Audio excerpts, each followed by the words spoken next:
One day, the entire world was struck by a calamity. Towers and dungeons appeared out of nowhere, creating monsters, and these monsters attacked humans, plunging the world into disaster. The South Korean peninsula, in particular, became infamous as a region where dungeons and towers appeared endlessly, and monster attacks were more ferocious than in any other country. It was literally hell. But in the midst of darkness, the brightest lights are born. These lights are called heroes. South Korea fought against the monsters with the power of these heroes, and they were slowly able to bring the dungeons and towers under control, using the industry that grew around the calamity as a driving force to recover from the crisis. Time passed. South Korea became a world-leading power, rivaling the United States.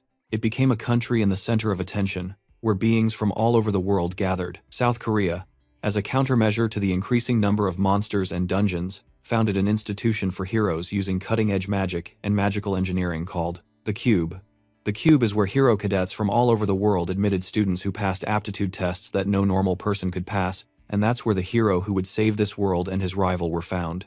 That's the entire explanation of the story. And how do we know that? Because this world wasn't created by a god, but by our protagonist, or rather, the author. But a problem had occurred in that world. They were calling for the top freshman, Kim Soo-ho. At that moment, the protagonist realized he was in the world of the novel he wrote. He wondered what the hell was going on, and comments were being made about how handsome he was, that he was very talented, that he was the best in the class. He could even hear that all the students accepted that year were brilliant, but among them, the best was Kim Soo-ho, who was the protagonist of this world, the person who would lead them through that chaotic mess. He had the traits of an honorable hero who defended good and justice, but he had a special secret that he was hiding from everyone. And they also called to the stage the second best cadet, Chin, of the fourth generation. He had the potential to rival the protagonist, but in the future, he would become a villain and a firm believer in the doctrine of elitism. They might all be cadets right now, but later in the story, Chin becomes a villain due to his inferiority complex towards the protagonist. The light and the darkness would clash. After recounting this, he wonders, then who was he? And someone asks if it was alright to call him by the name Chun Dong. Repeating that name, he realizes he never wrote about anyone called that. He thinks that maybe, if he saw his face, he might remember him, but on the screen, only a question mark appeared. He shouts, asking what that was. It was clear he was an extra in his novel. He had no appearance, his name was old-fashioned, and he barely had any presence. Nobody cared about him, he was completely normal. A character with no point of contact with any of the main characters, he believes he became just a background character to everyone.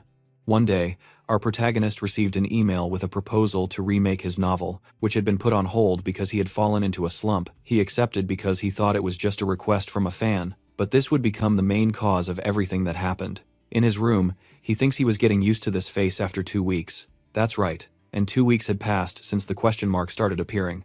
He now confirmed that this was not a dream. This place is the world of the novel, he wrote. He tried using all sorts of different methods these past 2 weeks, but he hasn't been able to figure out how he was brought here or who left him here. He believes that due to the circumstances, he will be staying in this place for a long time. His plan is to be here for 10 years, since that's the point where he stopped writing his novel. But thinking about it, he believes it's crazy. He can't understand or accept that he'll be here for 10 years in this place, since he also has a life outside. He didn't want to die in an unfinished novel, but he resigns himself for now. He can't think of any other way to escape other than by reaching the main storyline. If he could just get to the middle of the plot, he might be able to get out.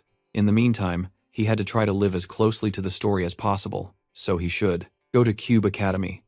This is a floating island located in the East Sea, where approximately 50,000 people, including heroes, cadets, and prospects, lived. A city founded by talented people with skills in magic and manufacturing from all over the world. The existence of Cube is one of the reasons why South Korea is called a powerful nation, and the core of that city is the Hero Training School. Even among the hero candidates who have talented special abilities, only a small elite number can become a cadet. In the academy, he doesn't know what skills his character has or if he will be of any use in that dangerous academy. Chapter 1. Training Class. In this class are the antagonists, villains, minions, and rivals. There's also the protagonist's spot. Every character there will form groups, and because of that, they will face countless complications. He thinks it will be an ordeal to spend 10 years with those guys. He doesn't know what to do. Arriving at his dorm, he doesn't even know how the day passed, and in his room, there was a box. He wonders what it is, and upon seeing it, he realizes it's a laptop. He's surprised as it informs him that synchronization is beginning. The settings were being downloaded: stats, talent, chronological order, appendix. He believes these features were the same ones he had written, and the synchronization was complete, shattering crystals and transforming. Looking at himself in the mirror, he wonders if that's his face. He doesn't understand anything, not even the screens appearing at his sides. He thinks maybe it was an awakening. That was the awakening phenomenon that occurs when one surpasses their limits. After an awakening, you are able to see talent, skills, aptitudes, and other stats. You can become stronger with methods much more efficient than before. To put it simply, you can see your status window, and by paying more attention to this window, he reads the words, synchronization, from Kim Sudan to Fallen. He doesn't know who those are, but it was probably the reason his face was no longer a question mark, but his stats had dropped lower than what he had before. But he had a skill he didn't even remember writing in his novel, which said, the greater Fallen's importance in the world, the more SP you gain. You can convert 1 point into 1000 SP. That only meant one thing.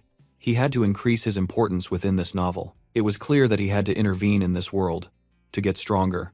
He thinks it's nonsense, and upon seeing an achievement unlocked, he understands. So they wanted him to participate and risk his life to find clues to return to his original world. He realizes that if the story reaches its midpoint, he might not return to his world. Even if he did nothing, he could be stuck there forever. So he had to unlock the information involving the protagonists, and to do that, he had to become strong enough to withstand the main story, accepting to invest the stat points. Although in the original story, you can't raise your stats any way you want, the only method to do so is by using extremely valuable resources, and if he wanted to get the most points, he needed to invest in luck. Luck isn't just about limited to the chance of finding an unknown reward in a dungeon. You can also get money, stats, bonuses, interpersonal relationships, and so on. It's a cheat stat that applies to every aspect of life. Of course, an unchangeable stat like luck is designed so it can't be raised with points, but since his ability let him convert 1 point into 1000 CP, he thinks he should give it a try. And sure enough, he had converted 1 point into 10,000 SP, and a mystery box appeared, which had raised his luck to 9.1. He thinks it was a spectacular result. Since the protagonist had 9.0, he thinks he should invest the remaining SP in perseverance, because he needed to endure the Academy's extreme training, and the luck effect increased it from 6.0 to 7,207. He really thinks luck was the story's hack, but he gets a warning, as an error that could seriously affect the plot had appeared.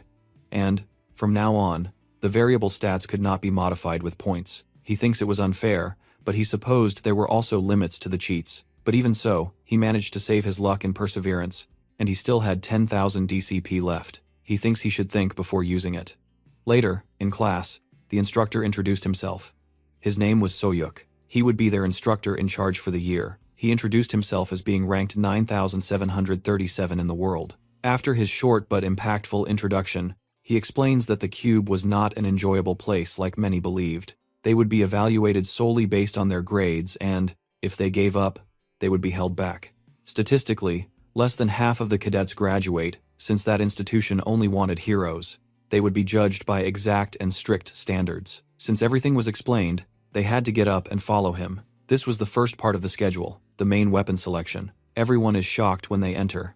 It was a dream for them, but he shouted that he never gave them time to be surprised. They had to run for their weapons. Once they chose their main weapon, they wouldn't be able to change it for at least 6 months, so they had to choose wisely. And the main characters chose a sword, a bow, a rapier, and a whip. The MC thinks everyone was very decisive, so he had to be the same. Besides, he had to be careful. His stats were too low to handle the weapons used by the cadets. Even if he raised his stats by using his weapons, the result would lag behind compared to the effort required. So there were a few conditions tied to his weapon selection. He thinks of a weapon he used in his original life, the weapon that would take the least amount of time to adapt to. Thinking and thinking, he chooses that one. Even his classmates wonder what he was doing. Was he joking? And the cadet is surprised. He asks him if he was really going to choose that. The professor, reading, thinks that his file said he used a sword before at the military academy, but he states that he decided to make a change with a serious look. He believes that in the cube, all decisions are made by the cadets, so it didn't matter. That was his decision. But he had to take responsibility for his actions. He should never forget that. And the other people think he was crazy. They ask why he came to cube if he was just going to choose a pistol. They didn't understand. Some think they should give him a beating. Others just believed he was trying to get attention. Fallen feels that pistols were still a good weapon. In that world, he explains that normal civilians who can't handle magical power used this type of weapon. It uses magic bullets that are stronger than normal bullets. But that's why they were looked down upon. In that academy, their limitations were clear. No matter how strong the owner was, the bullet's power was limited. And the second reason is that pistols have a short history. In that world, myths and legends come to life. Artifacts from myths and legends exist as real-life armaments. And the greater the origin and the deeper the history related to the item, the more the weapon's rank increased. That's why cadets at Cube normally choose ancient weapons over modern ones, relying on their own skill instead of magic bullets. Even if they reach their limit, they could use their armament's power to go one step further. Of course, this ideology had nothing to do with the protagonist, since he had never wielded a weapon. So, his best option was something he could use immediately, and the fact that he's using it will make him stand out enough to earn SP. And since he had already chosen his weapon, it was now time to get his talent. This is an ability that could be considered a specialty. Most people only receive one talent, but there are some exceptions who possess more talents, one active and one inactive. Upon arriving at the room, they ask Yum if she was training, but she challenges him. It was obvious, that's why she was at the training ground. He tried to be friendly. By comparing their similar sniper attributes and how they seemed to be the only ones in the class, she said yes, but inwardly she cursed him. She wonders what kind of reaction he wanted from her. Remembering Fallen, she couldn't accept him. She couldn't even consider him a sniper, since his range didn't even reach 1 kilometer. She thinks he probably gave up on the idea of becoming a hero, but the protagonist had very good hearing and heard what she was saying, demanding that she not say such things lightly. She got angry because he told her not to tell him what to do, and that if he wasn't training, he should get out. The protagonist believes that the novel's protagonist was going to become a hero because of his talents. That's how important they were in that life. Besides, he knew it cost 10,000 CP to receive a talent. He couldn't miss the chance to inherit it. He wonders if he could acquire a talent, and it appeared to him as sniper, and he had used 10,000 CP to receive a talent. The expense was automatic. The talent could have more range with any weapon, not just pistols. So in the future, he could be more versatile. Besides, it was an evolution-type talent. At that moment, it was a bit pathetic, but in the future, it could be a great advantage to have chosen that talent. At that moment he felt more prepared, but he was still scared, as he now had to survive with what he had until the main story ended. Here, the protagonist explains that he had the attributes of observation and search. He could observe all the characters that entered his field of vision whenever he wanted. He could fearlessly search a timeline on the computer in his retina. Meanwhile, Nayun was finding her classes to be torturous when the door opened, ordering them to head to the square in 20 minutes for practical training. She was overjoyed. Some were surprised. The protagonist didn't look very happy. The instructor believed everyone knew the drill, so without delay, he would announce the team formations. The teams would have a total of 4 members. The formation would include 2 warriors, 1 sniper, and 1 support. Unless special circumstances arose, the team would remain the same until the final test. The distribution would be fair, placing both low-rank and high-rank cadets on the same team. And now they were going to announce the team rosters. The protagonist couldn't believe it. He was on the same team as that person. As is typical in these stories, close to the protagonist, there are those who interact or clash with him to move the story forward. There are many members of the main cast, however. Even among them, Yona was definitely special. She was the main heiress of Korea's #1 guild and the successor of a prestigious house. At first, she opposed the protagonist, but she is gradually influenced by him and becomes his reliable ally. And that connection is very important to the story. If he managed to connect with her, he would get SP for intervening, so he was determined to get her attention. They introduced themselves. They were Joseph, Un, and Yasuki. She, though she initially wanted to ignore them, smiled and asked them to look out for her, and also asked about the last person on their team. That's when Fallen appeared. He thought he shouldn't be shy, since she hated people without confidence. Joseph Un asked if he was the famous guy who chose a pistol, and the professor asked them if they had time to be chatting. He had already sent the monster locations to each team's phone. They needed to hurry up and get going. Now, the team was running through the grass. They were just a few minutes from the monster. The protagonist felt like he was dying. His vitality stats were trash. They were much lower than a normal person's. Just keeping up with them was killing him. He thought those guys were amazing, and they had arrived at training area number 8, the beach. And the monster appeared, the black-humped octopus. They proceeded to plan their mission. They knew the octopus's body wasn't that strong. The problem was its hump and its head.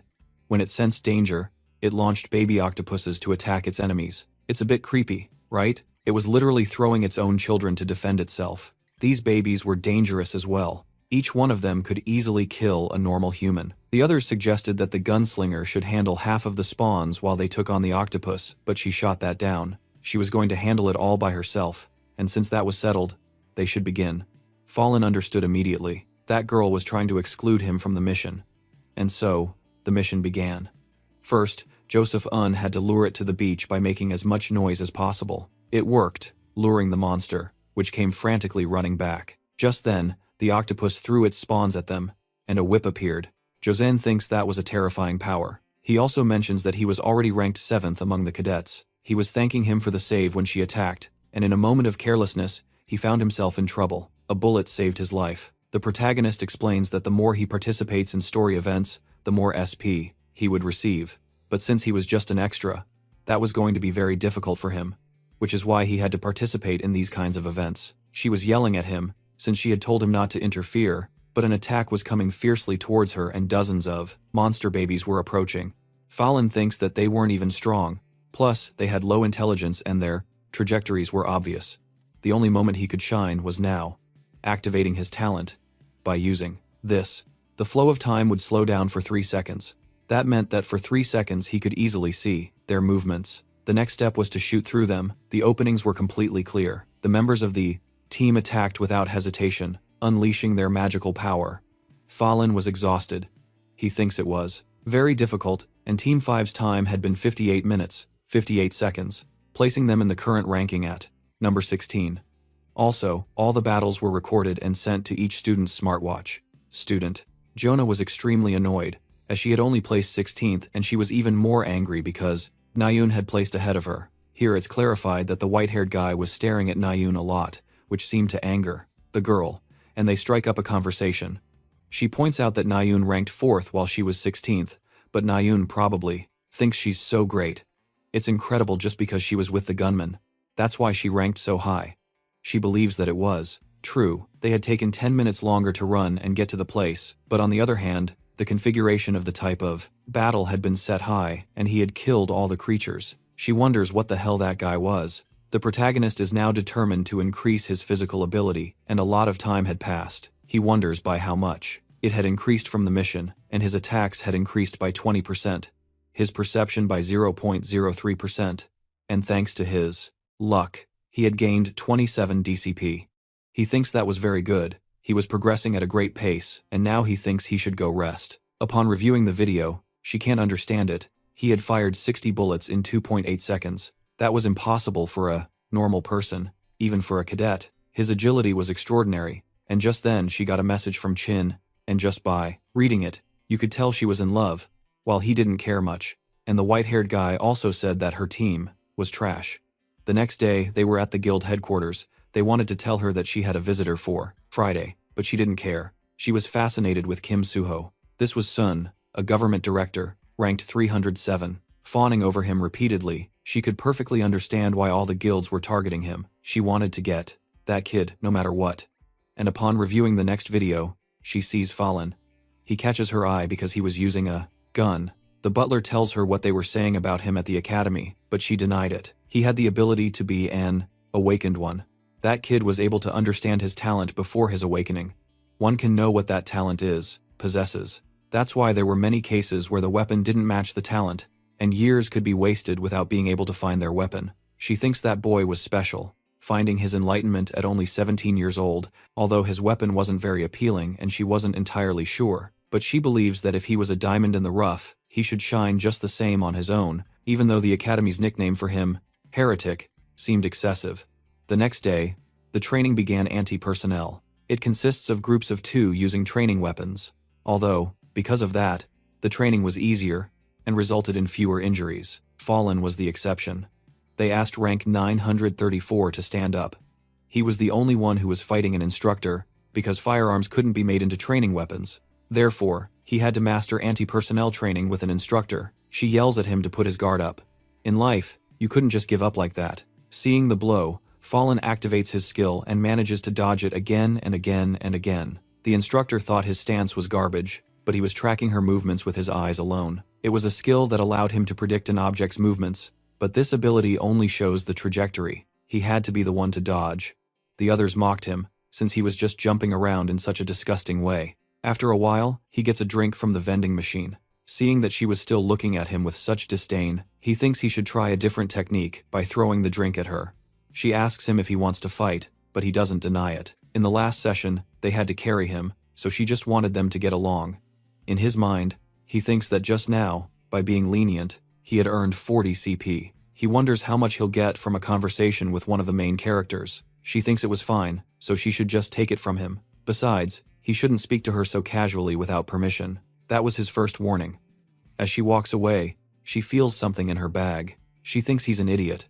She was going to throw it away, but she accepts it for now. Fallen knew this. Since her personality loved junk food, but because of her reputation, she never bought things like that.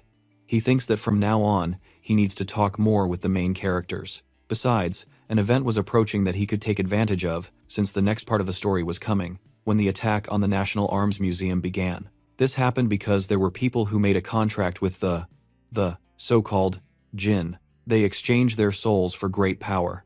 This incident occurs with the motivation to assassinate a certain individual at the National Arms Museum. However, the jinn are thwarted by the main character who, coincidentally, was there looking at the exhibits. The protagonist, Kim Suj, and also his companion, Nayun. That's why he thinks it's feasible to get involved in that episode. He just needed to figure out how to get into the museum, but he gets called out for not being in his dorm. He apologizes, and a message appears on his laptop. Here, they explain that there are clubs at the academy. They were called scholastic activities. They are like small organizations operated by cadets, such as Martial Arts Academy, Music, Agriculture, Painting, and so on. In the cube, there are around 100 clubs of all kinds. Also, the clubs went beyond mere self-improvement. They function as a socialization platform for cadets. That's when the club he wants to join is introduced. Its leader welcomed them to the travel club. He was the club president. His name is complicated, so we'll call him Freckles, who was a bit nervous because there were so many good students that year, but his friends encouraged him. He explains that the primary objective was to go on trips outside the cube, 1 to 2 times each month. He also mentions they will go to Seoul. This was the trip that interested Fallen, since that's where the museum and the first main storyline were located, but there was something else too. Each person was assigned a partner, and guess what? Yes, he was paired with Jana, who immediately informs him they will go their separate ways, and upon seeing Fallen's confident response, she challenges him, since he'd been told not to speak so formally. And just like that, he arrived at the museum. Seeing Nayun admiring the weapons, he also spots Kim Sujo, the main character, and they strike up a conversation. We realize he's very friendly and attentive. He even invites them to see a section of weapons, but Fallen knew there was no time for that, as the glass from above shattered and warnings appeared. Monsters had appeared outside the museum, causing panic among everyone present. They all wanted to get out of that place, creating a commotion in their desperation to survive, even knocking over a little girl. But Nayun banged on the glass, telling everyone to calm down. The heroes would arrive soon, and if they went outside, they would just become monster food, setting off the building's alarms. She also demands that Fallen grab a weapon, because a presence had already entered the building. It was a Jeans, the Hound of Lucius, a villain who was created for the MC's growth. As it attacked, Fallen believed it would be just like in his novel. Jeans would be easily defeated by his MC, but something was very wrong at that moment. Sujo had been slammed into the wall. With his eyes trembling, he realized something was off. The story he wrote wasn't supposed to go like this. Nayun, worried, asks if he's okay, shouting his name repeatedly, but he finally takes a breath. Fallen thinks that he's okay, but needs time to recover. Nayun was about to help him, but the Jeans wouldn't let her. She starts to despair. He wasn't using any healing skills, he was just enduring the attacks with his sheer strength as it charged at her. But Sujo reappeared, only to find himself in trouble. The Jeans' body had changed. However, arrows save him from imminent death, and Nayun's head and body are slammed into the wall. Fallen thinks that this is not good at all. At this rate, both of them are going to die. He yells at everyone to get out of the building. He doesn't understand why this is happening, but he calms himself. He had to shoot too, but he realizes he couldn't even scratch it with his gun. But he has an idea. Activating the characteristics of the mana bullets, obtaining a level 6 destructive power in exchange for 104 DSP. Here, it is clarified that the Jeans had a dark power attribute, and its weakness was light. Fallen was exhausted and couldn't go on, but he believed that he had bought enough time. And Sujo appeared with his sword imbued with light. Suju asked her if she was okay, but she just pushed him away. Fallen tells her not to worry. since her appa would soon come to comfort her. This immediately changes both of their expressions. On the outskirts of the place, the monsters were being easily defeated. Here, they more or less recount what had happened, and also tell her that the ones who had defeated the jinn were them, Nayun, and Sujo.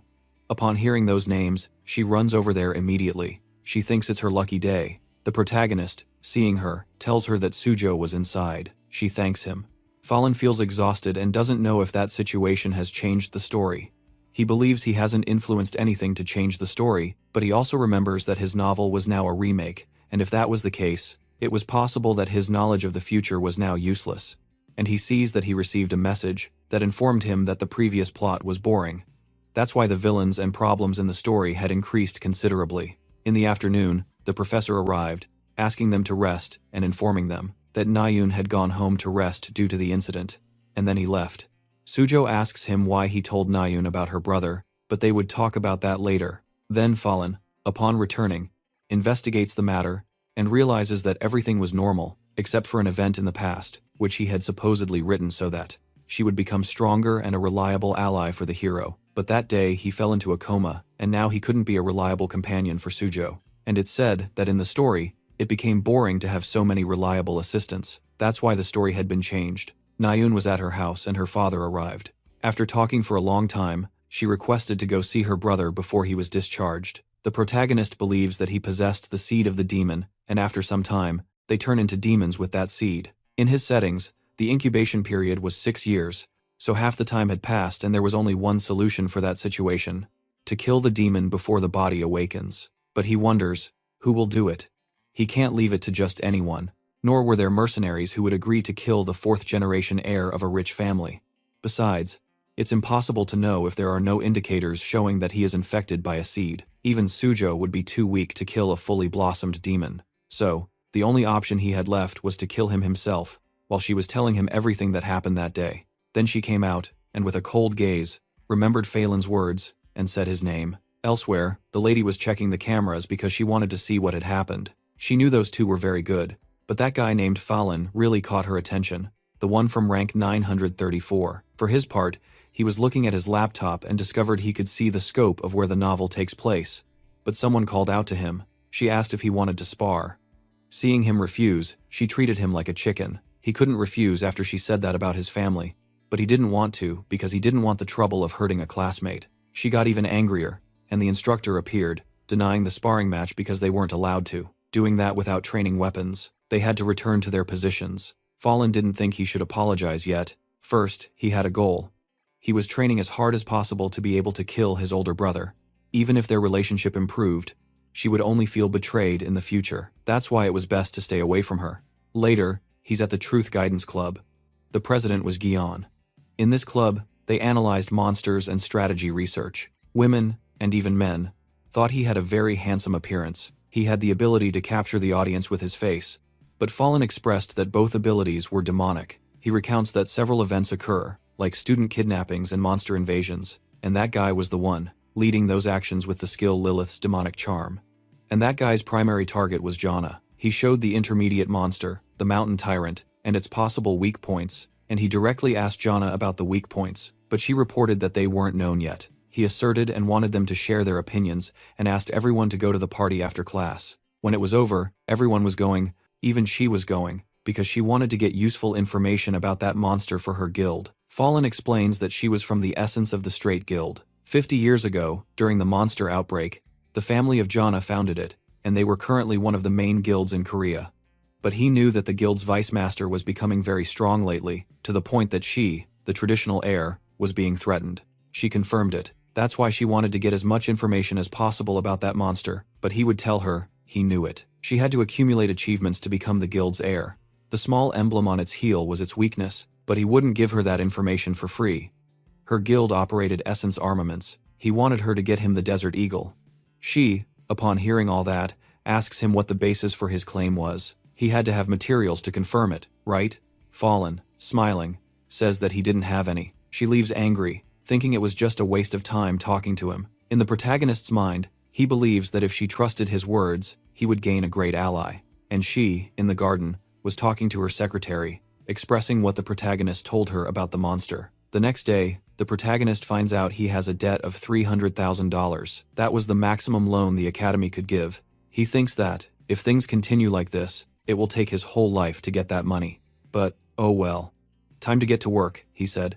He had 2 ways to earn money in this world.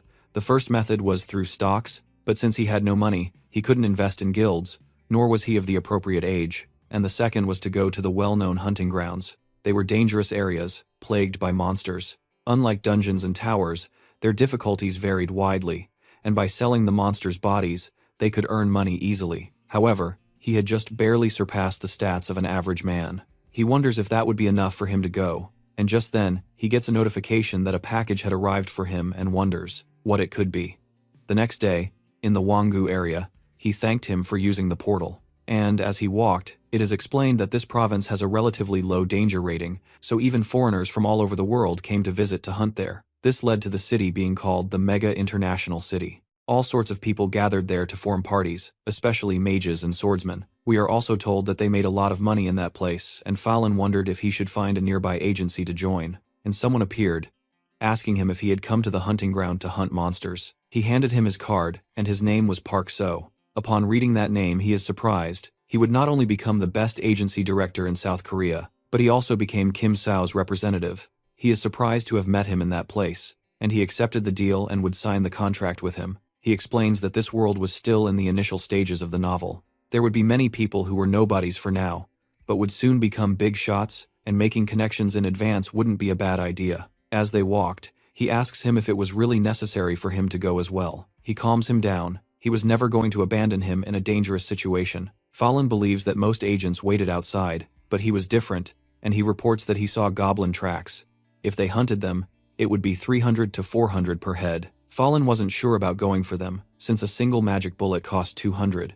He was more interested in that thing over there. He is surprised. Wasn't that a steel boar? Laughing nervously, he says, I don't think you can face that with just a pistol, but he calms him down. He should just watch. He had a very good weapon. Falun is told that his weapon and his strength amplification skill were amazing. He was amazed by the pistol and by his wonderful abilities, but he denied it. It was no big deal. He asks him why he was shooting now. It was because there was a black pelican on the cliffs. He doesn't understand him.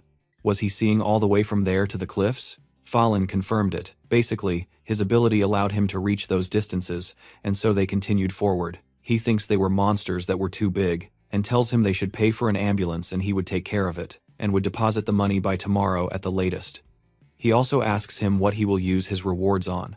He informs him that he will use them on stocks. He explains that the new Master of Ceremony Guild would be composed of genes and would play an important role in the story, but they wouldn't be that important. Rather, it would be the dungeon that they would conquer in the story, which was the Suwon Demon Nest. After that clear, their stocks would go up by almost 1,000% after spending 3,000. And he also remembers the underworld where the Chameleon Troupe was, the main villains of the middle and the final parts of the story. This was a criminal organization composed of members whose identities are completely unknown, and they were supposedly missing one member. Therefore, they would make a move for it, and just then the screen turned black, scaring him because, in theory, that was the only way to return to his world. But he was glad it had turned on again, since a month had passed. There were updates. Then, these two attracted attention for their great beauty, but the white-haired guy didn't even pay her any mind. In fact, when they arrived at Yum, he runs towards her, and she asks about Falun, tells them about the museum incident, and recounts the feat he had performed. She asks what they thought of him. She recalls that she had a $300,000 debt. She told them information without proof, so she says he was just a nobody, but he might be hiding something. Nayun thinks he could be a genius, but things didn't add up. Meanwhile, something was happening to the protagonist. He started to feel an unbearable pain. He also felt dizzy. Information was suddenly flooding his brain. It was as if something was accessing his head, causing him to pass out. And the white-haired guy asks her if she liked him, but she denied it. Basically the next day, the three of them were summoned to be thanked for the feat they had accomplished, and Fallen's wrist was still hurting. His wrist. He had to figure out what that ability was, and she tells him to shut up because he was being too loud. But he hadn't even spoken, and they started to bicker, making Sujo switch places with him, who thanks him for his help that time. The person in charge asked everyone to get ready, and someone with an absolute presence arrived. He was Shook, a hero of the highest grade, ranked number 37, who would be presenting the ceremony, asking the three of them to come on stage. First, he congratulated Sujo, saying that just by looking at him, He knew why all the guilds wanted him and warns him not to join the association. He told him he should go to the battlefields. Next up was her, and she blushed. She called him her master, but he denied it. He was only looking after her because her father had instructed him to. And when he got to Fallen, he was a bit disappointed, not knowing who he was. And so the award ceremony concluded by gifting them $15,000, which the protagonist was going to use to buy stocks. But when he went to buy them, his wrists started to glow, so he decided to go to his dorm room and also noticed that an internet option had now appeared. He saw these things and these new options, among them the Violet Banquet. This was the most important one. This is a private site that's famous. It functions as a place to exchange information, as well as weapons, bounties, and requests. There wasn't a single hero who hadn't had some interaction with the Violet Banquet. It was like a black market.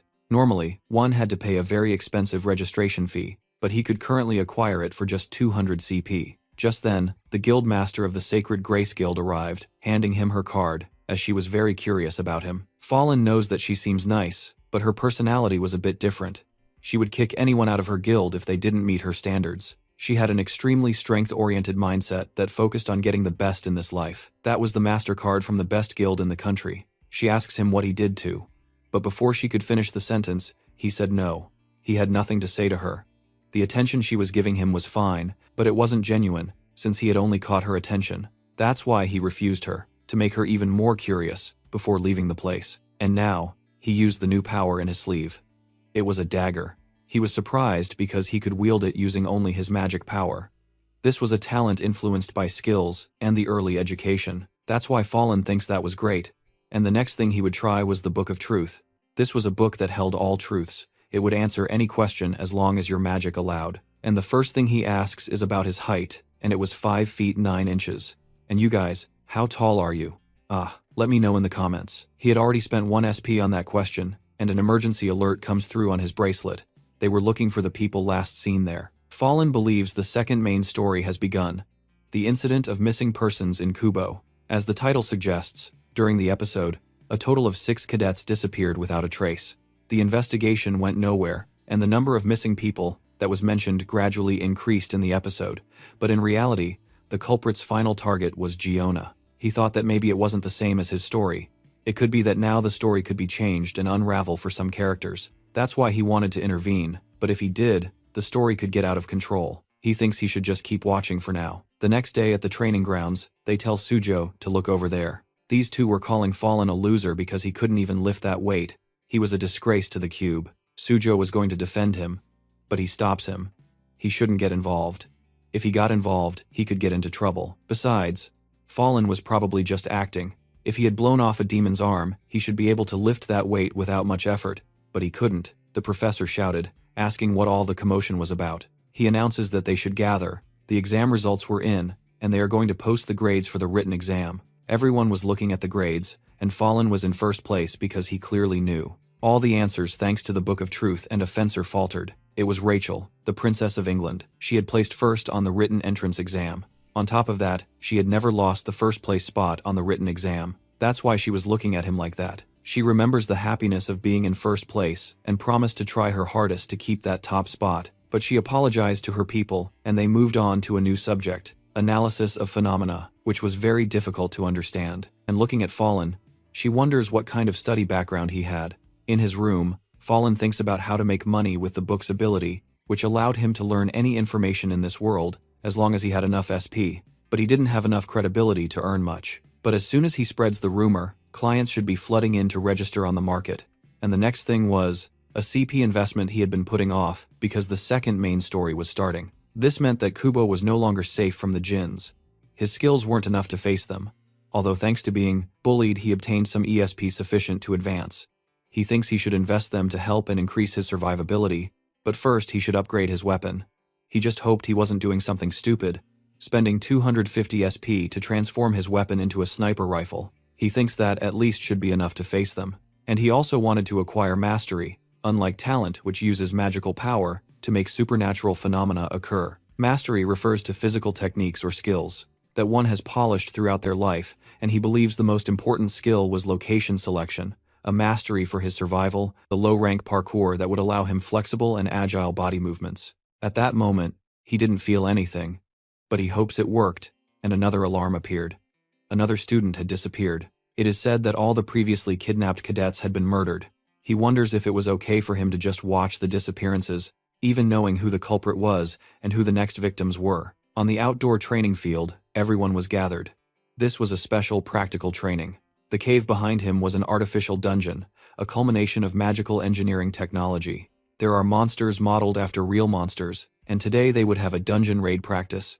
But they shouldn't let their guard down just because it was training, and now they had to enter. The two classes would join together, and one member from each class had to join a group from Class A and Class B. Fallen believes that there were all sorts of traps and deadly encounters lurking in the dungeon. Some of the traps had even been created by the jinns, and an alert appeared, a change of scenario. He is surprised because the scenario had been changed 3 times. On top of all that, he wonders who changed it and how, and someone calls him an idiot. Hadn't he heard that they all had to gather? She was Joyeon, who thought Fallen was a bit slow. As for Jonah, she was with Haden, who was obviously in love with her. Nayun was with Sven. This made Sven, just by teaming up with her, more vulnerable to being kidnapped by a demon pawn. He wonders what the hell those big changes were. He thinks he needs to keep a close watch on the 8th team because he was there, the typical arrogant jerk who looked down on those weaker than him, but he wonders why his potential had grown by 0.5%. And here the groups are introduced, and Fallen was getting angry because he didn't even say his name right, and, upon seeing the names, he thinks his group might be okay. Next was Sven's group. This was a beast-type student, and a brilliant hero candidate in his country. Some important facts about him were that June liked him. It said that he entered Cube dreaming of reaching the top, but reality is not always as one expects, and faced with the monstrous abilities of other cadets, he just became an ordinary cadet. The inferiority and defeat he felt for the first time in his life, combined with the instability of puberty, resulted in him selling his soul to a jinn to obtain more power, and just then, he is interrupted. They asked him to please not just stand there in the dungeon, and, looking at him closely, he thinks he was a good guy. He wasn't surprised there were so many rumors about him. Fallen, clenching his fist, thinks that public opinion about him had been extremely low these days. It was due to a certain rumor spread around the school saying that Fallen uses his position as a cadet, Cube, to blackmail and threaten, and on weekends he had all kinds of carnal encounters. The origin of those rumors was obvious. He wonders if anyone defended him. Weren't they a team? And they were talking about how great they were. That's why they had Fallen to even things out. Upon entering, they came across the first crossroads. They wonder where to go, stating that their marksman was first class, so they should take the first path. But Fallen disagreed. They should go to the sect, but he shut him up because he hadn't asked for his opinion. But she accepted, even though he looked weak. His eyes were quite good, although Fallen just didn't want them to run into the German. The guy was angry about following his orders, but he asks him to pay attention. There were monsters up ahead. He doesn't understand. He couldn't feel or see anything. The archer wonders if he should shoot an arrow, then fires one. Sure enough, there was a salamander. Seeing it, they all shout to get into formation. Fallen thinks he should save his bullets for now, and the team began the attack. Seeing her whip, he thinks that Giona was incredible and had reached the edge of enlightenment. But she suddenly trips, and the protagonist pushes her, making her lose her cool because he knocked her over. But they ask where that came from. He had realized that as she fell, a poisoned arrow was approaching, and, elsewhere, the blonde guy was apologizing, asking them to leave him there. She just told him to shut up, and if he had the strength to talk, he should get up and run. And before, a poisoned arrow had hit him. Besides, a monster like that was following him. It didn't seem like an artificial dungeon created for training at all. Returning to the group, they were facing salamanders. They were calm, having defeated the monsters, without much trouble. The only thing that worried him was the arrow. Fallen believes that arrow wasn't a trap from the exam. He wonders, what the hell was that? And behind him, he feels a presence that threatened their lives. The salamander was still alive. Music. He activates his magic and converts the power of the stigma into a water barrier. The group members don't understand what had happened. It was an incredible power. They were surprised because that had been a real breath attack. Any cadet who was hit by that attack wouldn't even have their bones left. Fallen wonders if that was a puppet, and they call out to him, threatening him and calling him a son of a. Because he had been hiding his powers while they were in danger, Fallen calms him down. It was just an artifact he had bought yesterday, but the guy threatened him again. But the girl from the other group asks them not to waste time. They were under threat because the salamander was clearly a puppet and Yona agreed, but in her mind, she thinks the thing about the magic equipment was probably a lie. Something like that would cost more than he could afford. He couldn't even buy that gun. But she wonders how someone like him managed to have a magic attribute, and now she remembers Nayun's words, thinking that he might be a genius. In the other group, they were in a coliseum, and the magma golem was there. This was a level 5 monster, intermediate. It was like the dungeon boss. They knew it was very strong and hard to kill, but they trusted the other team would arrive. They had to wait there. Besides, they needed to give Sven proper treatment. He was just apologizing. He let himself get hit by a stupid poison arrow and felt like nothing had gone right for him since he arrived at Cube, and something was speaking to him, asking if he didn't want to become stronger. It could give him strength. The price was low, much cheaper than risking his life. Crying, he expressed that he wanted to become strong, and the shadow embraced him. And a scream is heard throughout the room. They wonder what was wrong with that guy, and the golem was watching them. Nayun yells at them to run. Music. But their efforts had been in vain. Nayun can't believe it. That thing was a puppet, and she was going to die. It was the end for everyone, but a bullet appeared. About 5 minutes earlier, she was wondering what that was. The guy called him a traitor, and besides, he was wrong. The boss was going through there, but it was blocked. Fallen knew it was the right place. That wall wasn't there before. That's why the field should be extending from there. And he asks them to try and break it. When he hits it, he curses. Didn't he see? It was obviously unbreakable. And the girl told them to look up, but they now denied that anyone could get up there so easily. Fallen thinks that if they couldn't, he would do it by activating his parkour magic. They think he was a cat, and the area began to shake. They wonder what the hell was happening on the other side. Returning to the present, she doesn't understand how he made that attack, but he yells at her to react and move. But now the golem was against him. Stuttering, he asks them to save him now. And in that place, the cry for the battle formation appeared, but the attacks didn't do much damage to it. She thanked them and asked them to give her a little more time, just a little, and the golem is attacked. He apologized for the delay. Nayun gathers her attack, remembering the incident with the demon. She believes this time would be different. The golem had fallen. They were surprised because they had actually defeated the magma golem. Everyone greeted each other, but Fallen knew it. Sven had become a djinn. The plot had changed, but Bem's story had only gotten a little screwed up. He no longer knows how out of control things will get, or how dangerous they will be. Upon seeing him, she just lowers her gaze, thinking she should have told him that a long time ago. Thanking him. When she saw that they were telling her to repeat it, she curses him. Did he not understand? Fallen doesn't get it. Was Nayun actually thanking him? The story goes that her life was colored by tragedy.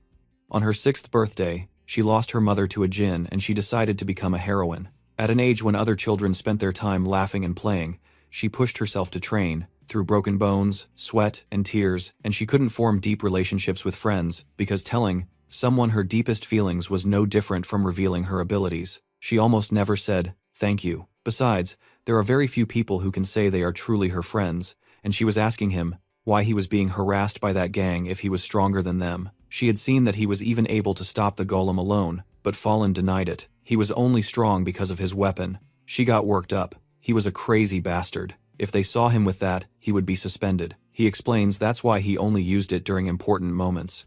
Besides, he had learned how to hide it. She still thinks he was very strong, and, with sparkling eyes, she believes that then, his strength came from firearms and leaves the place.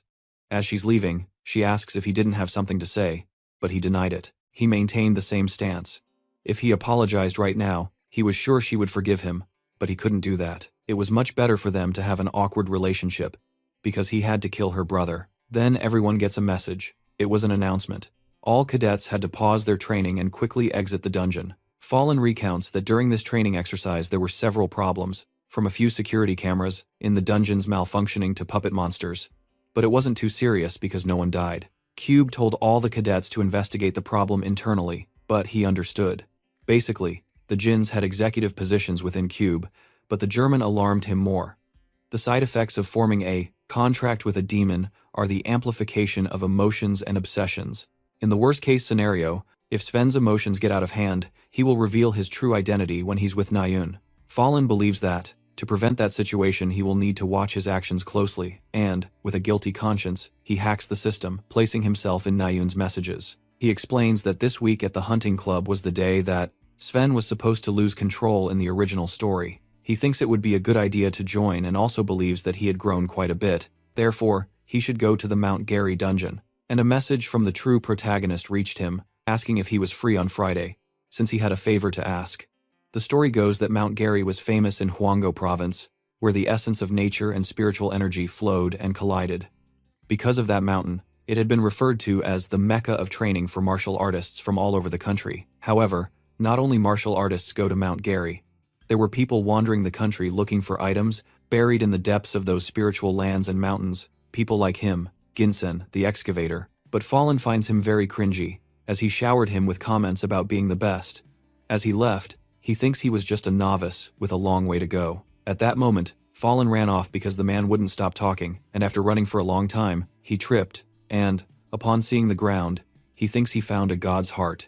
Eating it would raise his stats for 2 hours and 30 minutes. If he sold it, he could get 700,000. He thinks he got really lucky and almost fell. He feels it's no wonder that no one ever passed through here. On that path, after crossing through a lot of grass, cliffs and vines, one would reach the dungeon of the undead. It was a hidden dungeon. The boss of that dungeon is the level 1, high-rank monster, the Death Knight. He could have buffed his stats, but even so, he wouldn't be able to withstand even a single attack from it. But that didn't matter to him. His goal wasn't the boss, but the hidden stage of that dungeon. He believes he was getting close to the base of the witch Evangel. She was the boss of the hidden stage of the dungeon. In the future, she would build the worst fortress of the undead in history. In an abandoned school in the city, she would be much harder to defeat in her adult form. But the real reason he was going after her is because there are 2 items he needed to get. One was the growth-type equipment, and the other was the Seed of Evangel. That was the best item that would help him grow quickly. Activating his eyes, he sees the girl. While her body and intelligence were undeveloped, she wasn't that strong, but seeing her, he just told himself to focus. It was something he needed to do. She would become a creation of evil, turning her mana into a light magic attribute. But she was still alive, but in the end, she ended up dying, giving him the Seed of Evangel and showing his new stats. Strength 2,455, Endurance 2,545, Agility 2,805, Perception 3,705, Vitality 2,465, Magic Power 1,925. He finally thinks he was at the level of a cube cadet, and he still had the biggest gain left, the Seed. He mentions that the name Witch sounded villainous, but if he raised her well, she could be a great ally. Making her grow was simple, you just needed to feed her a little blood in a place with water. But her growth varied depending on the quality of the blood. Thinking about that for now, he'll figure out how to do it. Besides, he thinks he'll sleep, because tomorrow was going to be incredibly tiring since it was the hunting club. Then, at the mountain, Spring, they gathered everyone for their orientation for their first hunt in the wilderness. Fallen doesn't know the details of today's episode. From what he knew, Nayun gets injured and is left with after effects. Sven is sacrificed.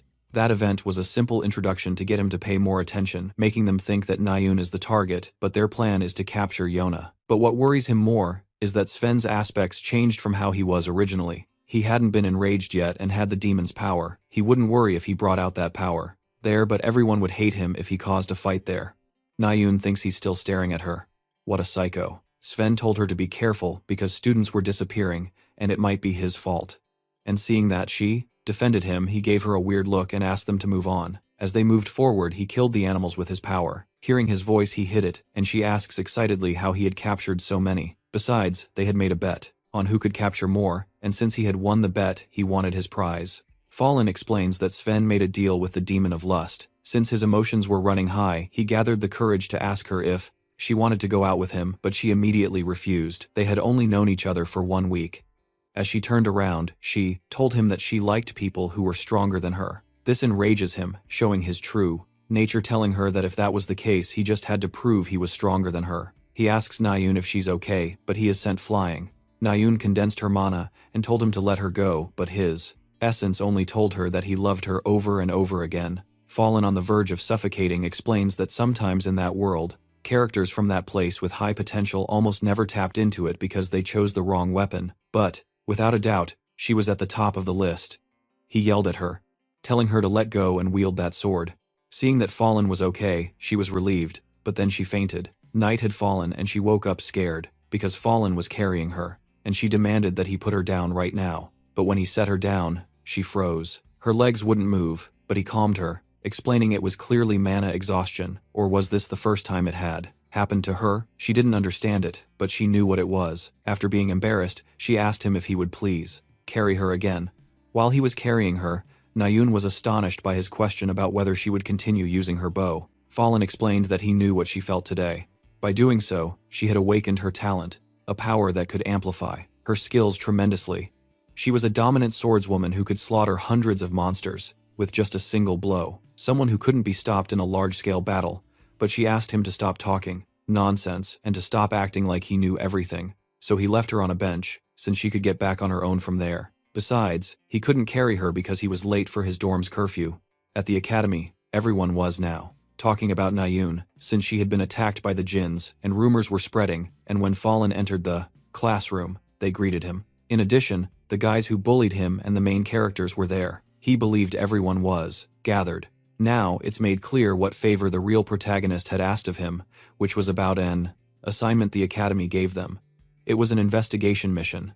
They called him because of his eyes, and on the recommendation of Nayun. But Fallen had only attended because he was going to gain more SP, and since everyone was gathered, they were about to begin. The white-haired guy slammed the ground, expressing that he believed the jinn from last time was the same one that attacked Nayun. However, he firmly believed that Nayun would be the jinn's next target. Fallen believes it might be because Vince was still free, but saying his name was dangerous, and he couldn't just stand idly by with the president. In 2 months, in the original story, only 6 people were kidnapped, but now it's already been 3 people in 2 weeks.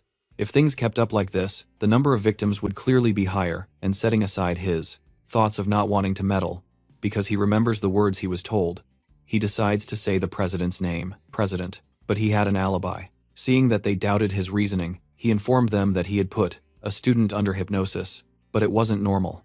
But Jana stopped him before his explanation. He was accusing someone who had an alibi, saying it was much more likely that he was a jinn.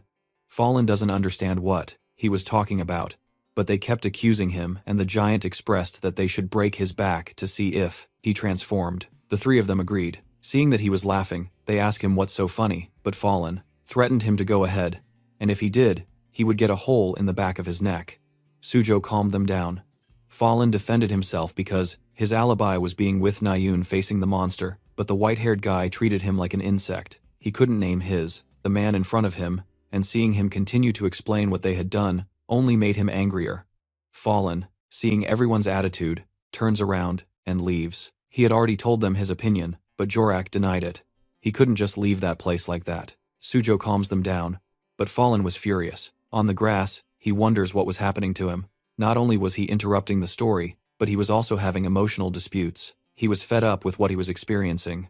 He wanted to go see his friends and family. He just wanted to return home.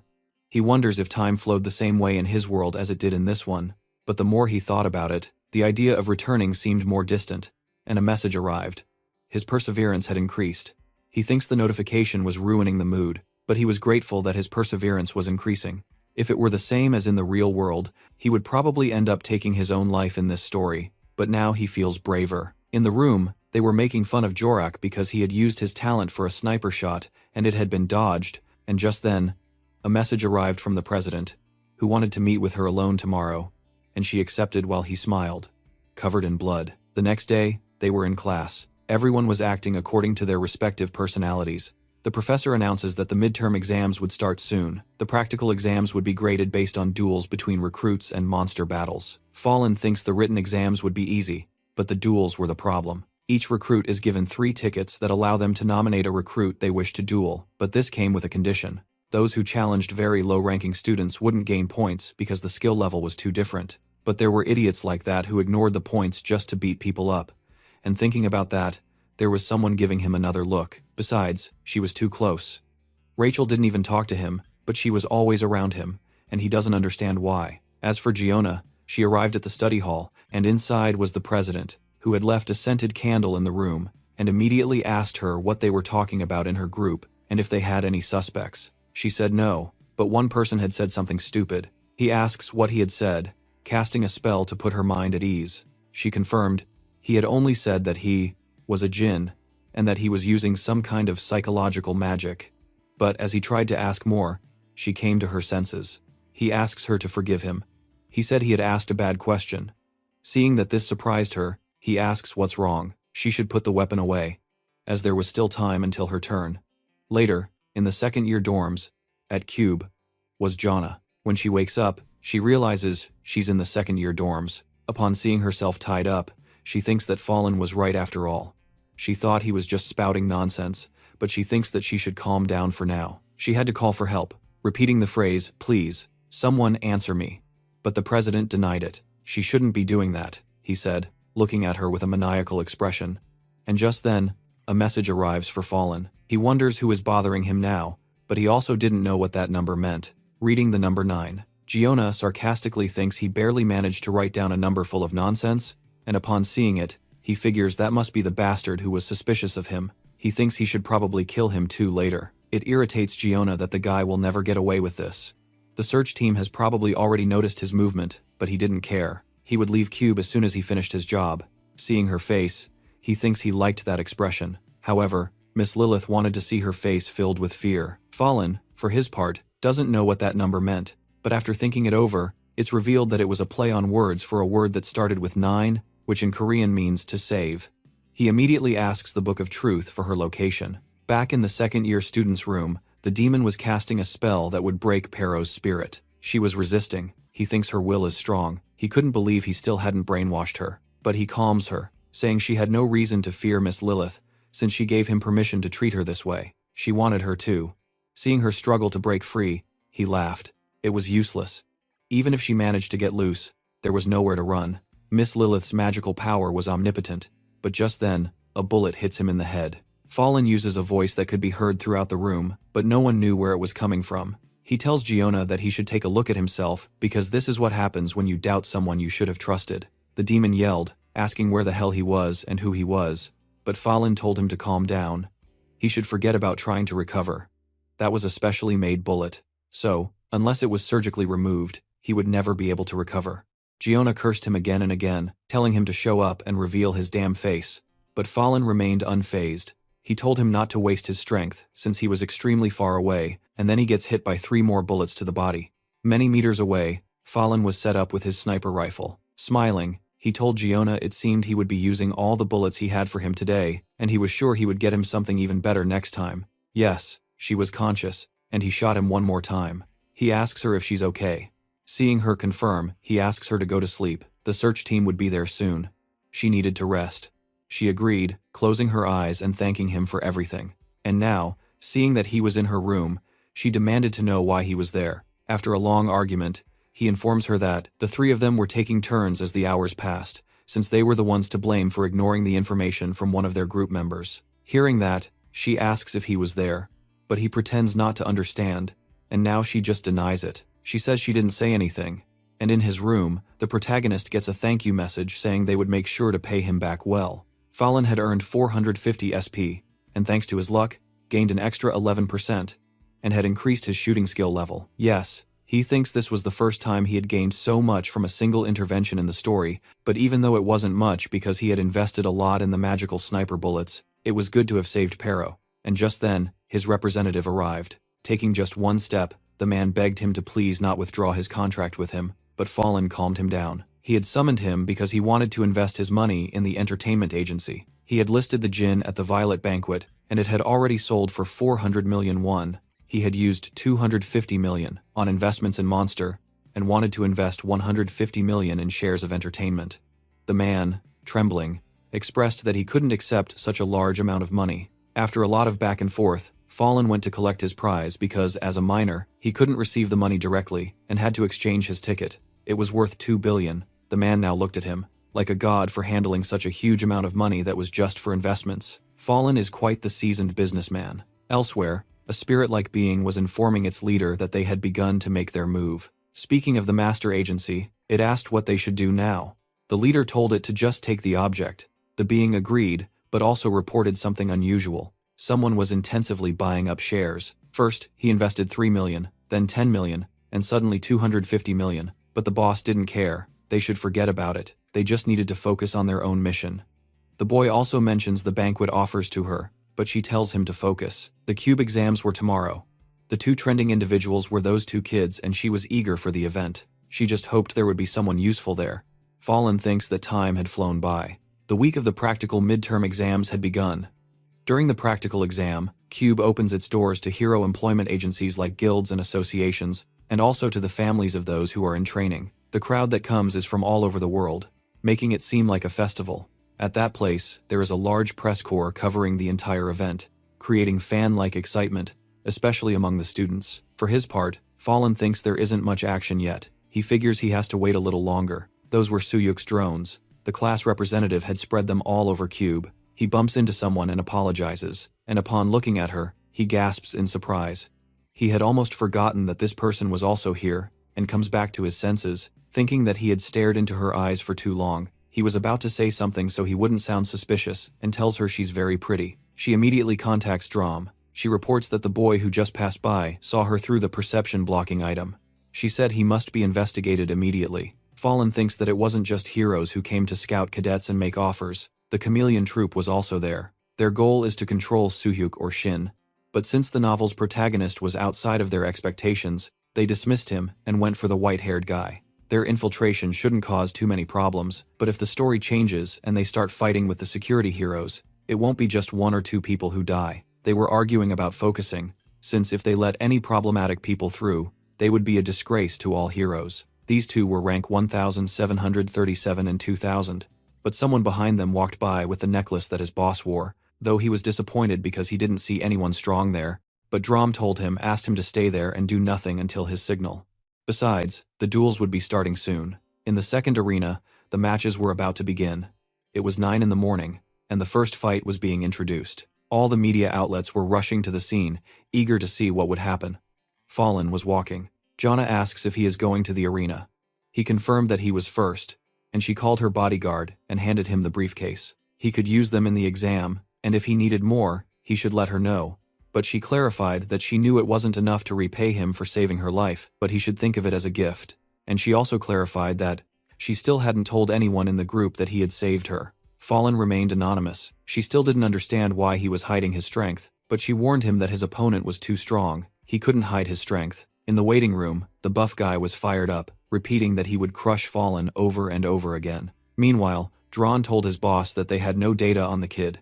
He was an orphan with no major skills, who didn't stand out from the rest. She didn't understand how he saw her when she had the perception-blocking item, and just then, Junon arrived, a member of the chameleon troop, and informed them both that Fallen was about to fight, in case they were interested in watching. In the stands were the guardians, and they noticed the man's gaze, who smiled when he looked at them. They thought he might be a fan as the students made their way to the stage. It was cadet number 19. Jorak wasn't in the top 10 students, but he was quite decent, and his opponent was cadet number 934, Fallen, who immediately told him to calm down a bit, since he looked a little angry. The narrator explains that the specialty of this guy is using the mana inside his body to manifest an invisible layer of protective energy. Not only did he train to make bullets harmless to him, but he also fortified his muscles for greater speed. And the first match of the first-year midterms began in 3, 2, 1. Jorak immediately lunged forward with his ability. Fallen thought it was time to use his bullets. He had increased the amount of time that he could maintain the bullets, so he could now shoot for 1 minute, and would therefore be able to follow his movements. But his plan fell apart in an instant. Jorak had shattered the floor. He was surprised at that moment, but he kept dodging. Seeing him up close, Fallen shot him at point-blank range, but Jorak laughed. He was a fool if he thought he could pierce his protective energy. He could easily deflect it, but his energy armor was shattered on his shoulder. Everyone in the audience couldn't understand it. Had he really pierced his defense? Jorak was stunned. He wondered what the hell this guy was. It shouldn't be possible under any circumstances to get through his protection, especially with a simple bullet. At that moment, Fallen attacked with multiple magic bullets. Feeling cornered, and sensing that the audience was against him, he got angry and shattered the entire floor, sending Fallen into the air, but Fallen threw a blade at him. However, this was just a distraction to make him a clear target. But now the entire crowd was frozen because Fallen had run out of bullets, and just then, seeing the fury, Fallen raises his hands and surrenders with a smile. And just like that, the duel was over. Jorak was the winner. He just screamed, desperately for him to return to the arena, calling him a coward. The heroes believed that Jorak had been humiliated. Although he had many good skills, the boy Fallen was a step above. He had vision, and extreme speed in his shots. Moreover, he could fuse his mana with the bullets. He thinks he could probably be in the rank of a cadet easily, and the reporters began to think that this kid might be doping and started to speculate about him. The villain thinks he didn't like anything about that boy. He was just a weakling who shot from a distance. There was nothing interesting about him. He doesn't know why his boss made him watch, but the real reason he didn't like it was because duels, for him, weren't like that. They had to have lethal effort, killing intent. Now that was a duel. And they also ask him about the white-haired guy. And the story's protagonist recounts that Chin was good. His attacks aimed for vital signs. He was very good. And Sujo used a specially crafted dance. But he felt as if he was hiding something, and just then, a guard arrives because that place was right on the outskirts of the tourist areas. The big guy asks him to wait a bit because a nuisance was talking to him, taking off the guard's head with just a finger. Elsewhere, the boss was looking at the horizon, remembering that she told someone that she would find the traitor no matter what and get her revenge. And she gives the order to get that boy who used the gun. The next day, day 2 of the midterms began. Everyone was in Arena 1. Both heroes and visitors. Everyone was eagerly awaiting the participation of Rank 1, Sujo versus Rank 8, Joey. There was also the battle of Rank 3, Rachel versus Rank 4, Nayun. They were the most anticipated matches of the day. Fallen thinks he assumes Nayun would face a crushing defeat against Rachel, and the 8th duel began. Music, the battle was exciting, but some footsteps approached. Fallen and the black level criminal, wanted by the Hero Association, the captain of the infamous chameleon troupe, a powerful woman who managed to hide under countless names and aliases. And he was the only one who truly knew her name. She was about to speak to him, but a drink fell on her head, and the winner was Rachel. The protagonist gives her a cloth to clean herself. She expresses that she saw his duel against Cadet Jorak, and saw that the skill he demonstrated in his duel was his talent, and gives him the Desolate Moon card. But she didn't tell him to take it. She couldn't give the details yet, but she guaranteed that he would benefit, and if he joined, he should call her if he was interested.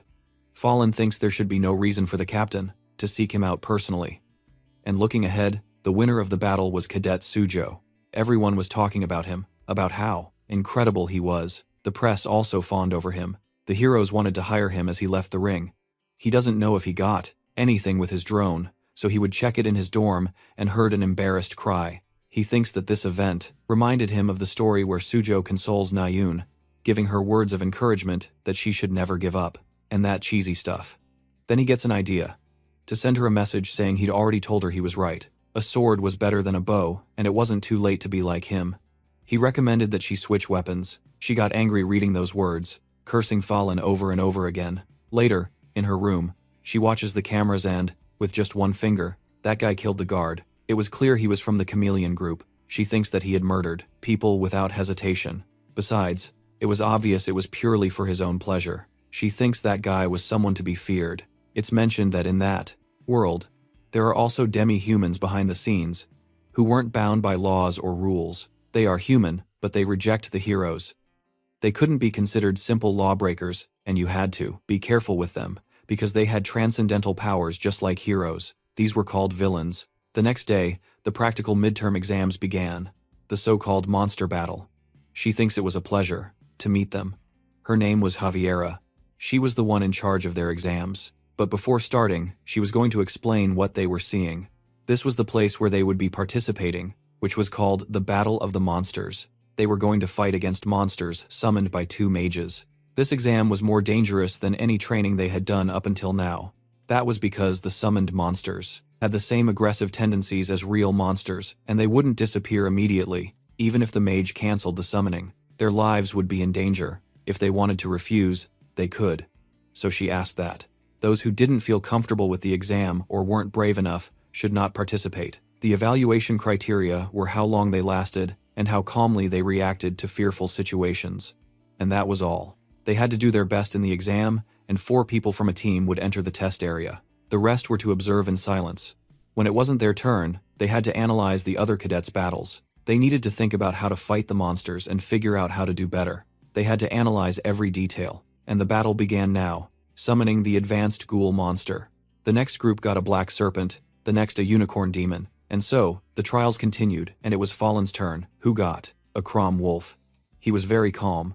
He believed that if everything kept going like this, he would pass the exam with flying colors. But an alarm blared throughout the hall. He wondered what was happening. And outside, He asks if the exams are going well, but gets told off. He needed to pay attention to his guard duty, since someone had been murdered in that place. He had to be on alert, and footsteps were heard behind him. He was glad someone was there. They inform him that this place was off limits to people. He should turn back, but the other guy refused to talk any further. He told him to get out of his way, unless he wanted a beating. And a loud roar and a whirlpool appeared in the sea. Both of them at the same time. Wondered what the hell that was. In the hall, an alert sounded, and the exam was going to be interrupted, since something had happened outside the building. The cadets had to evacuate the area immediately.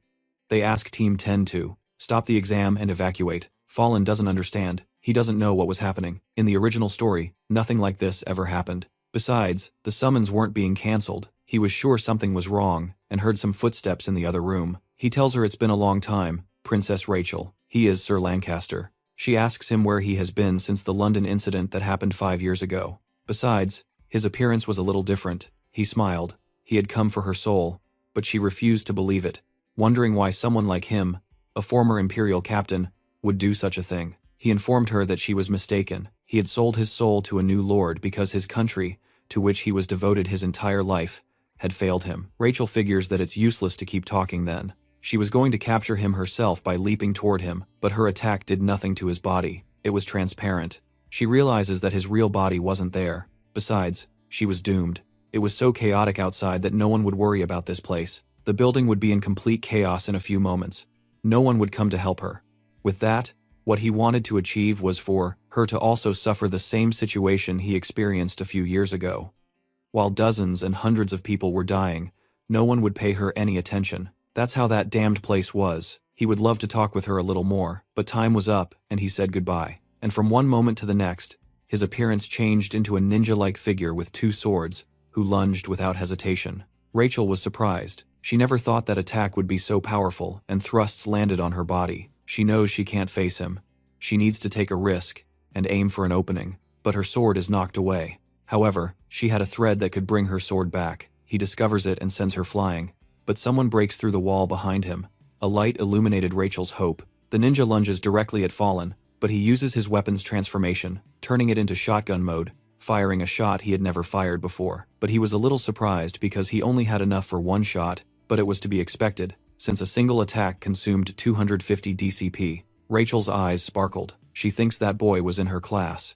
He asks her if she's okay, but she clearly didn't look okay at all, starting to heal her and scolding her, since if he had arrived a little later, she would have never been able to wield a sword again. And upon seeing the patch, he remembers that the seed needed royal blood, and he had finally found it. People shouted from above asking if they were okay, saying they were coming to save them, but they still didn't know what the hell had happened on the beach. Number 2000 asks him what happened. He thinks it took him too long to get there. It had already been scared off, but it wasn't him. He doesn't know who stabbed it, but the emoji was furious, and yet someone was able to use brute force to drive it away. That guy was definitely incredibly strong. Seeing that he wasn't believed, he accepted it. If someone told him something like that, he wouldn't believe it either. But he was probably the murder suspect. Besides, he also doesn't understand why that monster appeared. He thinks the exams were a fiasco. Fallen recounts that to sum things up, the news became known all over the world, and the exams were postponed because a lot of staff was used to clear things up with the public. After that, tests and classes were cancelled, and the cadets were able to enjoy a pressure-free 10-day break. And that message that had changed history, the one from Alex Lancaster, still caught his attention. Inayun hit him just for fun, and when he looked, she just stuck her tongue out, teasing him. She goes to her room, thinking that Fallen was a loser, and when she got to her bed, she saw there were 2 messages on her forum. One was from Desujo, which said it was a sure victory. It seemed she was worried about a lot of things. It felt as if several internal and external factors were weakening her confidence. However, she is a talented archer, a steadfast cadet with a strong work ethic and exceptional talent. She was able to deliver perfect results. Someone else might think she lacks talent enough, but that wasn't true. What she's missing isn't talent, but self-confidence. If she continued to move forward in the same way she believed in herself, he was sure she would be able to become the best hero. She thinks that this was embarrassing, and the next message was from an anonymous user. She doesn't know who it's from, but it was a long message, so she decided to read it, and as she did, a vein throbbed on her forehead. She became incredibly angry, and let out a scream throughout the building, yelling that she would not forgive him, she would not forgive that damn son of a… In his room, Fallen believes the seed only consumed the blood. He recounts that the banjal seed he obtained in the Gary Mountains, if fed with human blood, would give birth to the witch.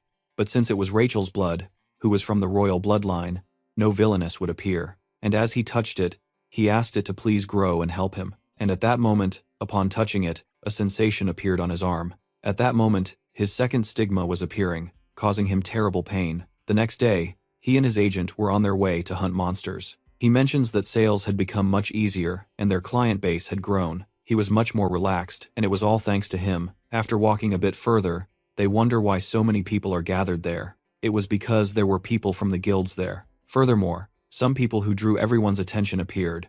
They were the members of the Essence of the Straight Guild, and he wonders if that isn't Jaeyoon. Upon seeing him, she walks straight toward him, asking what they were doing in the field. She thinks they shouldn't be there alone, but he refutes this, saying he wasn't alone and that he was with his agent, Park. As they introduce themselves, Fallen thinks they have very different personalities. They made a strange pair. Supposedly, in the original story, Park was supposed to be Suj's agent, and Jaeyoon would discover that contract and make a huge investment in their partnership. The result was so successful that everyone involved ended up on a path paved with gold, but that was in the original novel. The problem now was that, at this point in time, Jaeyoon should have no interest at all in investing in them. In the worst-case scenario, she might even be blocking Park's path, but she agrees and opens the way, saying she will accompany them on the hunt. Then she brings up the topic of what he'll do in the future, and after a long talk, she asks if he wants to join the Essence of the Straight. They were in second place for now, after the creator's sacred grace, but when she becomes the leader, she would make Essence of the Straight the best guild in Korea. They could promise him a wide range of support from advanced weapons to renowned agents. Fallen informs her that contacting underage cadets is illegal. He was going to charge her a fine of 500 million. She didn't care, she could pay it whenever she wanted, and at that moment, he breaks and she gets jolted and yells at him about what the hell he was doing. But he claimed they had arrived at the monster spawn point. She called him crazy. How could an ordinary agent find a monster spawn point? Not even her best agents could do it. He timidly thinks that late April is the time when monsters usually start to go wild. Normally, there were many people who go to the field, driven by that infamous season. There are a few more of those places, but the others aren't as popular. Besides, it's a hunting ground selected for Fallen's characteristics as a marksman, and he nodded. He really was a good agent, one of the best. And she asks him to take her back, but she got out and, as she turned around, she knocks on the window and asks him to please give her his business card. Then, 10 days had passed since the incident, and the students had returned to class. Fallen naturally took first place in the written exams, and after punishing Jorak during the practical exam, the group that used to bother him quieted down. That is probably the most peaceful time he's had since. He was at Cube, but just then, a blow broke through the wall, asking him if he had written that. He shouldn't think about sneaking away. The annoying tone of that report obviously belonged to him, but he calmed her down, asking what was wrong with what he wrote. He was only doing it to help her, but she yelled that she hadn't asked for his help. He had said that she had no talent as an archer. Who the hell had given him the right to teach her anything? After a lot of fighting and arguing, they make a bet. But if she lost, she had to give up the bow. She burst into flames. He was a little jerk. Besides, she got even angrier because Fallen would also use a bow, and she left in a rage, eager for their bet. Fallen believes his master sharpshooter skill was high level, so even if he was only at grade 6, he could win the bet. He thinks that Nayoon was escaping from reality, to the point where she thinks that just because she's talented with swords, she's also talented with bows. Just telling her nice things wouldn't help her. That's why he needed to change her mind and, thus make her stronger. Later, the freckled guy was leading the class. He mentions that the academic and hunting clubs had been suspended due to the incident with the djinns, and Fallen thinks the novel's plot went more or less the same way. And if that was the case, the next incident was the assassination of the Parisian multimillionaire. This episode begins with a killer organization sending a warning that he was going to die. The target would be the multimillionaire from France, Beetle. Due to Beetle's peaceful personality, he had a normal lifestyle in his mansion on the outskirts of Paris, which was a complete lie. Beetle was a twisted fraudster known as Vervet, and he scammed numerous people, accumulating his wealth through all sorts of twisted acts. Although he had been able to avoid being caught until now, but the darkness is always found, and since he was a wanted man, He couldn't ask the police for help, and he didn't have enough time to find people who were strong enough to protect him. Beetle felt chills down his spine. However, even if the heavens fall, there will always be a way out. One day, he came up with an incredible solution because a cadet was visiting his mansion, who was the freckled guy. He mentioned that he wanted to take his class to Paris, but didn't have the necessary resources. But then he appeared, Beetle, telling him that they could stay in his mansion and he would pay for everything because he liked to help with education. His plan was probably for the cadets to act as his bodyguards, and just then he gets a message from the Violet Society application. Fallen believed it was her first request from the Truth Room. It asked her to please find the con man who escaped after swindling their family, and the details of those people were noted below. Elsewhere, a group of several people was watching Fallen. There were many discussions about why they wanted to bring Phelan into their association. The main reason for this was because they were missing a member, but they couldn't just let the black position be filled by a cube student. That's why the giant offered to take the black position, and the boy would take his old spot. After a long discussion, they held a vote on who wanted Fallen to join their team. The vote was 8-2 in favor, and so the recruitment of Fallen was accepted. They also informed her of the invitation to Paris, and she, smiling, asked them to leave it all to her, since stealing was her specialty. The next day, everyone was excited to go to Paris. Each person had to draw a slip of paper to form pairs, and so they arrived in Paris. Everyone was happy, except for Niam, who was cursing his luck, and they started to fight again. And we are also shown the first couple in the manhwa, which was the freckled guy and his girl. The other students got jealous because they didn't have that kind of affection. He explained that she was his girlfriend, and also the team's doctor for the trip. Her name was Natasha, and she informed them that they were free to explore from now on, but the party would start in the evening, so they had to be back before 5 p.m. As they walked, they wanted to eat, and Fallen had a plan, so he had to follow her. She informed him that she was very picky about eating. He thinks she comes from a rich family and was sure she would know what to order, and just then a presence made him jump. He wonders what that was running by, asking it to please wait. He wonders if, perhaps the story has changed or an unknown character has appeared again. He wonders why she is in Paris, but when he tries to talk to her, she refuses to say a word to him, and then he gets a message. At that moment, he apologized, saying he must have mistaken her for someone else. After reading the message, the episode had changed. Jane and Sunga had met before in this chapter. Both were in the sacred grace of God, and they were participating in various missions and experiencing several incidents. For Sunga, who had a hard life, Jane was the only person she could call a friend, but everything fell apart.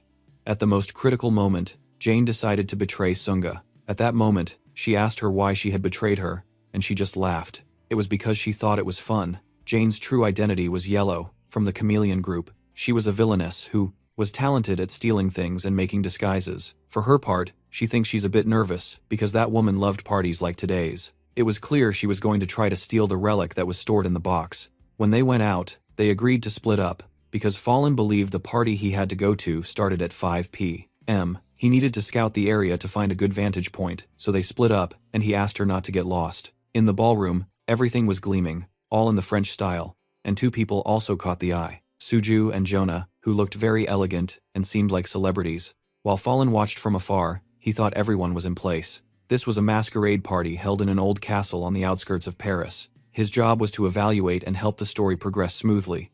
But upon seeing a portal with his magic vision, that wasn't in the story. He knew things had been going too well.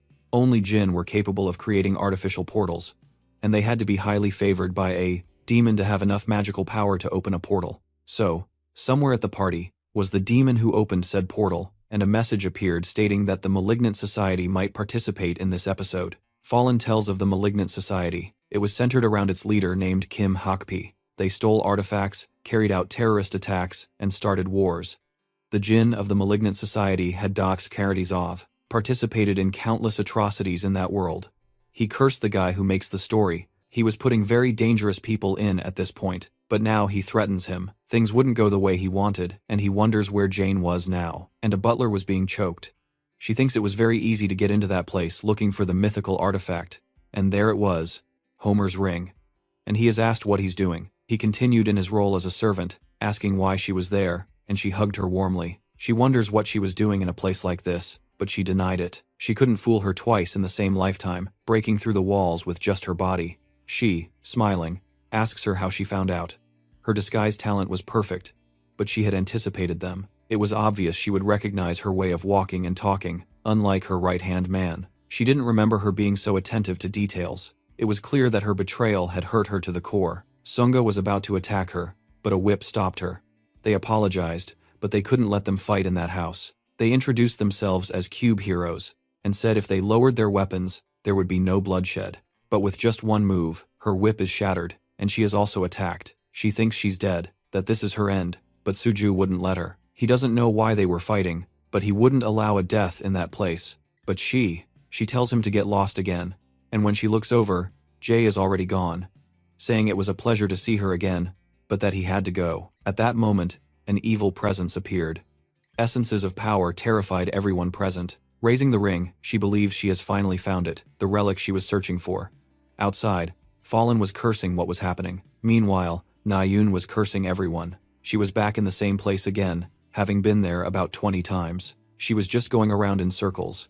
She wanted to file a complaint with that damn company, but she stopped herself because that company belonged to her father, and she wondered where Fallen was. He wasn't answering her calls or texts. Back at the party, Sunga demanded she put that down immediately, but the woman told her it wasn't an item she was allowed to have. They were the evil society, and they would take the ring because it belonged to them.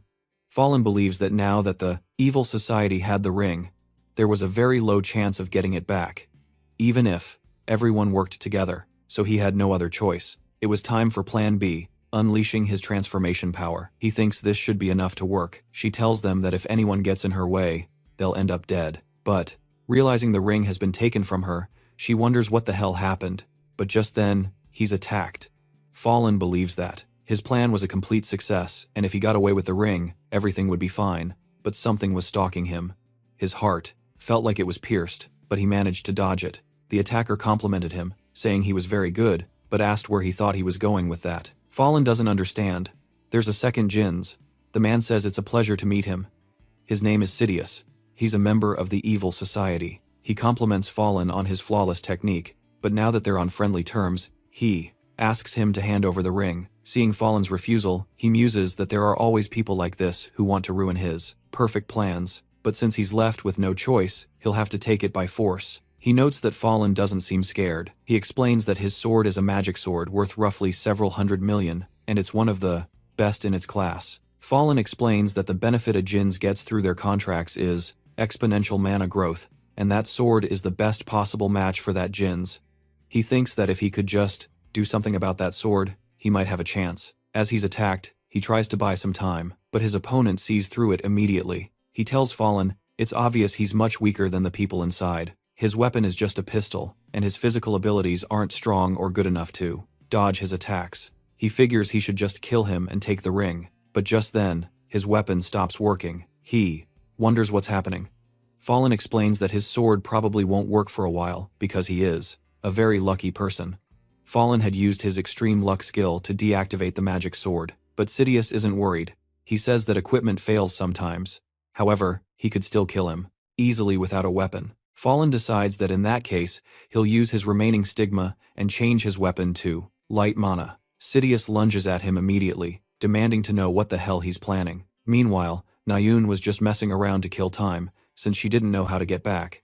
Besides, she could hear a lot of noise from police cars and ambulances. She wondered where that kid was. She believed she had been influenced by him in a very strange way, and, looking to her side, she was surprised to see him there. He told her that he was a little tired, and collapsed next to her. She asked him what the hell was going on. Was he sick? Repeatedly telling him to wake up, again and again. He, barely opening his eyes, wondered where he was. He thought the school year was over, and just then, his mom and dad called out to him. Seeing them, he just told them he bombed his exams, but they calmed him down, telling him everything would be alright. And just then, he woke up for real, and the other characters appeared, scolding him that it had been a real pain to get there to take care of him, and they asked why he was crying. He just said he was a little sick, and asked her to wait outside. They told him everything was fine and that they were at the mansion. He realized that the murder episode was about to begin. He was glad he had woken up before the case started, and later that night, the two of them were alone. He saw the news about what happened and, fortunately, no one was seriously injured or killed. He recounted what he had been through, and Fallen begged him to be careful, since he was the protagonist of this story and couldn't get hurt. He realized he had jumped in to defend that person without any fear. The killing intent from Sunga was real. Of course, he understood his own motivations, since he was the protagonist who walks the path of righteousness. However, he didn't know if a protagonist he created could act correctly in the new story that was unfolding, and if that were the case, he wondered if he could ever actually go home. But Sun Ho told him, "Protagonist my ass. There's no such thing in this world." If he was the protagonist, then so was he, because everyone shines with their own light, in their own world. And now that they were opening up, Sujo asked him why he had written that thing about Nayun and the bet, but he replied with a philosophy that everyone has, their own corresponding abilities, and shouldn't let them go to waste. Besides, if she followed the path of the sword, she would become even stronger than anyone he knew. But he was asked how he could be so sure. He said he knew her well, and knew she loved the bow, but he denied it. He knew her better than anyone. He had been watching her for a long time, so he knew far more about her than any other person. Just then, they heard a noise. Fallen thought it was Nayun, who must have learned some invisibility technique for silly things like that. When she got back to her room, she thought that guy was crazy. She wondered what the hell he was talking about, and, seeing her come in so late, Jonah told her to be quiet and get some sleep, but she couldn't. She told herself to calm down.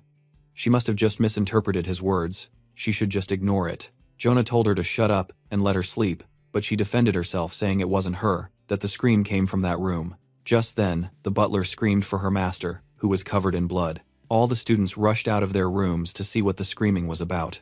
Hearing that it came from downstairs, Sujo leaped from the third floor. Fallen wondered if he was some kind of monster to do something like that. He was killing himself. Upon arriving at the room, they see the body completely covered in blood.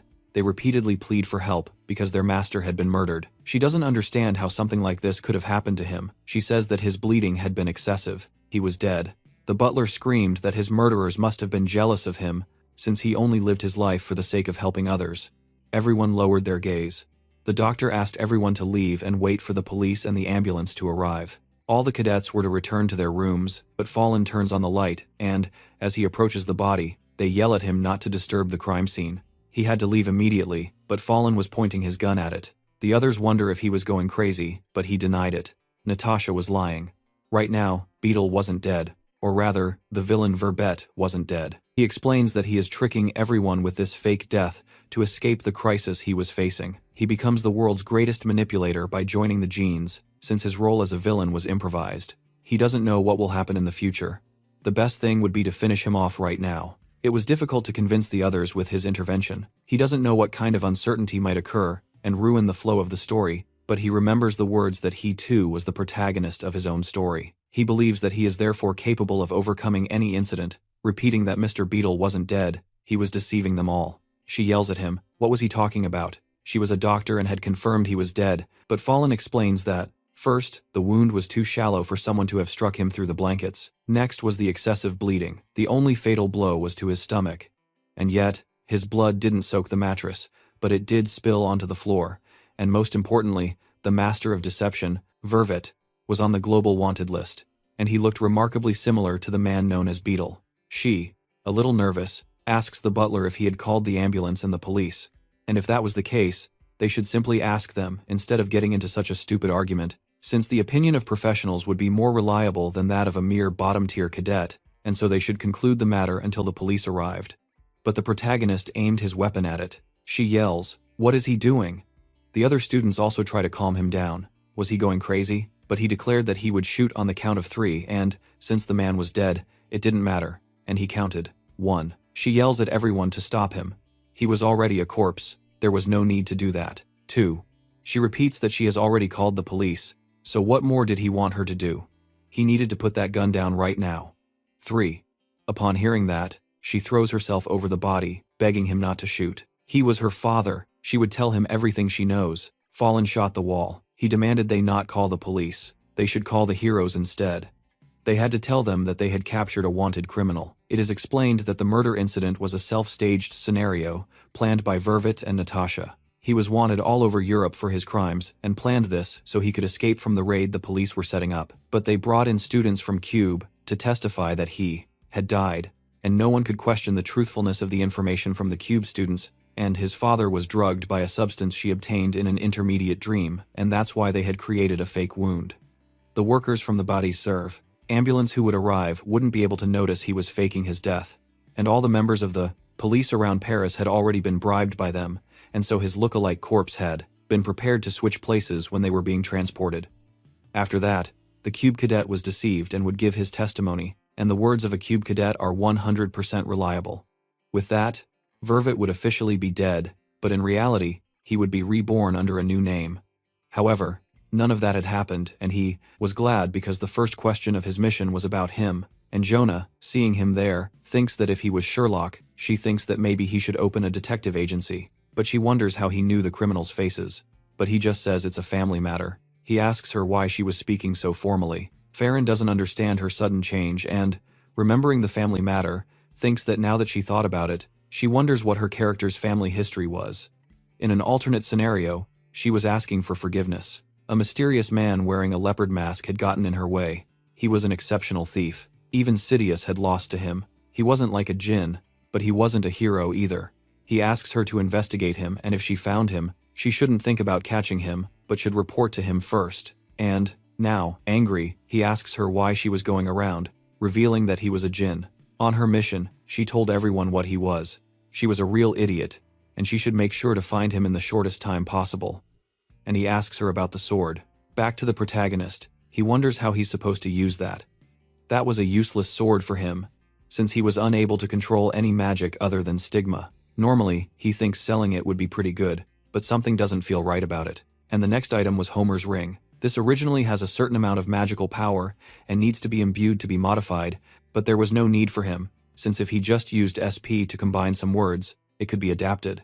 This was a relic that increased magical power and also increased intelligence permanently. It wasn't a character-bound item, so he could transfer it to someone else, since his magical power wasn't that high. But for Suho or Nayun, it could be of great help, especially for Yuna, who had more magical power. But for now, he would have to use it, and he wonders how much his stats had gone up. And on the screen, it showed how much they had increased, and now there was Master Sharpshooter. Only speed and perception had increased, but his talent had gone up. He was starting to feel like he had hit a wall. Probably he needed to work even harder to break his limits, but he should still be able to beat Nayun at this level. And before closing his laptop, he remembers his character's investigation. He thinks there was no way that the co-author leave his past in totally white. Then, he's searching the Ticket Society app for some information about him, but it was non-existent. He thinks that finding information on him would be a difficult task, and one option that came up was a problem solver. This was someone known as John. He was the best at finding all kinds of information on people, but he was also very expensive. But since he was definitely good, he was going to hire him. But then he remembers he no longer had any money because he had been investing it, and the seed was beginning to move. He thinks that it was time to feed it, since it was moving a lot. The next morning, Jonah was trying to contact her Uncle John. Meanwhile, Fallen was in Norway. You might be wondering what he was doing in Norway. It was a short story. But this story gets interrupted by a snowball, because Nayun just wanted to bother him. It said that club activities were put on hold after the Sven incident, but the hunting club borrowed a mountain cabin on a hill and organized an event to resume the club's activities. She asks everyone to stop messing around. They were about to explain the event. Now, she explains that flags were hidden in various parts of the forest. These are prizes linked to each flag's number. There were virtual reality devices, vouchers, and many other incredible gifts, so they had to find them. Each person would go up to draw a ticket and search for flags with their team. Nayun yells at him that he rigged the drawing, and, as they walk, she just asks him not to slow her down. Also, he shouldn't forget there was a wild boar trap right down there. As they walk, she asks if he isn't cold, since he was only wearing that thin vest. He explains that it's an incredibly functional coat. It's part of a relic. It was a gift from Rachel. She said it was as thanks for the midterms and for everything he did for her. He thinks she's very kind. He feels there should be 100 more characters like her. Nayun points out that there's a flag. Plus, it's number 1.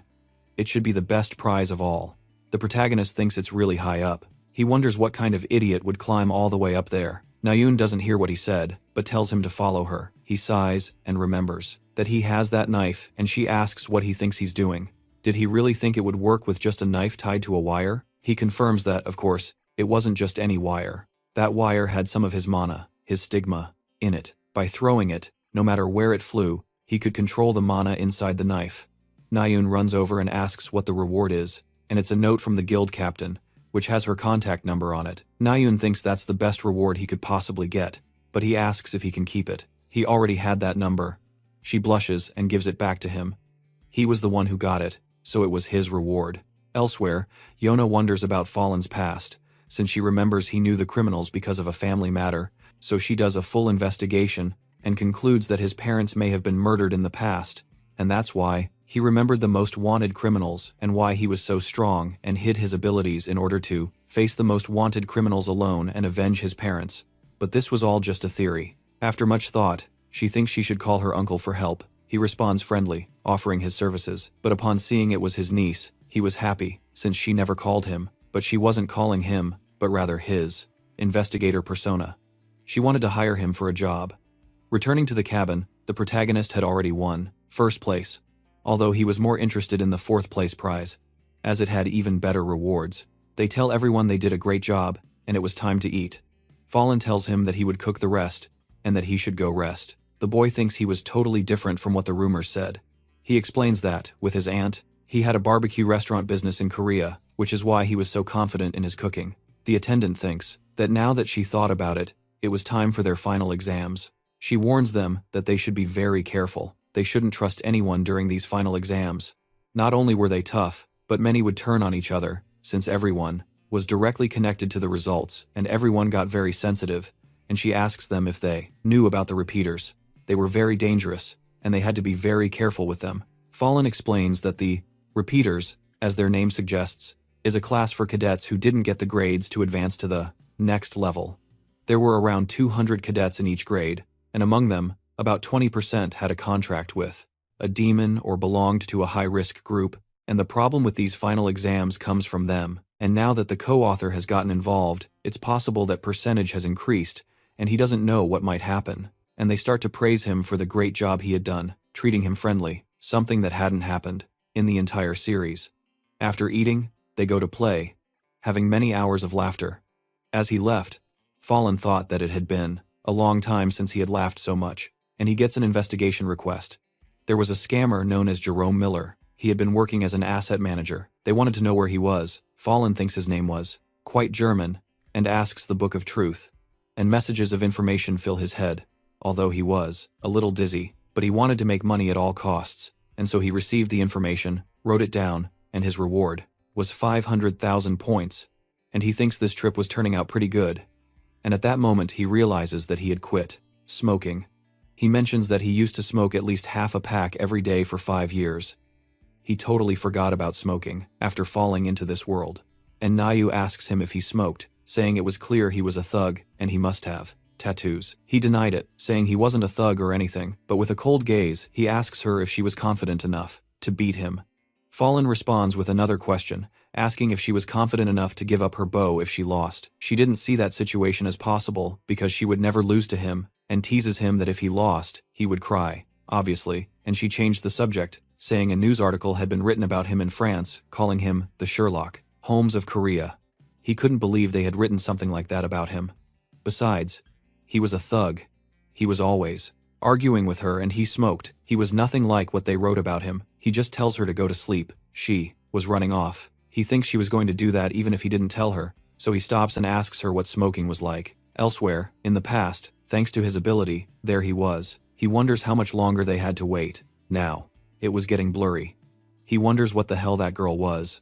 Elsewhere, they were telling the boss that he had returned early. They ask him how his request went. He thinks it was something strange, but before telling them, he had to go to the bathroom. He explains that 17 years ago he was left at an orphanage, but he couldn't see his parents, and a little girl was the one who left the baby. He hadn't discovered anything about his past. It was too murky. He thinks he needed to improve his condition to find out more. He feels that it will take him much more time. Even if it was his niece's request, it was too difficult to do for free, and he tells him that he had received another request, but this time it was from a red diamond class buyer, the highest class in the Violet Banquet. He wonders if it was someone on the same level as him asking for information, and indeed, they were asking him to investigate a subject. They would pay him 100 million up front and another 500 million upon completing the request. Seeing that letter, he believed there was no doubt. It was a request from the Chameleon Group, and seeing that the subject was Fallen. Smiling, he thinks he must be a special guy then. On Friday, they announce that the final exam was in 4 weeks.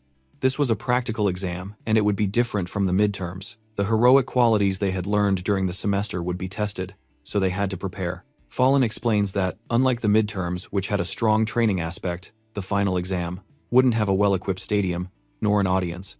The place where the final exam will be held is a remote island in some part of South Korea. It will be a week-long survival test in a place full of wild beasts and monsters, but he believes that, if the co-author intervenes, he might see different results. There were many variables. Besides, he was getting nervous. Before that exam began, the instructor explains that he couldn't give them details about the exam yet, but for that exam, numerous mid- and high-level instructors and heroes had been invited to ensure the safety of the place, so they shouldn't worry and should just focus on the exam, and they were dismissed.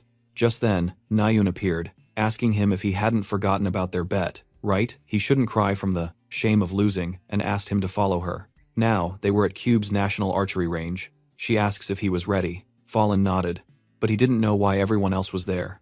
He amicably asks her if they were going to do this alone. On the contrary, she says everything feels better when there's an audience cheering them on. And someone grabbed his hair. Hadn't he heard that, if Sinayoon lost, she would quit archery? And if that was the case, then if he lost, what would he do? But she shooed them away, telling them not to interfere, and that the bet was to hit the target. You could see over there was a target launcher, meaning the target would come out from there. First, they would start at 100 meters. If he hit it, the distance would increase by 50 meters, and since he was ready and the explanation was given, they should begin. Or had he, scared because it was too hard? But he denied it. It was easier than he thought, and everything was ready. The two targets went flying through the air and she hit hers. She thinks 100 meters was too easy, so they should advance. But Fallon asks for forgiveness. He was surprised and couldn't shoot. Besides, he doesn't know how to use a bow. Music. Those two think he looked like an idiot. And, sighing, she tells him that his posture was horrible. If he shot once or 100 times with that posture, he would just be a laughingstock. Fallon thinks Nayoon's posture was definitely the standard, but that didn't matter.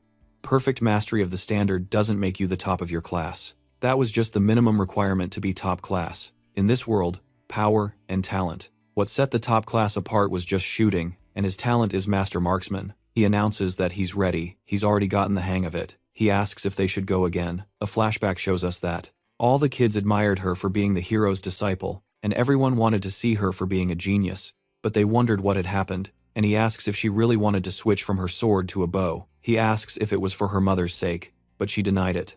That wasn't the reason, she just wanted to switch. A genius like her would probably become the best archer, even if she started at that age. She apologized to her master because she didn't want to receive that sword, but he yells at her not to call him master if she was just going to change the course of her life like that. She couldn't call him master, but he calmed down. He wouldn't stop her decision.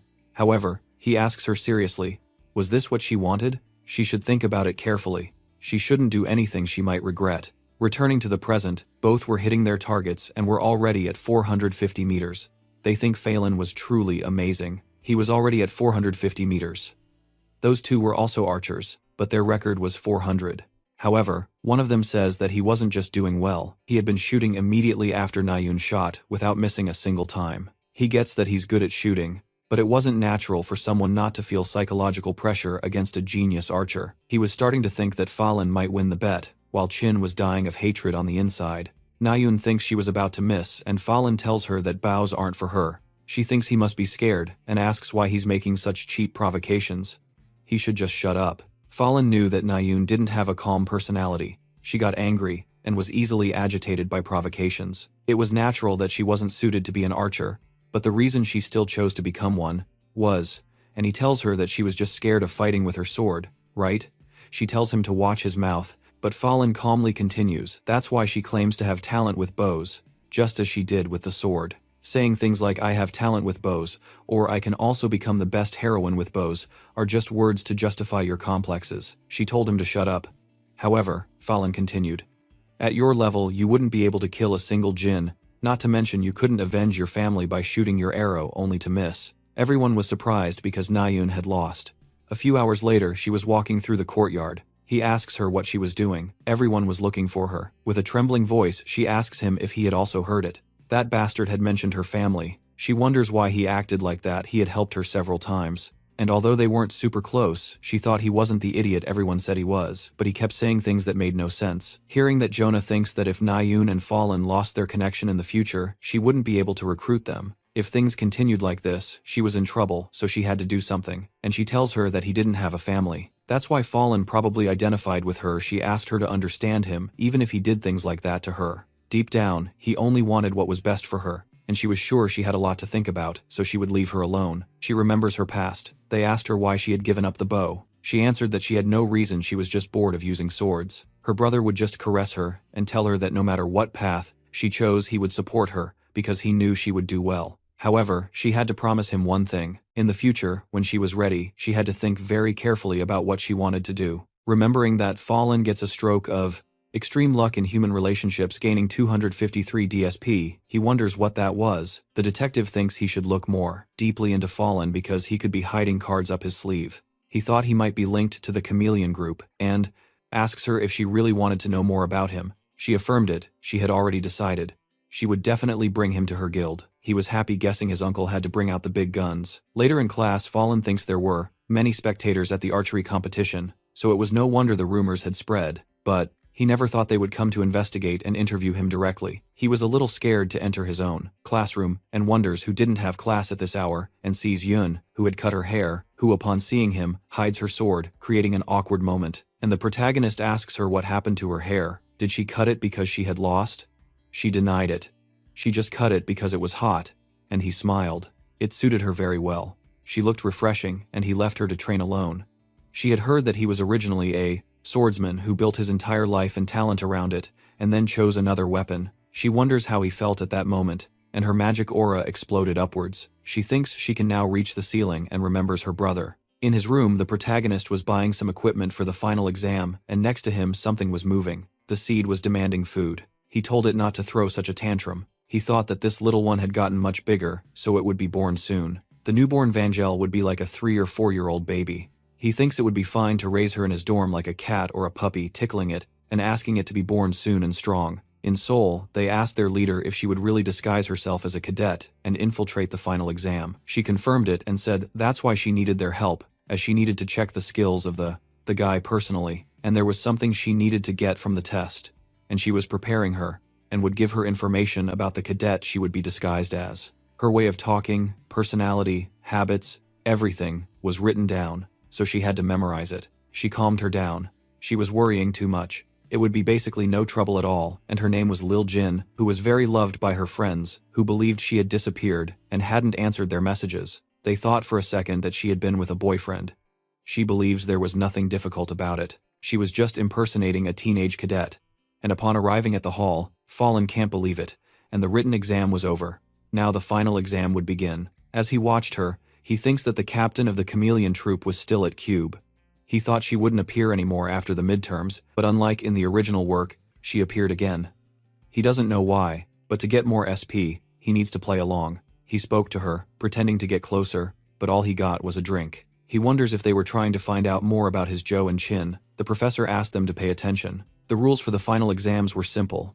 All they had to do was survive for 5 days on the island and earn the maximum number of points. They could get points by defeating the island's monsters or by taking them directly from other cadets. They could also be bought and sold among cadets, so they had to keep that in mind. And for those who wanted even more, they could steal a supervisor's badge, and it would give them 200 points. So they could try, but Fallen wonders who would want to deal with a supervisor who was a hero. And since everything was said and assigned, they had to follow him to the shore. Fallen recognized her. It was Rachel. He asks her if she wanted to come with him for the final exam. He says that it was no coincidence that he joined Rachel instead of the other protagonists. That was because the result of the numerous variables caused by the numerous interventions from the co-author worried him, because now a villain with a grudge against her had appeared, and she might be the person most at risk in this exam, but she, sighing sweetly, tells him that she was fine on her own. He knew she would say no. The higher their rank, the more they tend to go solo, but he tells her that just in case, he will give her his location information. He won't hesitate like the co-author wants him to.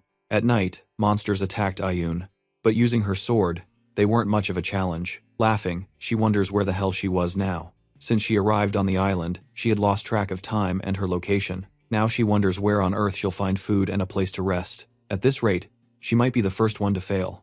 But she sees a hopeful light. Running, she thinks it smelled delicious. Someone must have gotten food. She thinks she has managed to survive. Fallen, upon seeing her, tells her that the fights between cadets would begin in 12 hours, so he couldn't do anything. She yelled at him, asking how he had done all that, but he had prepared beforehand and asks her how many points she had. She replies, 25, so he offers her a deal. If she gave him half of the points, he would offer her food. She, although very reluctantly, accepted. She didn't want to die, so she had to eat. Fallen thinks that in the end, he met up with Nayeon and not Rachel, and if that were the case, he would hack the server for the cameras and check the control points. And there she was. He thinks the story was still intact. He asked Rachel if she wanted to buy food. The next day, Fallen woke up. He thinks it was already morning, but it still looked like it was night. Seeing her, he realizes she was still sleeping, and right next to her was his seed, asking if she was hungry or why she was so cute. He asks her to stay there for a while as he moves, and he tells the sleepyhead that he was going to take the tent. She accepted. He could do whatever he wanted. Fallen thinks that fights between cadets were allowed from now on. He thinks the best thing to do first was to find the dangerous person, and he still couldn't. Kill the cadets he believed were minions, because in reality, they weren't yet. It's said that there were differences in the types of contracts, the contract made directly with the demon, in which very few overcame the side effects, and other contracts that one couldn't even notice. And the only cadet who had overcome the side effects on that island was Joe. Joe thinks the main destination is the world tree in the center of the island, so he had to hurry. Meanwhile, she was still lying down, and as he moved forward, someone aimed an arrow at Fallen, but Yona calmed her down. She couldn't touch that person, but she asks why. That person was only ranked 934 in the rankings, but Yona denies it. They couldn't win. Seeing him, she wonders what he was doing, why he was positioning himself as if to jump. Was he really trying to climb the world tree? No one could do it. She is surprised. In just a few breaths, he had reached the top. Yona explains that for him, the ranking was just a number. If she had shot the arrow, the result would have been obvious, but that information should be kept secret because that person was very strong, and he could become part of their family later on. And then a call comes in from Jane Lee, so they had to go back. Fallen uses the power of clairvoyance, finding all the nearby cadets, and upon searching carefully, signs of magic and a different aura were felt from that place. He thinks it had been too easy. The preparations were ready. On that branch, there was a phrase engraved with specific coordinates. He thinks that was enough, and now, he just had to wait. Returning to Nayeon, she was all flustered, remembering that Fallen had called her cute or something. She was very stressed. She had received many compliments on her appearance since she was a child, but that one in particular had made her very nervous. But she wonders if maybe he had found a stray cat or dog, or maybe he was praising himself. But she wondered if he really said it while looking at her. Fallen, touching his ear, thinks that they were talking about him. On the other hand, Rachel was with that group. She thinks that since the day before, she was with a group of hired companions. They had refused to spend any points, sharing food, and they worried about her as if nothing was wrong, but somehow she felt uncomfortable. Meanwhile, other cadets were fighting to pass the exams, finals. They weren't making any moves to earn points, nor were they interested in how many points other cadets had accumulated. Other cadets. It was as if she felt the tension was focused solely on her, rather than on anyone else. She thinks something was happening, something very bad. They tell her they'd seen a 10-point grizzly bear. They ask if they could accompany him, since he couldn't do it alone. She agreed. She thinks if she got out of there and defeated that bear, she could leave this place. He reports that the bear is right there. Rachel wonders what kind of bear it is.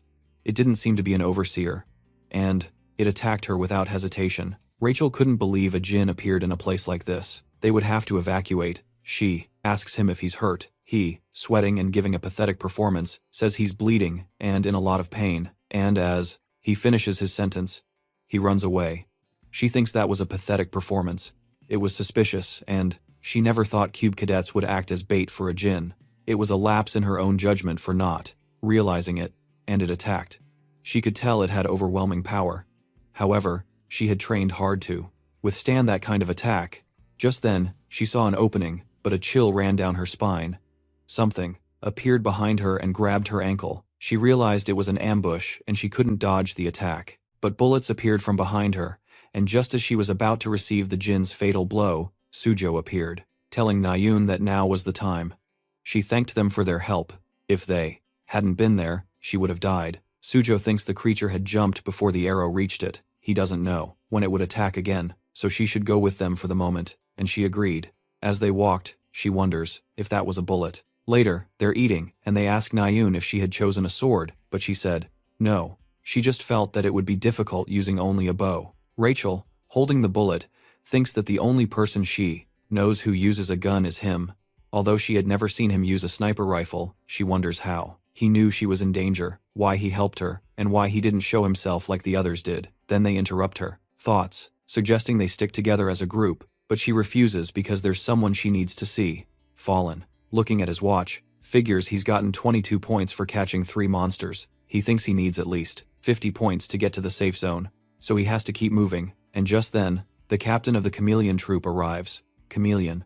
He wondered why she was there, seeing her trying to provoke a fight. There was no way he could win. He thinks it's best to run, but rejects the idea. He had to stay calm. The captain is just here to observe, but she just draws her sword, as she wanted to fight no matter what. She demands he take a weapon. He thinks he needs to distract her for a bit and starts talking to her, asking what she meant. He explains that a duel between cadets has a very important victory condition, as he deploys his undetectable mana condensed thread. After distracting her for a long time, she asks why he was laughing. Was he giving up? But then she wonders what that feeling of defeat was. He expresses that perhaps she didn't know that in a duel, the one who takes the opponent's watch is the one who loses, and if she squeezed the watch too tightly, they would come to remove her from the area. But he throws it back, giving her another chance, and for that reason, he would leave, and she shouldn't bother him anymore. She asks her subordinate if she had seen what happened, but she also couldn't to see anything. The leader doesn't know what kind of ability he could have. Her senses had been dulled by the change, but it was incredible that a 17-year-old student had the agility and meticulousness to do that. Fallen thinks he was saved. He was on the verge of death, but the good thing is that he had found a spot for his camp, and just then, Rachel arrived. A little flustered, he asks if she was looking for him. She draws a blank, and her stomach growls. As they eat, they start talking about what happened, and suddenly he wonders what's going on in his pocket. A seed was bouncing in her cleavage, creating a very embarrassing scene. After apologizing profusely, he asks if she was going to eat. She accepted and, a little embarrassed, asks trial. She knew it was a bit late. Fallen accepted, and she was happy. But first, she still had one thing to do. Something unresolved with her team, since they had set a trap for her. But Fallen told her not to worry. He had already taken care of it.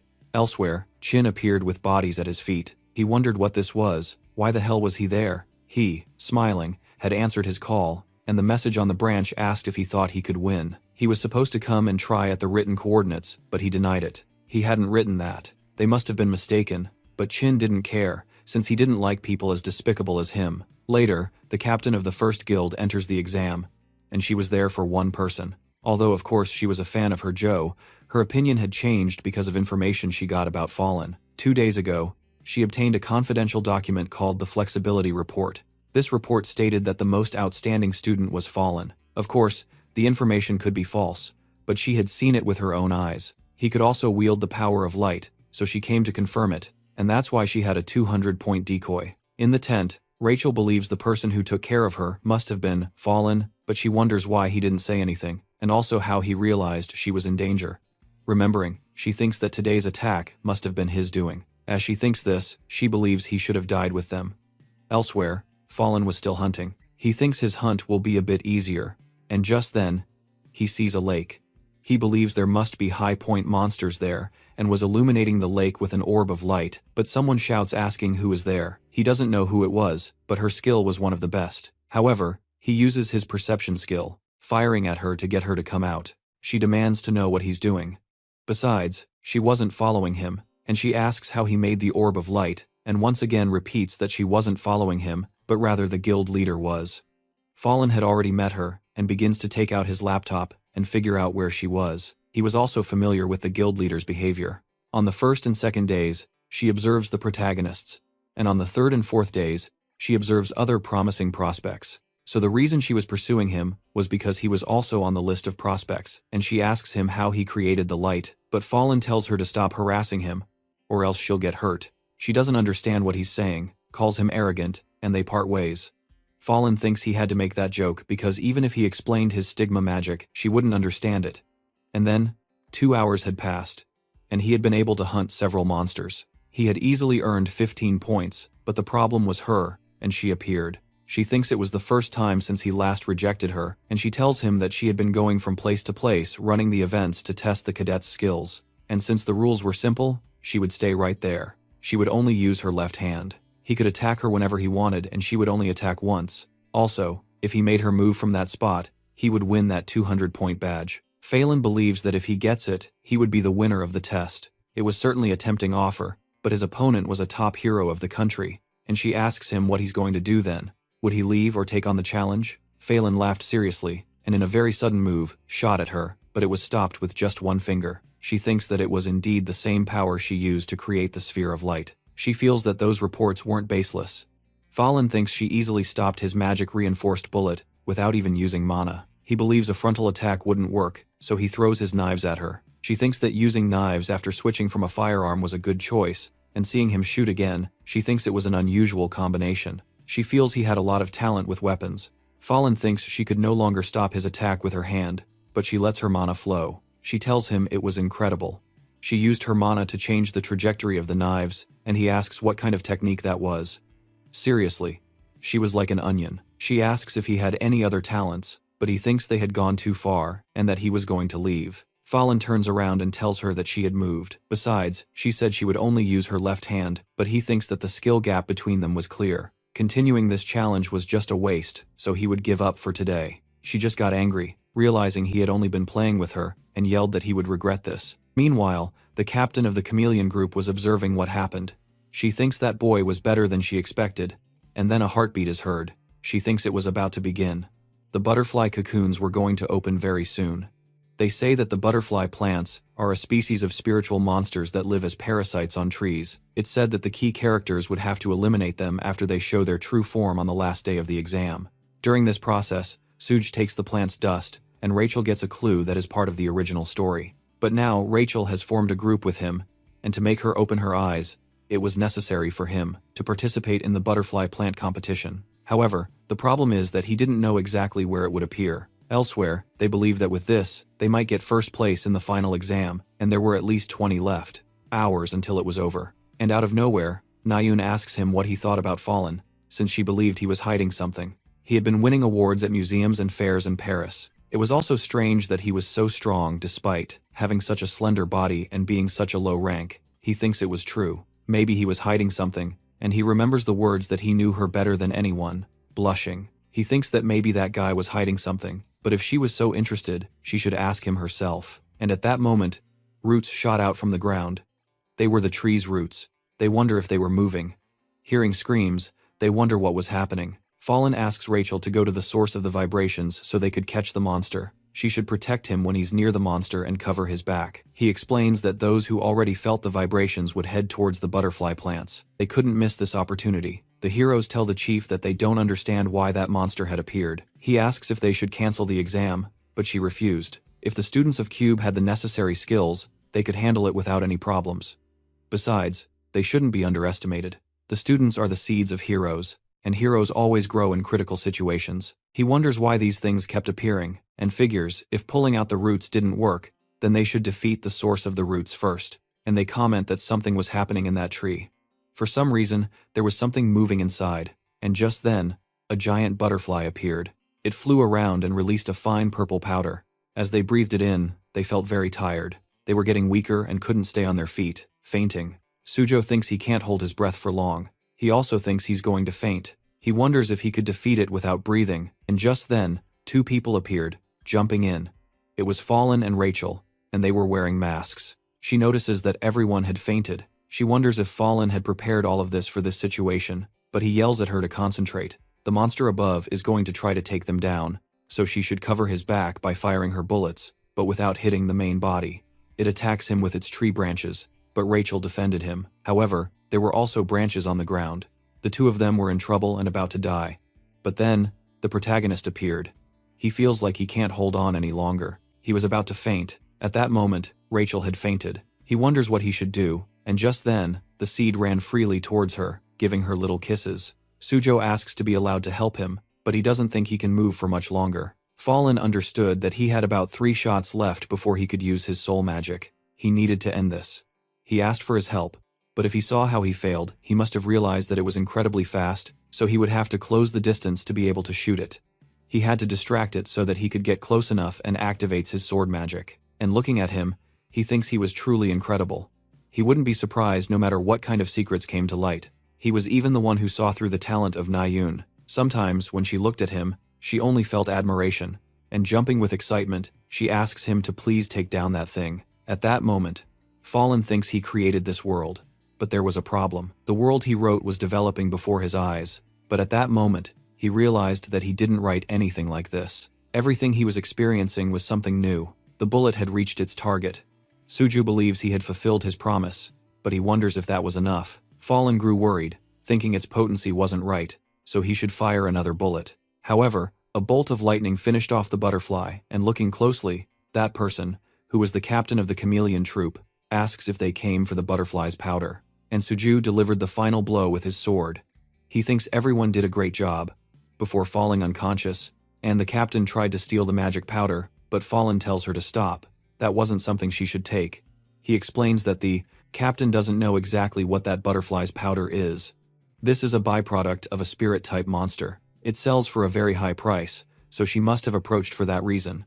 However, in order to face the enemies that will appear in the future, Suju has to obtain it.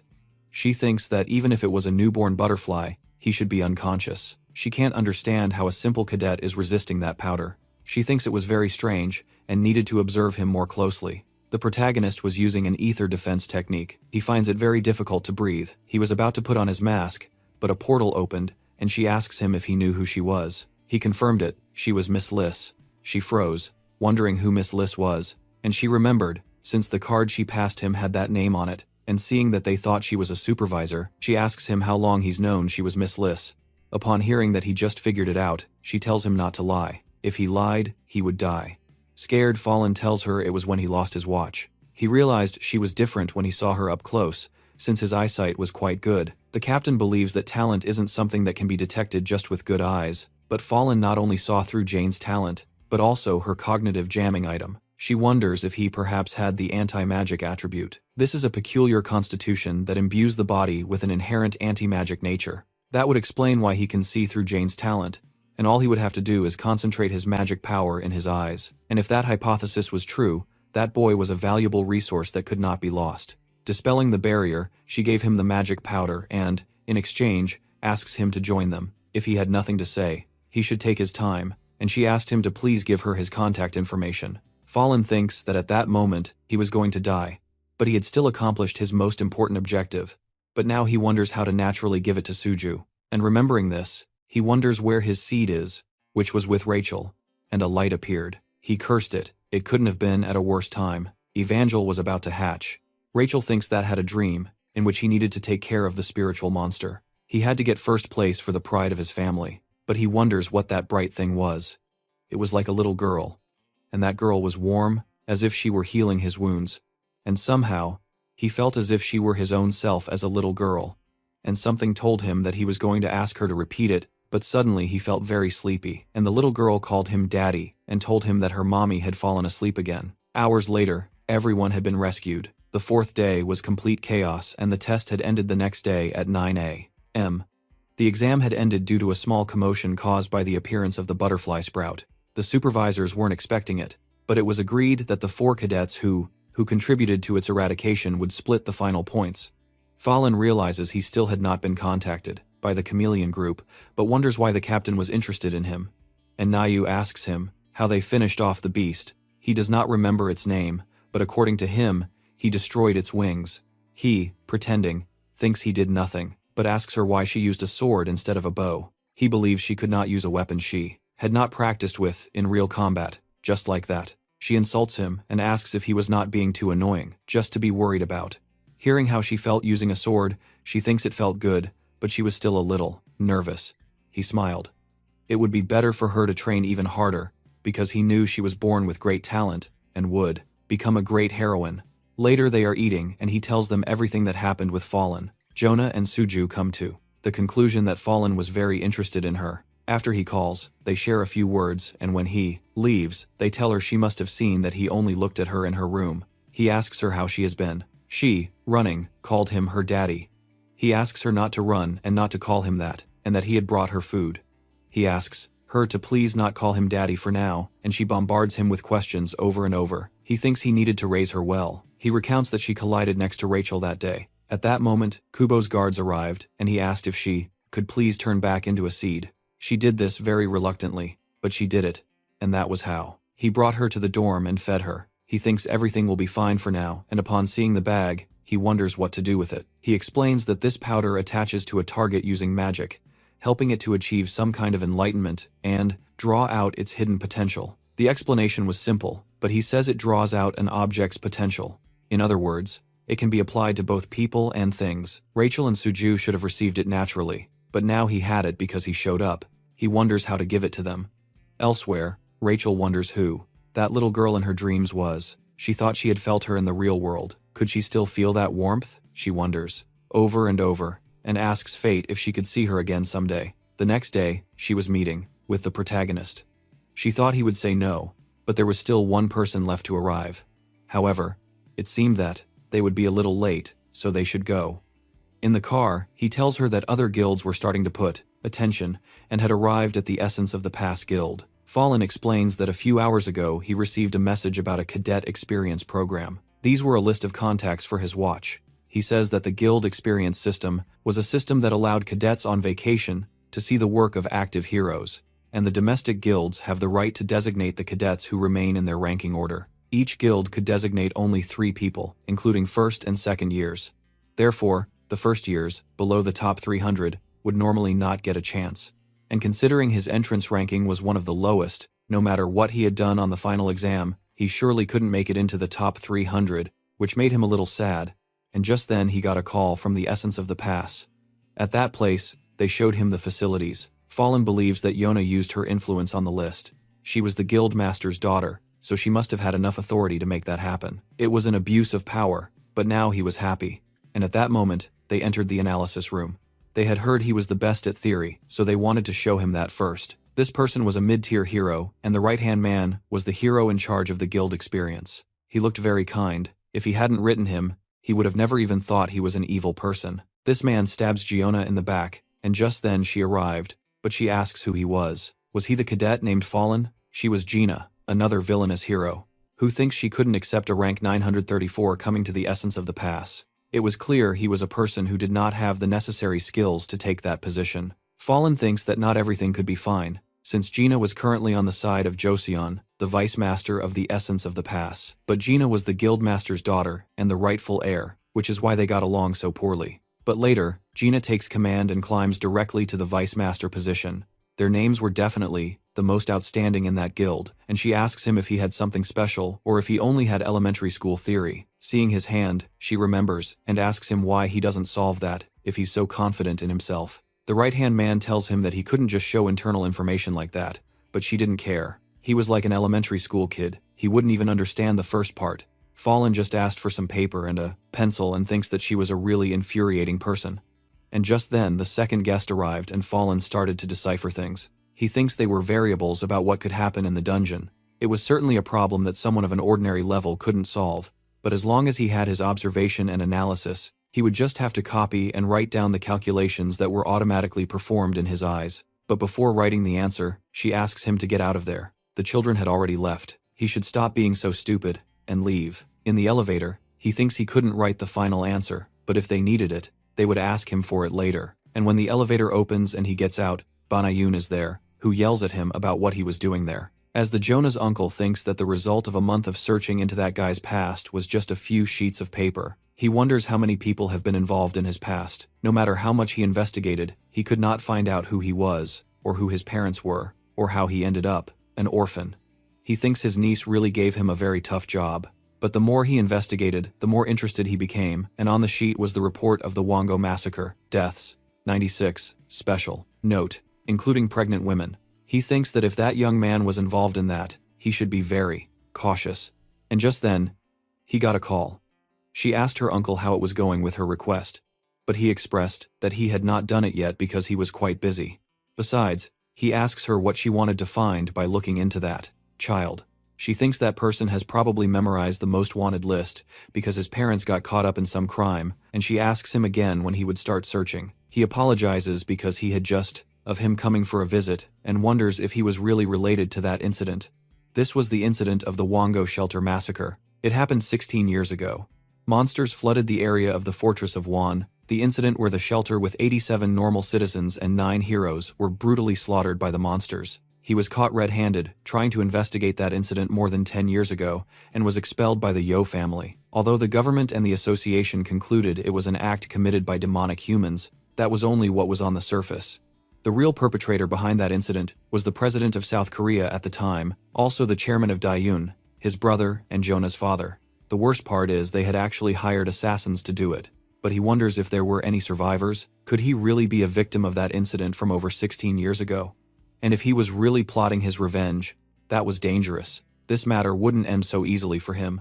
And if he keeps digging, the moment that crazy old bastard doesn't notice him, he'll suffer a terrible death. And they are notified that a large group of stone golems had appeared on XX Street. High-ranking heroes were required to report. He asks where Fallen was, but she expresses that it would be fine, and Jonah was so angry with her uncle that she couldn't hide it on her face. And there were the stone golems. Naeun thinks it measured at least 2 meters.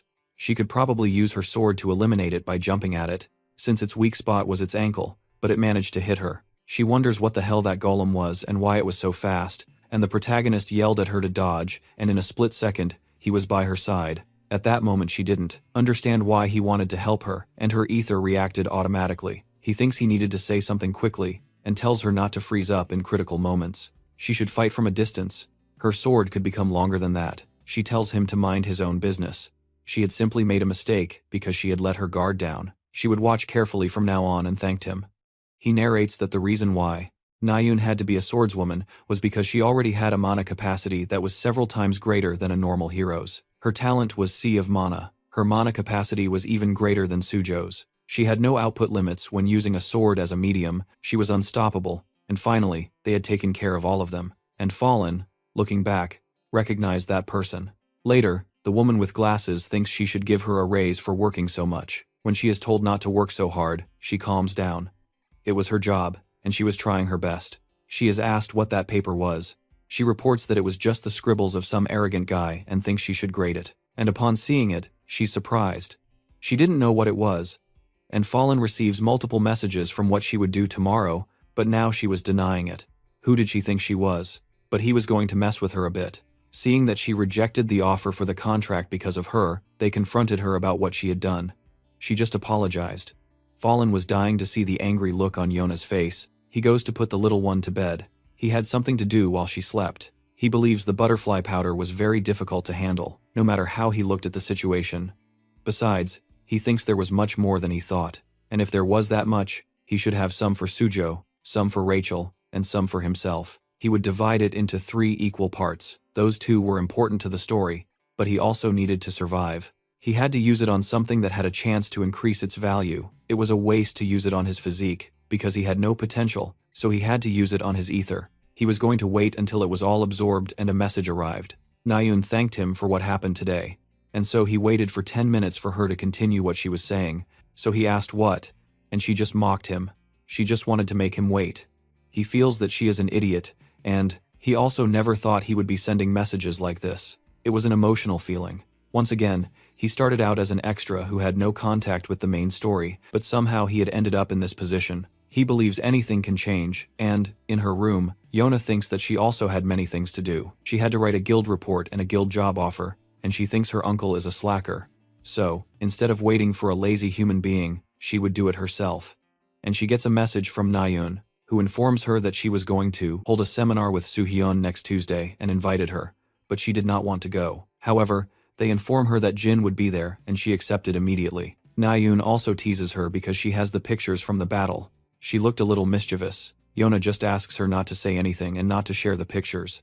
And another message arrived from her right-hand man. Fallen had given up on the guild experience. She was furious, especially since she had worked so hard to recruit him and that wench had rejected him. In his room, the protagonist's SP had gone up. He thinks that someone had become much more interested in him, but he was happy and, so, he should invest those CP. But no matter how much he tried, his stats would fall behind over time. so the best thing he could do was choose and focus on how to use the powder for his ether and invest all his CP in a weapon instead of his physique. But this time, it would all be up to luck. It depended on the system, whether to accept his ability or not.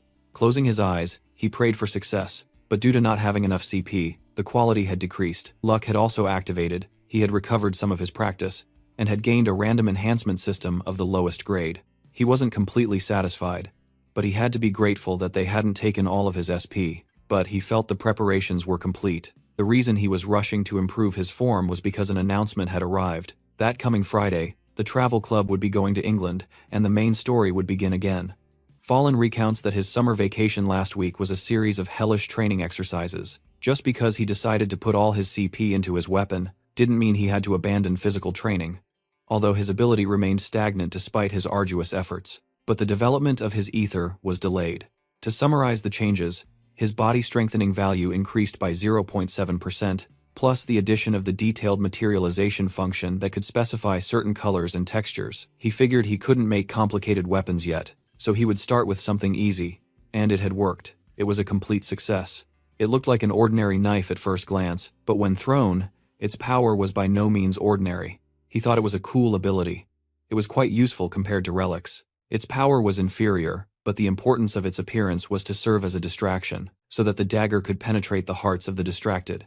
Back in her dorm, he asks her to stay calm until her uncle returned and to eat all her food. And so, they said their goodbyes. As for Rachel, she is asked not to worry.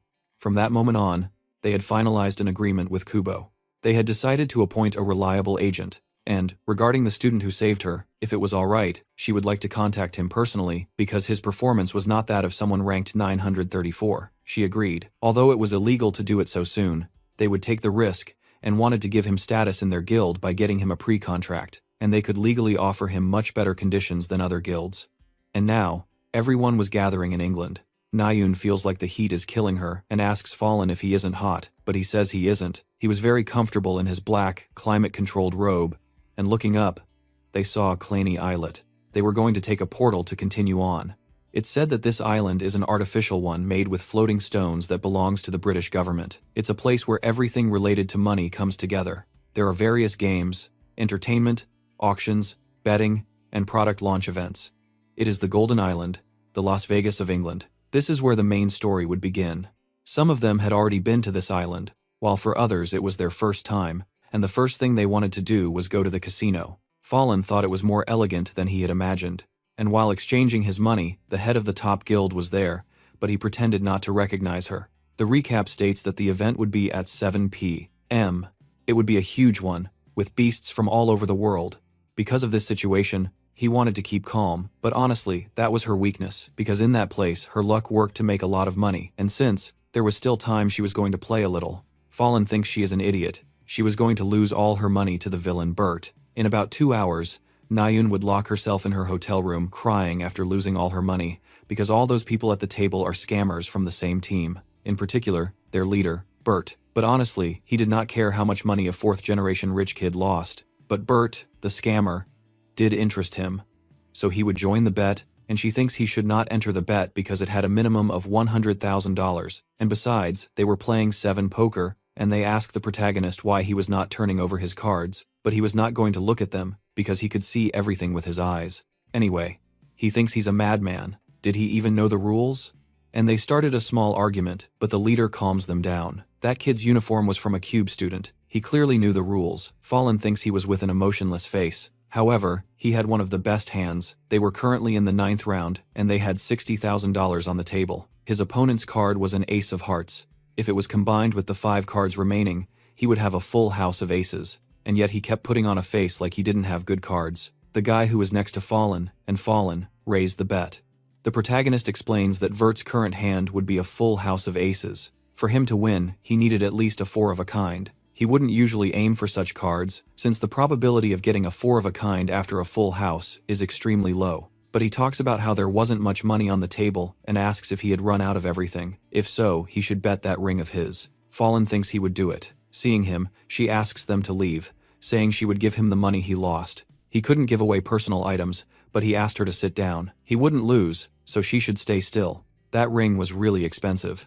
And to match the bet, He wanted the bracelet on her wrist, and he accepted. The bet was worth millions, and they would start by revealing their cards, 3 aces and 2 jacks. It was a full house. He was laughing. He says he feels sorry for him. However, Fallen told him that he hadn't seen his cards yet, and upon revealing them, he was quite lucky. He had 4 of a kind, and there was no need to be surprised. The game was a matter of luck. He, furious, wonders what the hell he had done, and minutes later he was already arrested for causing a disturbance, telling everyone that he had cheated, and Fallen had gotten the obsidian bracelet from the citizen of Athens. That guy still didn't know the true value of that bracelet, because it stored mana, but the owner couldn't use that mana on his own. However, later in the story, that would become extremely important. She scolds him, asking what he would have done if he lost. He just told her that he would have jumped him then, and asks her what she wanted to invest the money in, since 1/3 of those chips belonged to her. And a few hours passed and everyone was gathering and apologizing for being late.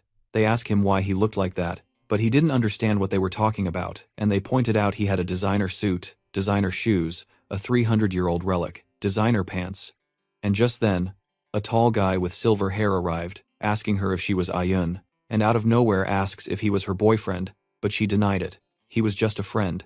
Yona asks if perhaps he was the hunter Junggu, source of light, and when he confirmed it, her eyes sparkled. She was delighted to meet him, and they began to talk. And in another room, the boss was asking Jane if everything was ready, and she confirmed it was. The news reported that they were currently in front of the Thames portal. There were many VIPs gathering in that place to participate in the event held by the multinational Lawton Corporation. The most important people in the world were showing up because white crystals would be directly presented at that location. Everyone was waiting for CEO Selen, but his speech was interrupted because the princess, Rachel, had just arrived. She asks him what was going on with the Academy incident, as many news outlets were reporting that she had lost first place, in theory. As she entered, she thought she could finally have some peace, but someone called her name. It was Selen, the CEO of Lawton Corporation. She asks him if he was prepared to defend against the Jinns. He believes they are. This place was the safest in Europe.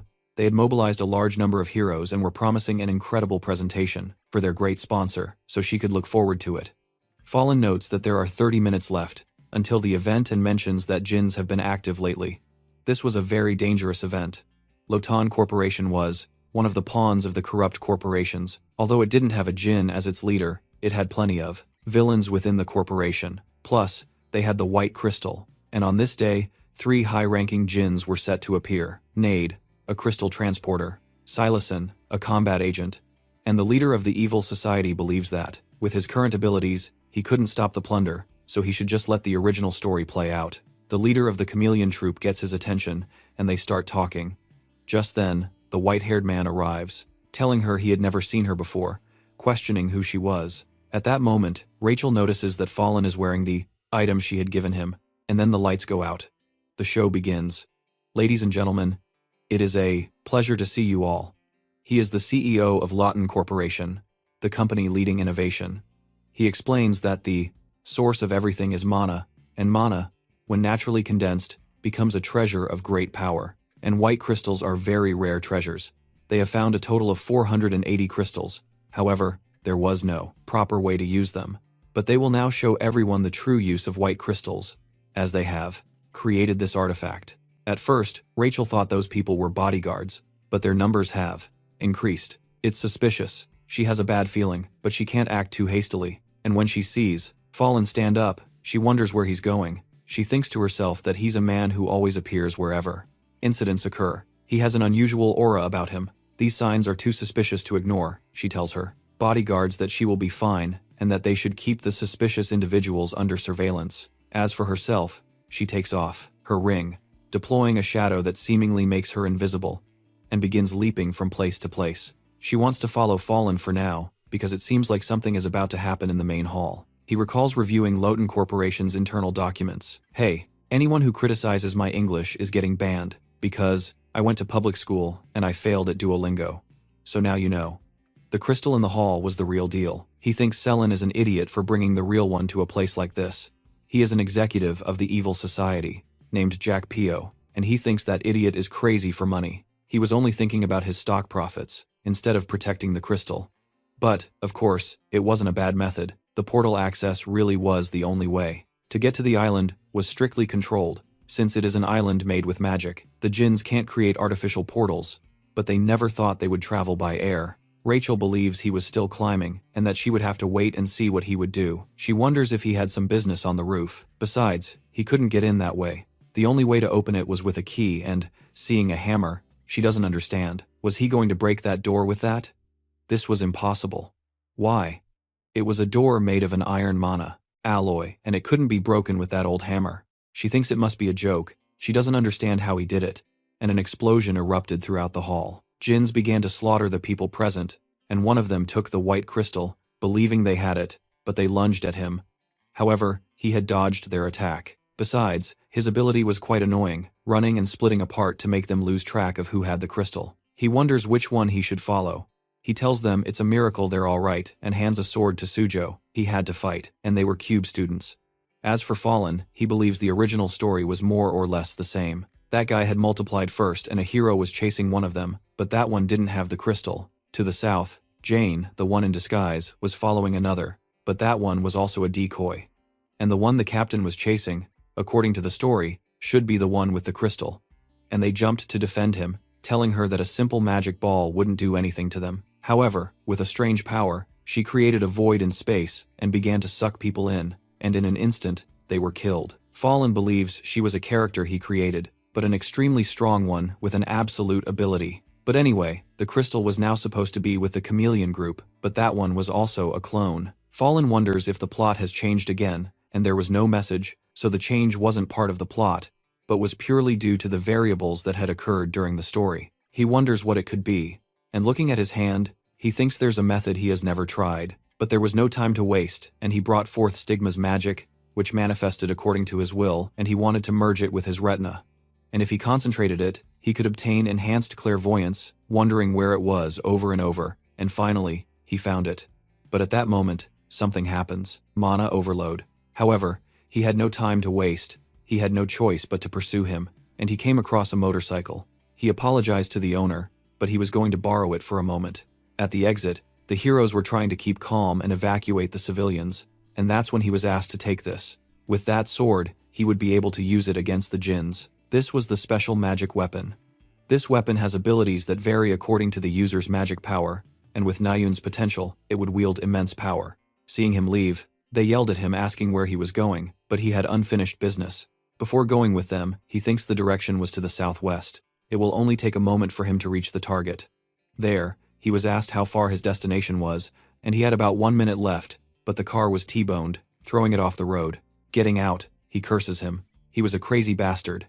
He was dead, but the other guy let out a scream to the sky, letting him know that he was there. Fallen, however, had hacked the transport plane, spending 100 DCP. He cursed him and asked if they could have a conversation, but something approached, and an explosion appeared. The guy thought something was moving, but it turned out to be just a fly. Fallen curses the situation. He had arrived at the worst possible moment. Besides, he wonders why he had Rachel. It was a complicated scenario. It was a big problem. But he grabs the briefcase. He tells him to put that down now, while saying it nicely. Upon seeing that he was threatening him, that he had his friend, that's why he had to put her down, so he would rip his head off if he didn't put that thing down. However, Fallen remained rigid. He didn't care about that. If he didn't let her go, he wouldn't get what he wanted. He felt that he was very determined, so he accepted his defeat, throwing Rachel, and now he had to give him the briefcase. When he throws it, Fallen thinks that he wasn't a guy he could just take care of that easily anyway. So, the best option was to take Rachel and hand over the briefcase. He thinks his judgment was correct, but in a second, another fist approached. He cursed the situation. He had let his guard down. He smiled. He couldn't believe what he had done. He even had the courage not to blink for a single moment. He had the temperament of a fighter who observes movements until the very end. It seems he wasn't as rotten as he thought. He liked that, which is why he would let him live for today. Fallen fell to the ground. For a moment, he thought he was dead. When he came to his senses, he realized that a fist, the size of his head, was about to shatter him. He had reacted on instinct alone. He asks Rachel if she was okay. She, upon hearing what had happened, tells him that she wasn't looking for the crystal, but was following him, because that was supposed to be his. She hadn't found it in the final exam. She was following him because she feared that something strange would happen to him, but the opponent was too strong, and she couldn't help. And she asks him why he helped her back then, because no matter how much she thinks about it, she just feels that he watched over her the whole time. The only thing Fallen reacted by saying is that he was a fan of Rachel. He had even joined her fan club. He couldn't think of a better idea, but she was still a character of major relevance to the novel. If she was exposed to danger or if she died, the story would change completely. And blushing all over, she asks him if that meant he liked her. In the building, everyone was gathered, thinking about what had happened, and they asked Jonah if she had seen that guy. She was angry to think she had seen so many things. Even in the midst of all the chaos, she was able to see the overwhelming power of that guy who blew everything up with his hands. And then there was the talent of the Sword Saint. There was nothing he couldn't cut. And then there was her, who had left everyone astonished. But they ask her if she had seen Fallen. She thinks she did see him. For a moment he had driven very fast right beside her, but she doesn't know where he went. And Sujo points out that Rachel was gone, and all the guards, the press, and those present wondered where the princess was. Everyone starts to understand that the commotion they had caused was to be able to kidnap the princess and the crystal, and if they kidnapped her, they would likely extort an entire country. But someone was approaching. It was the princess riding a motorcycle. For now, they were relieved. The crystal was the least of their worries. But they see that the motorcycle she was riding was Fallen's, and if that was the case, instead of panicking, he had taken care of the rescue and all the jinns at that moment. They can't believe such a being could exist.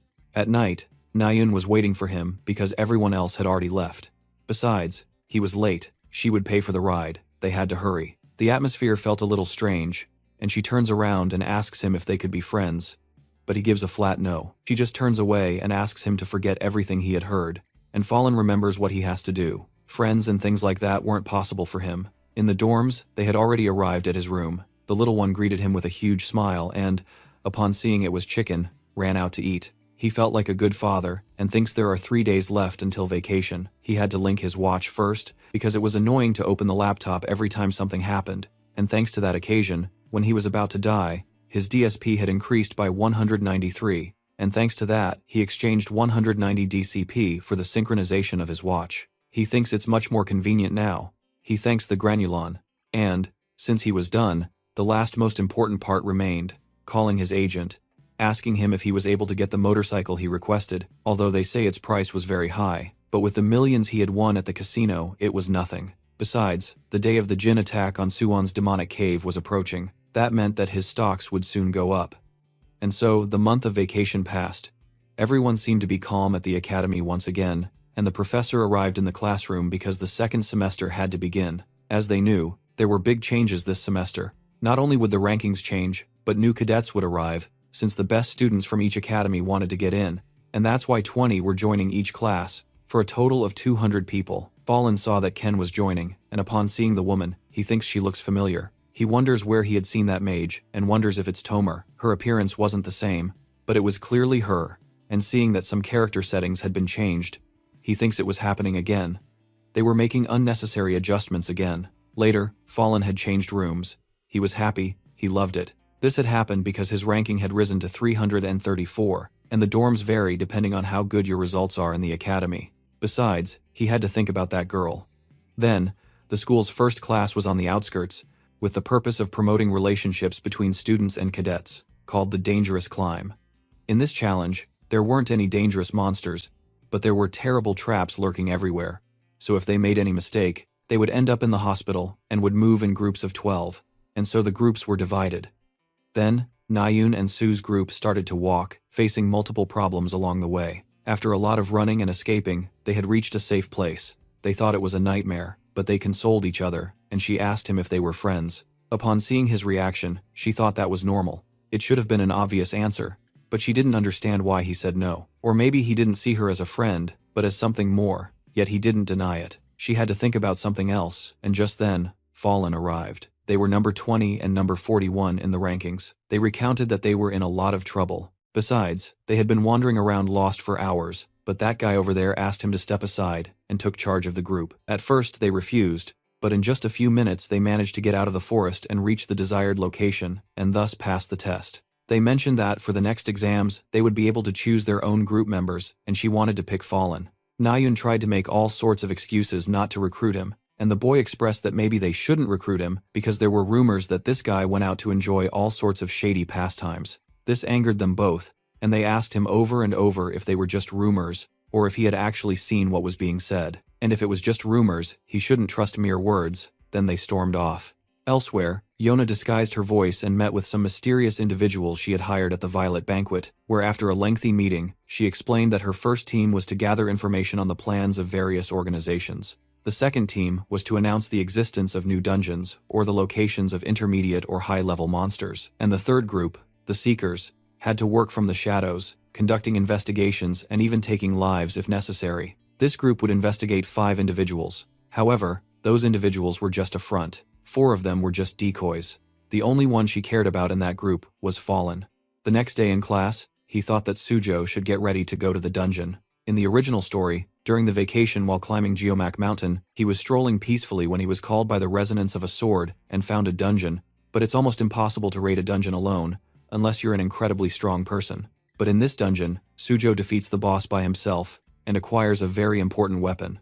That weapon is supposed to awaken with the power of the seed's dust. The problem was that he had it, so he decided to go with him. In the afternoon, he wondered what to do about Tomer. If he found her father, she would be on his side, since the woman's purpose was to find her missing father and kill him with her own hands. But he didn't know where her father was either. He had asked the Book of Truth, but his SP weren't sufficient, and he remembered the first character who greeted him, the one who worked in Agent Intelligence after failing out of the academy. So he contacted him and told him about his problems. The man accepted, and as they parted ways, Fallen thought that the guy should quit the job he was currently working. He knew he was being exploited and had a contact in a guild called Nagwa, so he told him they should keep in touch. That night in the courtyard, Sujo was practicing with his sword when Fallen appeared, asking him what he was doing at this hour. He also explains that he was just taking a walk. Besides, he knew that he had found something on Mount Geomac, and that's why he was training. He asks him how he knew all that. He explains that it was just by chance, because he went out for walks a lot. Besides, his eyes were quite good, but what he really wanted was to go to the dungeon with him. He wasn't asking for much. The profits would be split 9-1. He would take the branches, and he would settle for just a few leaves. The other guy was a little hesitant, so to accept his proposal he needed to confirm his skills. Fallen didn't expect that. Even if he decided to give him an advantage, he didn't think he could win. Their skill difference was too great. So he had to avoid fighting him by giving him a series of reasons. Super logical reasons. But he refused. He didn't need to beat him. He just wanted to see his skills. The other guy resigned himself to it. Fallen thinks he was very fast. He couldn't just be on the defensive. He thinks he's using his time skill, but he was so fast that he was barely dodging his attacks. He feels that the longer this drags on, the more of a disadvantage he'll be at, but if he took a step in that spot, he could win. Sujo praised him. It was incredible. Not just anyone could dodge an attack of that level. Fallen thinks he fell right into his trap. He asks if he's satisfied.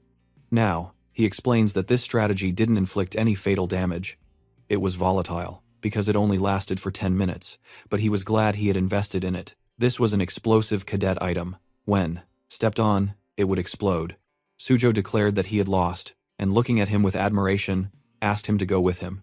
Later, as Sujo was going to his dorm, he thought that Fallen was extraordinary. He thought he was the only one in the academy hiding his power, but smiling, he thinks there was one more person, and he doesn't know why that gave him so much confidence. And just then he runs into Nayun, who was practicing fencing, and she was surprised because she was discovered training. After a lot of talking and teasing her, he explains that her movements should be more fluid and, as he was leaving, he tells her that he could help her with her training, and at that moment she couldn't sleep. She wonders what she could do, because she was too stressed and, upon seeing some goggles, she thinks that might be it. Since many current heroes played games to train their dynamic vision, that's why virtual reality games were currently gaining a lot of popularity in that world. In this one, tournaments were held every season and were broadcast on all media outlets, so the winner always ended up becoming famous and receiving everyone's attention. The difference from other typical games was that there was no system or item stats. In other words, you had to fight using your combat senses and control, in which she had 98 wins and 17 losses. However, since she was there to relieve her stress, she was just going to fight, and she found someone named Extra Number 7, who had 43 wins and 43 losses in Platinum rank. She thinks he'd be fine for a distraction, provoking him to fight, and he accepted immediately. She wonders when he would attack and, suddenly, the battle began. She had lost, getting angry about how that bastard could have done that, asking him to have another round, and she ended up losing 7 times, asking for one more. But he already had to go to sleep. She asks if he's always on at that time, and if so, if he could give her lessons every time they met. The guy agreed and logged off. After taking off his headset, Fallen thinks that player was very stubborn. Besides, he had only logged on to test his new random reinforcement system ability. It's explained that this concept improved any aspect of life, and at that moment, he tested it on his game, and, sure enough, it had enhanced all of his senses. Just then, he saw Evangel and immediately snatched the cake from her. He scolds her for how she had eaten all of it so quickly. Seeing that she wouldn't calm down, he picks her up in his arms and tells her that tomorrow morning, he would give her something extremely delicious.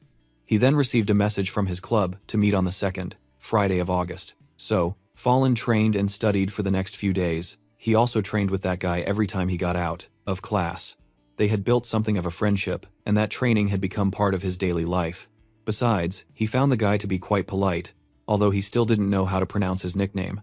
As he thought about it, it sounded a lot like Nayun's name, but he was mistaken. The player was nothing like her. Besides, based on their behavior and skill, they had to be a guy. Meanwhile, Nayun, in the courtyard, thinks she has improved a lot, believing it was thanks to his help.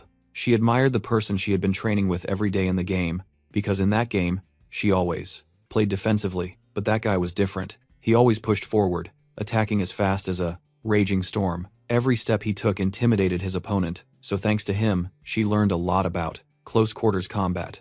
Just then, Fallen arrived and told his companion it was time to go, and she got angry, because she was training, but they left anyway. Before they went, Fallen told Nayun to have good luck with her training. She wonders since when those two were so close and wanted to find out what they were talking about. Just then, she overheard him ask how Nayun was doing lately. She blushed at what he had just asked. Later, the two of them are eating, and it's mentioned that the dungeon was in the most dangerous area of the region. This was because spatial distortions had occurred due to the awakening, turning more than half of the area into a steep, mountainous zone. As a result, that area was off limits to the public, and the mountain was right on the border. In this place, there were quite a few hidden pieces that hadn't been discovered yet. Among them, there were many that people didn't dare to search for on their own, but if he just left them there, villains could take them. But with the guy in front of him, things could change, and suddenly, he's not sure why the guy looked so good. Just then, a masked person appeared. Fallen asks if she's lost, because it was clearly Giona, but upon being discovered, she just blushes and runs off shouting that it wasn't her, grabbing the bag, and running from the place. We should remember that she has a huge craving for junk food, but her pride won't let her admit it. The shopkeeper tells her she needs to pay for that. Fallen says that he'll pay for it.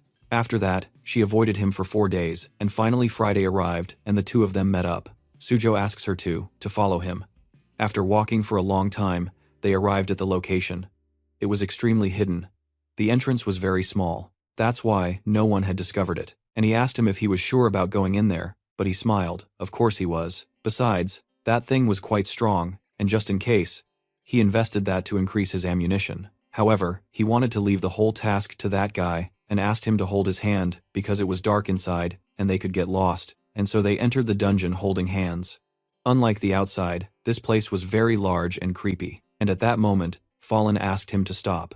With his eyes, he realized that there was another path passing through that place, but that didn't exist in the novel. So, he would take a closer look. Upon looking, he realized there were 2 people on the other side. He didn't understand what had happened, he didn't know who they were, but from the energy they were giving off, it was very likely they were villains, and a message appeared, saying that the plot of that chapter was too boring, so they added some excitement and connected the dungeon of the Demon Guard Mountain in Suwon with the one they were in now. Fallen asked Sujo what today's date was. Today. Upon hearing it was August 14th, he cursed everything. That was the day a guild made of demonic humans would assault the Demon Guard of Suwon. In that case, they must be demonic humans, followers of the masked demon. He tells his friend that there were people on the other side. Moreover, the masked demon's organization was one of the strongest demonic human organizations in all of Korea. They were heroes in disguise. It wouldn't be easy to face them, not even with the real protagonist. But just then, the others believed they had advanced far enough and found an exit from that place, so they had to go back. This made Fallen happy. They had to clear the dungeon while they could. For that reason, he was going to use his stigma mana to see everything and locate the boss. He tells him that after going straight, they had to turn right twice. That's where the boss was. They had to finish this as quickly as possible. On the other side of the area, the group was thinking they couldn't get out of that place and asking their 2 reconnaissance guards if they had found anything. They had found the exit. It was like a hidden stage. They were going to return to the main squad, but they were told not to. They had to wait there. They would go to them themselves, telling everyone they had to get up. Besides, there were 2 more people in that place. They were going to take care of them, but this guy denied it. Touching his ear, he asks his boss if everything was ready. He asks his supposed subordinate what he was doing. No one asked him to open a portal, challenging him again and again because he wasn't listening, infuriating him. He was going to kill him immediately. However, a black shadow pierced through his body and then split him in 2. Everyone freezes, wondering what just happened.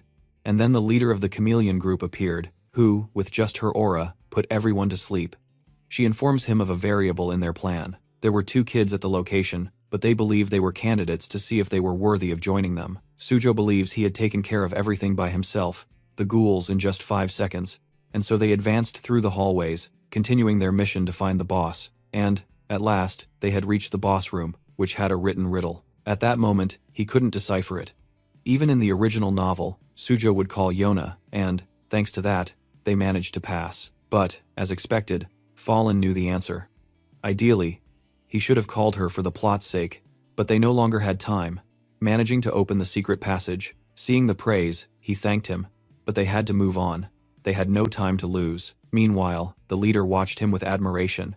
He was strong, agile, talented, and on top of that, he had a unique mind and strategies. He even surpassed her expectations, but she had one more test for him. Later, the 2 are in front of the master of that dungeon, the swordsman of destruction, who, upon sensing the presence of Sujo, opened its eyes and lunged at him because it found him interesting. He tries to react, but upon hearing Fallen's shout, he calmed down.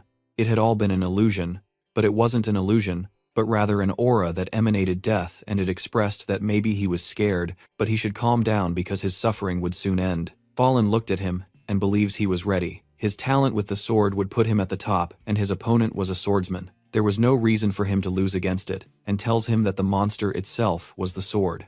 Everything that came from it was the sword. He shouldn't focus on the body. He thinks that he was supposed to get that information after the battle, but, since they didn't have time, he had to tell him, and express that he would cover him, and that he was entrusting his life to him. But the monster was lurking behind him. The final boss thinks that it wasn't bad, it was more interesting than it thought. It asks him where he had been hiding. Fallen thinks he should go for the sword, however, the body had stopped him, and, seeing that his body was strong, it was dying to obtain it. Sujo, at that moment, couldn't draw his sword, but Fallen asked him to duck. Seeing that he was asked to be careful, he affirmed everything would be fine if he had him covering his back. The boss screamed like a maniac. Finally, bodies had appeared that were up to the challenge of a fight, and its right hand had regenerated. With that, he confirmed that the original body was its sword. That meant they had to destroy the sword no matter what, and it was time for the second round. Fallen, at that moment, couldn't use the shotgun, as he might hit Sujo. It was useless to use a rifle of sniper at that distance. He figured the gun was his best bet. At that moment, the boss couldn't believe it. He was being pushed back. A sword like that should have shattered instantly, but he yelled at him not to get too excited. He still hadn't shown his true strength. Sujo believed he was very strong, but the more he fought, the more confident he felt. On top of that, he had someone just as strong by his side, and that impact had been enough to stop the attack. Sujo took advantage of this. They had succeeded, but Sujo was surprised. The item they had won was just a branch. They had risked their lives just for that, and someone entered the room asking who they were, and upon hearing their story, they were asked what reward had been left for them. The 2 tried to de-escalate the situation, stating that there was nothing. Besides, they were just lost. That's why they were about to leave. They called their boss to get orders on what to do with them, but she didn't hesitate and told them to kill them. They asked for forgiveness, but they were just following orders, and an immense darkness made it impossible to see. The bald guy thinks he always gets easy prey, so he asked him to please entertain him, at least a little, by unleashing his demonic power.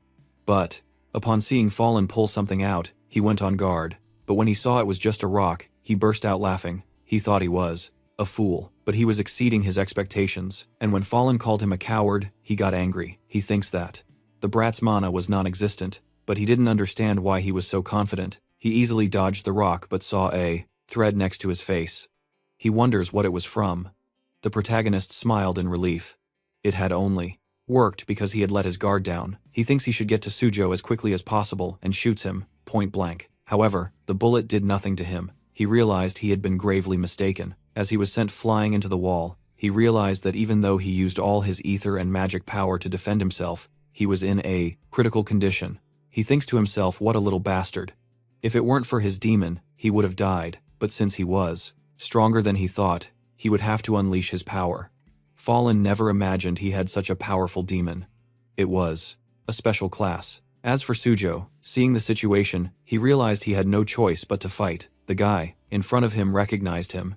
He was famous for being #1, but he thought it was a shame he would have to kill a future hero. Sujo wonders how he even got there and, looking at his body, sees that he's injured. In just that brief moment, he had been cut. He thinks his opponent is strong. He doesn't know if he can win, but he tells himself that he must concentrate.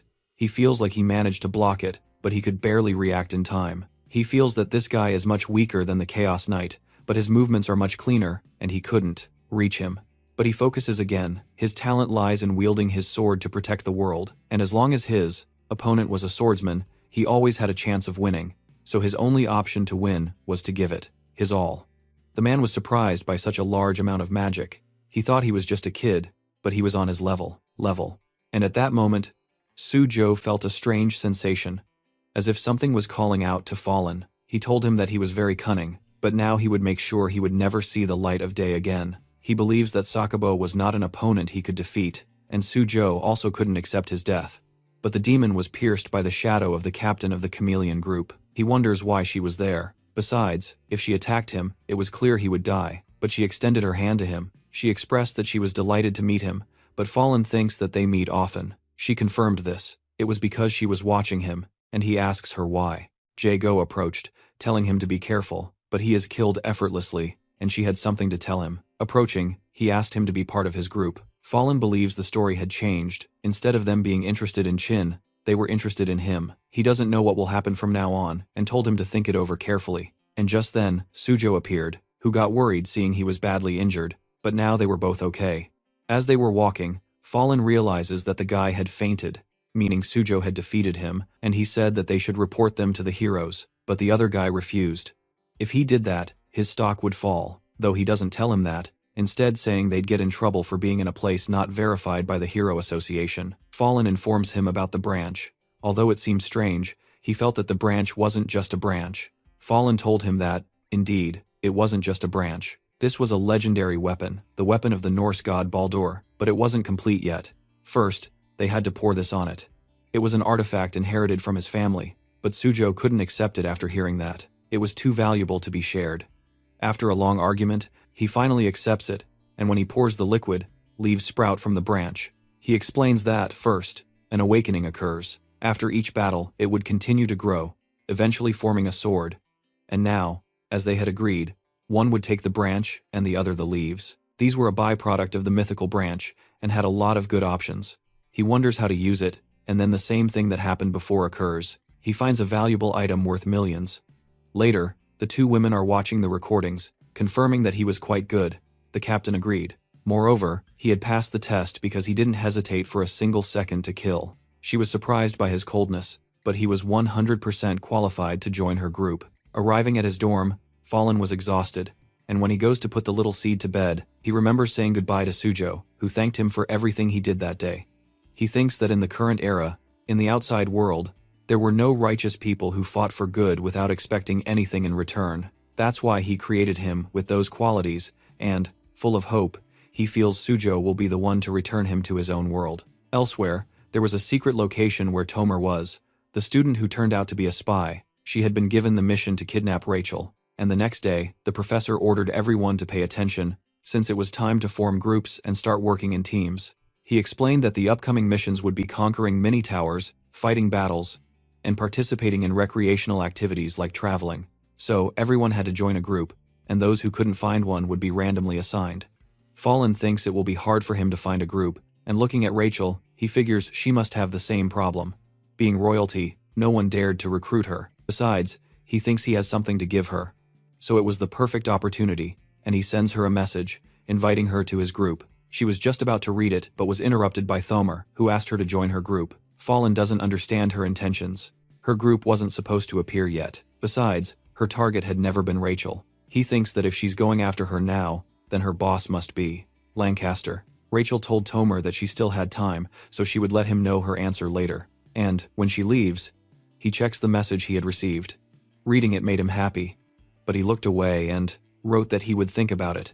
As for Nayun, she was still undecided on who to choose. This was because the point system went up if her group had low-ranking cadets, and the only person she could think of who was strong and low-ranking was Fallen. But looking around, everyone wanted Fallen on their team for the same reason.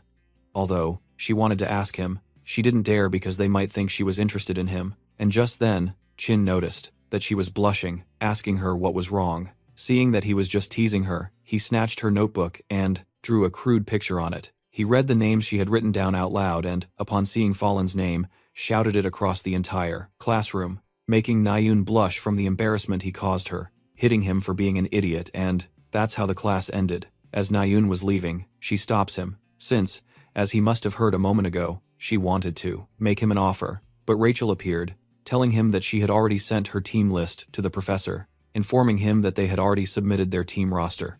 She, upon hearing that, doesn't know what to say, and so she congratulated him, leaving the place.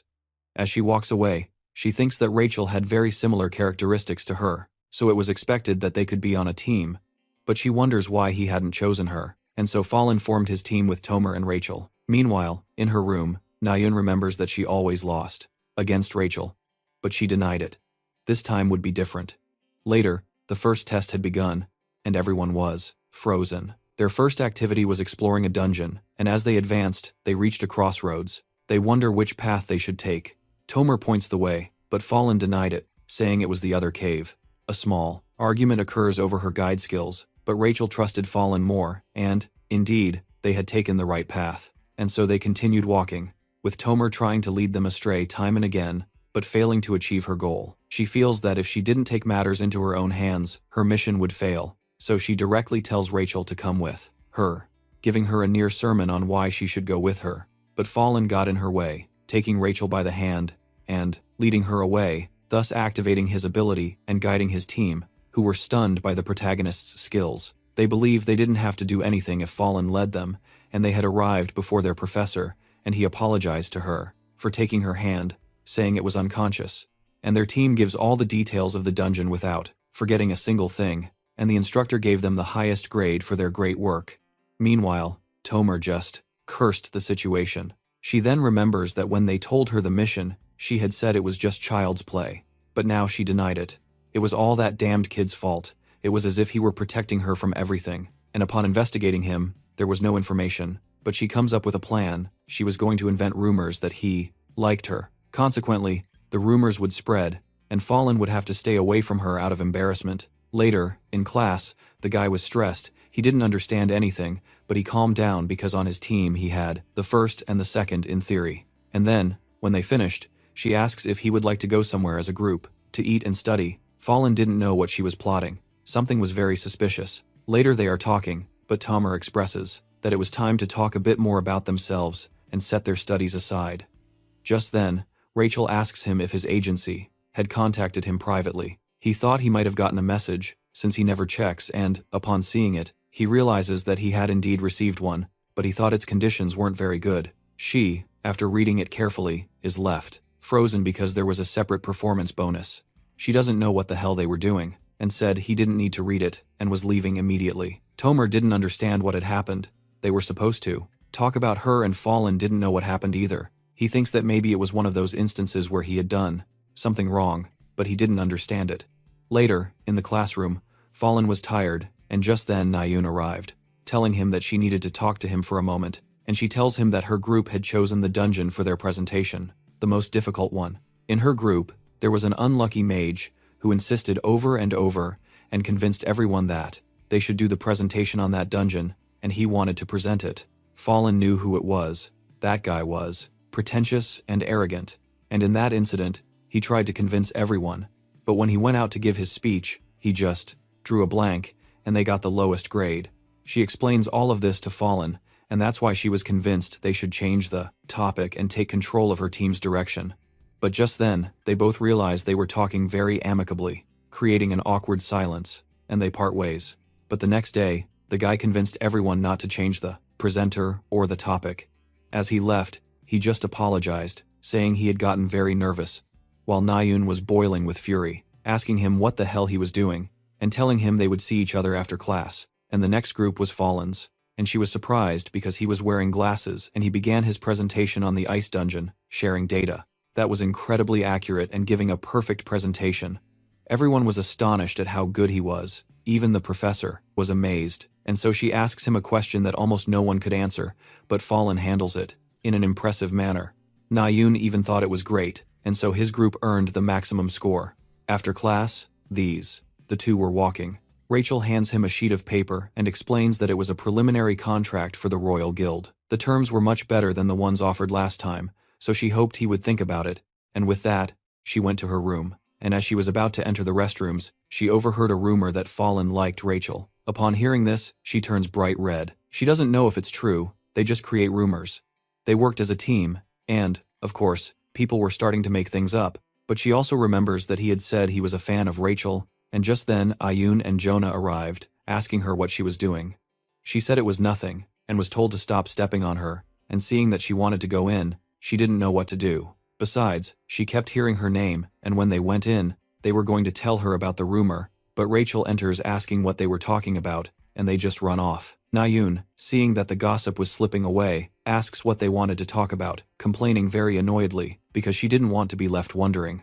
And then, we are shown these two starting to argue, as one knew the other was offering illegal contracts to Fallen, telling her to be careful. Rachel immediately understood that those weren't just simple words, but a warning that she had seen him first. This turned into a matter of a dispute between guilds, but Jonah maintained her stance that her organization wasn't as valuable as she thought, gradually saying some uncomfortable things to Rachel, belittling her to a point where she could no longer listen and thus denied everything. Besides, she was going to fight with all her might to make Fallen stay with her, and hadn't sunk so low as to ask someone for personal information about a cube cadet, thanking her for the invitation, but she was leaving. Nayun shouted at both of them to stop speaking in riddles because she hadn't understood anything. Meanwhile, the girl tried to continue with her plan and spread more rumors about those two so that her mission could succeed. However, these rumors were already dying down because she had very good grades, and that's why she hung out with Fallen. She tried to stir up more trouble by inventing that she had seen them acting very much in love, while Fallen was hacking the system. He thinks his plans were about to be stopped, because the day before he had seen her and realized that her watch was nothing like theirs, and upon checking, he was right, as Rachel was his target, and someone else was asking him for help through a message. 20 minutes earlier, Nayun was desperate because she didn't understand any of the material. She asked him to please help her and said she would pay him with food. 20 minutes later, Fallen still hadn't replied. She thought he was a jerk for always ignoring her, but this was the last time she would ask him for anything. She was going to stay away from him completely. However, a message arrived. Fallen thinks he took a long time because for her to understand, she was a complicated case. And he smiled. He thinks that would be enough.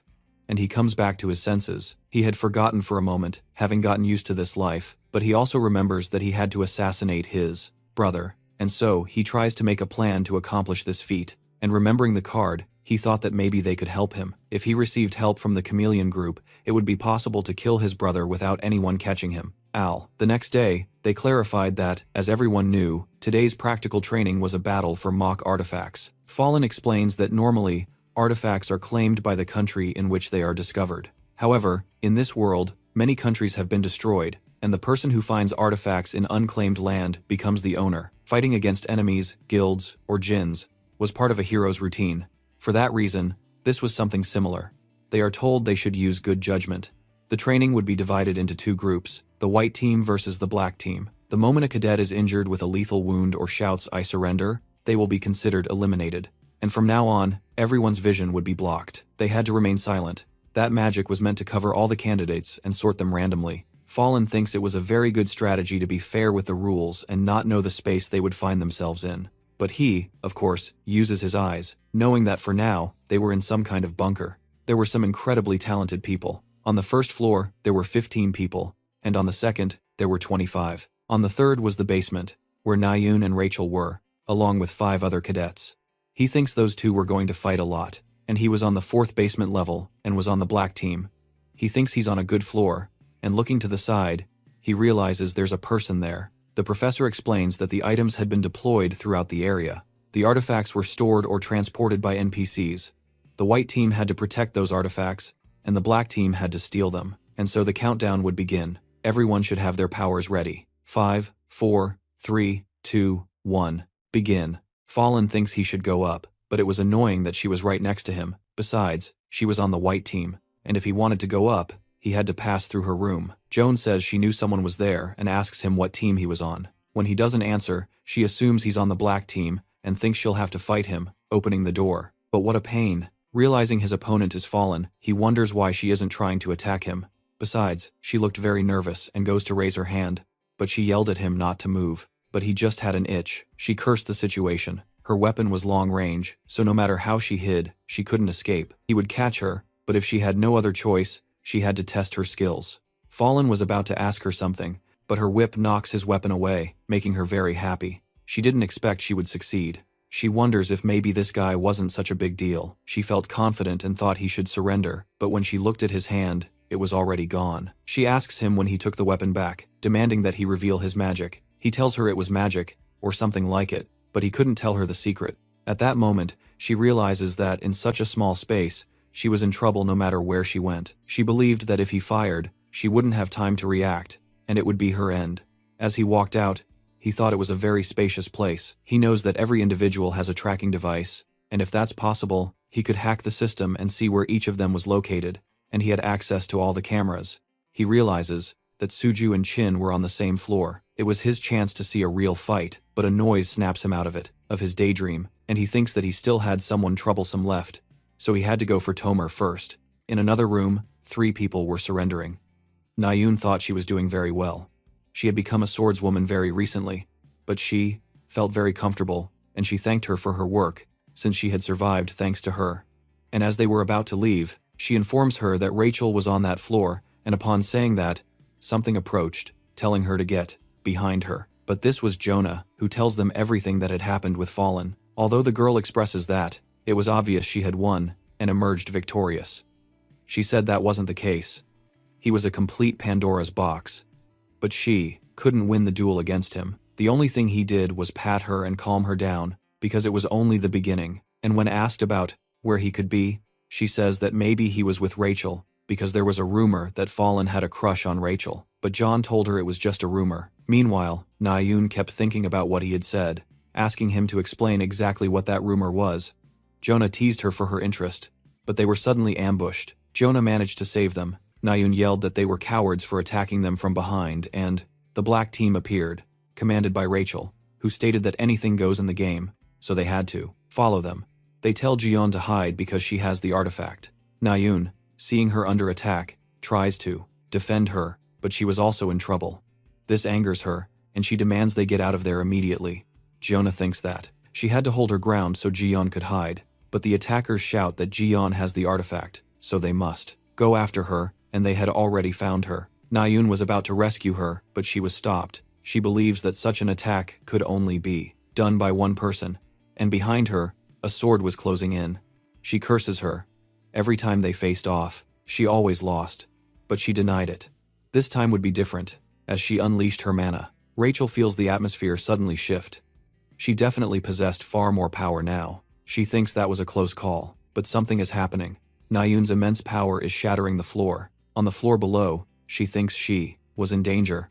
It was a rookie mistake. She needed to rejoin her team, but right beside her appeared Suju, drawing her sword. She apologized, but she had to win the exam.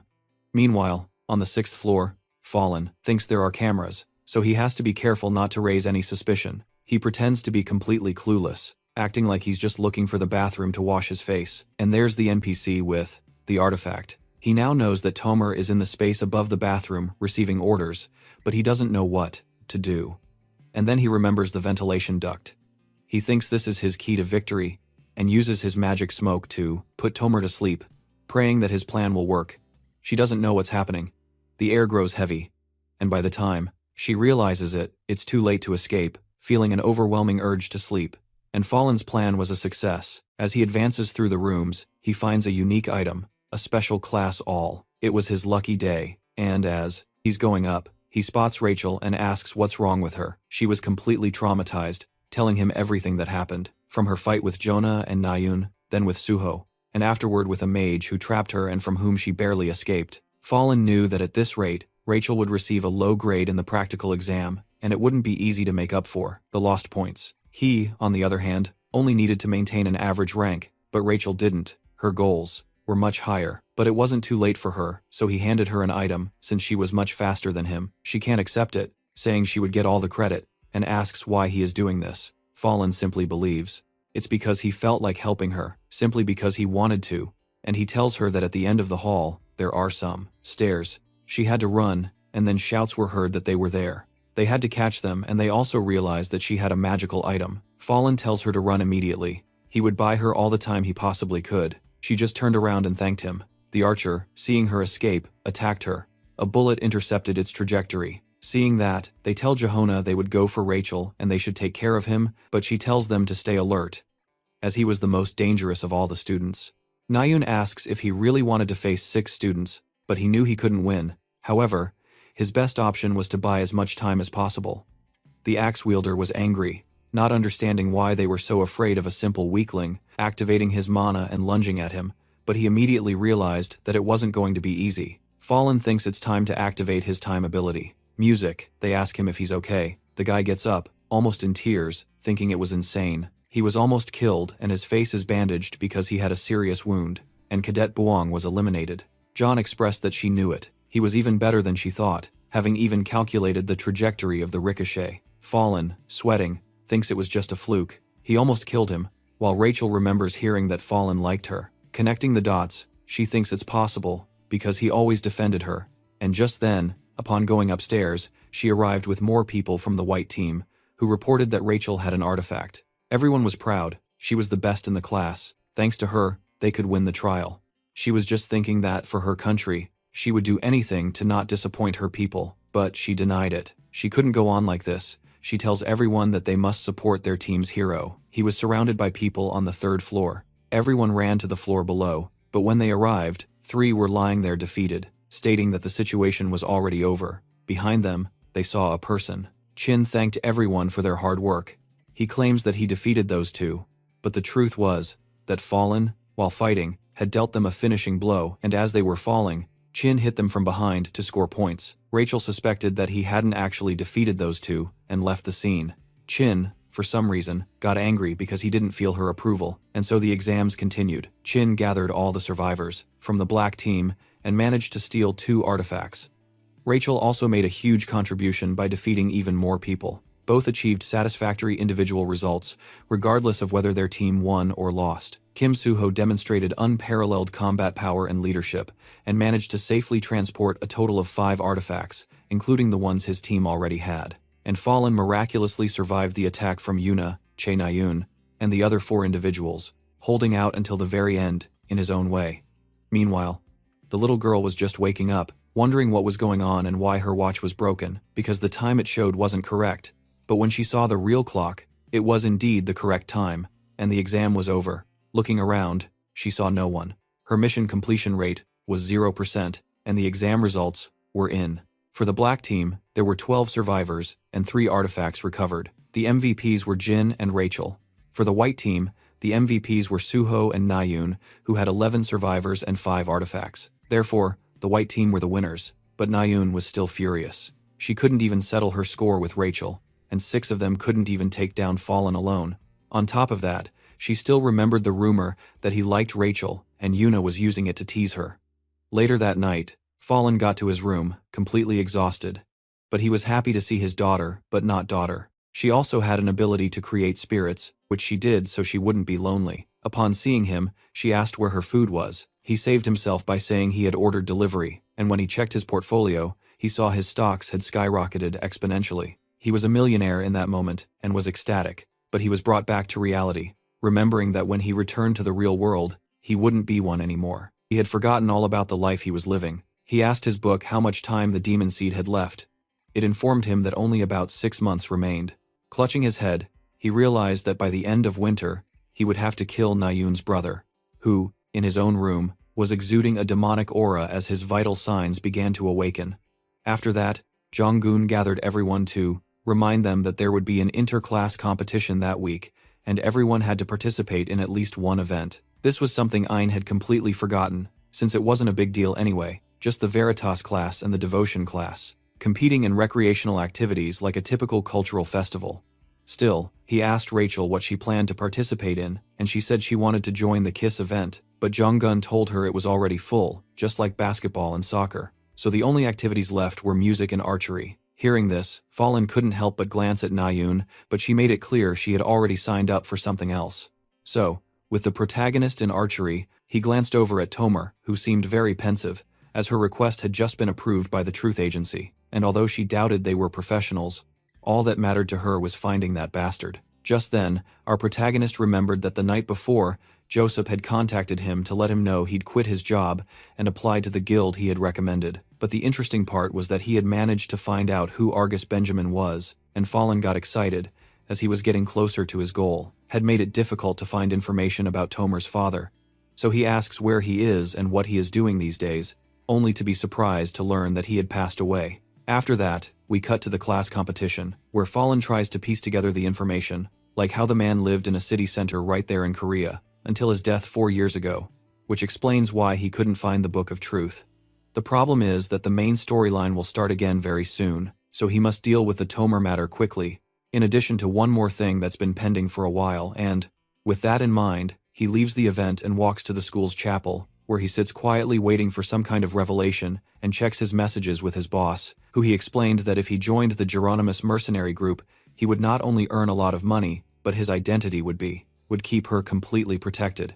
And Fallen knows it's true, since they even have a rule about not committing any murders they consider unnecessary, and he knows that if he joins them, at least he won't have to worry about being left out of the main plot, and, most importantly, he'll be able to kill Change-on. The problem is that even so, he doesn't think he'd be able to take another person's life, because this world feels more and more real, and less like the inside of a novel. Just then, Sujo appears, as cheerful as ever, explaining that he usually comes to the chapel to remember the old days, but he doesn't give many details, and refuses to say which religion, until the protagonist looks at him seriously, and asks if he's referring to a religion from another world. Of course he's told that's ridiculous, but he doesn't deny it either, and asks if he thinks another world exists besides this one, to which Ha-Jahin explains that the old doll happened 50 years ago, and, although everyone usually says something like, one day monsters appeared on Earth, he wonders if it wouldn't be more correct to say that they came here from another world with a purpose in mind. It seems like one of them was about to make a big confession. However, Ha-Jin quickly lightens the mood by stating that it's just a theory, thinking that after all, they're in very similar situations. The difference is that Sujo came to this world when he was still very young and got a new family, so he has never been truly alone. And the protagonist's gaze turns a bit dark, but right then he decides it's time to leave, not without first telling him that he has a good agent he can recommend, and Sujo agrees to let him pass on the information, which is a relief for Fallen, as it's time for Sujo to start getting even stronger than he was originally destined to, as it's his only guarantee for dealing with the uncertain dangers when things get tough. And later, Ha-Jahin meets up with Ayun in the game, where he beats her again, and asks her if she isn't tired from all the day's events, to which she insists she has something else on her mind, and is left paralyzed when he asks if it's about a romantic problem. Of course, the girl panics, but she implies he's right, and that she feels all these emotions are a burden, to which Ha-Jin recommends going directly for what she wants, because if she's too complacent, someone else could end up stealing the person she likes. And for someone so smart, the protagonist doesn't even suspect it's about him, and although Nayun claims it doesn't matter if someone else makes a move first, he hints that she might regret it if she does nothing, which makes her think about how her thoughts are becoming increasingly difficult to ignore. And the next day, back at the competition, the archery matches begin, where Nayun appears quite annoyed by the large crowd, as there are more people than on previous days, since rumors spread that an 8th class mage would be present, and since there are only about 300 of that rank in the entire world, let's just say she's a pretty important person. And just then, they announce the next match between Ha-Jin representing the Veritas class and some guy named Veru from the Devotion class, with the rules being quite simple, where the winner will be the one who manages to hit a shot from the farthest possible distance. However, there will be a certain level of extra difficulty, which we see when the protagonist prepares to shoot, noticing that his bow has become so heavy he can barely move it. As it turns out, several mages were called to add effects to interfere with his every move, and the protagonist realizes this instantly, but even he wonders if they didn't overdo it a bit with the difficulty. And in the stands, we can see that the one interfering is the famous 8th class mage, Duchess Ahane, who is also Veru's aunt, and mocks Hajin for barely being able to move, and she's certain that neither of the two will be able to break the 350-meter record, to which her assistant remembers he was asked to flatter her as much as possible, so he insists that it's not a real competition anyway, and the important thing is that everyone is excited by her presence. However, amazement strikes when with a single shot, Hajin manages to hit the target located at 300 meters, and Veru congratulates him, stating that the rumors about him were completely true, but he also mocks him for how much effort it took to make that shot. But Hajin Fallen implies that his aunt was definitely giving him an advantage, and although it's obvious he's right, Veru denies it and clearly also achieves the same score, so they announce they're going to increase the difficulty a little. And when it's his turn, he finds himself surrounded by a bunch of vines that, instead of attacking him, caress him tenderly. The worst part is that even so, he's scared to death and ends up missing the shot, which angers his aunt, but she doesn't worry too much, since she thinks she just needs to make the protagonist miss so the match ends in a draw. And so, when they announce it's Fallen's turn, the vines begin to attack with everything they've got, so he has no choice but to end it quickly by activating his slow time ability. This way, he can see in advance that all the paths to the target have been completely blocked, a super cowardly move that, in short, means his defeat is guaranteed. Luckily, at this moment, he remembers he has an ability that allows him to slightly modify the stats of up to 5 items, so he takes the bow and arrow as an example, improving their elasticity levels to the point that when he shoots, it dodges all the vines, hitting the target. At 350 meters, Neru automatically accuses him of using mana, but Fallen reminds him that everyone here would have noticed if he had, so he throws the bow to the ground, stating that this is just the difference in their levels between the two of them.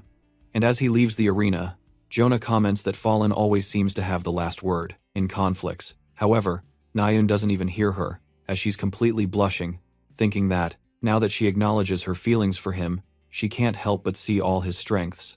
After that, everything continues its course, and in the end, the competition finishes with the Veritas class as the winner, so the guys go out to celebrate, and the protagonist takes the opportunity to spend that time with his little daughter Evangel, and everything is peace and joy until he receives a message from the Geronimos mercenaries he finally ended up joining with his first mission, and it has a reward of 300 million, and it consists of assassinating Siemens, a djinn, a member of the Kolayan, and guilty of a long list of crimes that would take us too long to mention.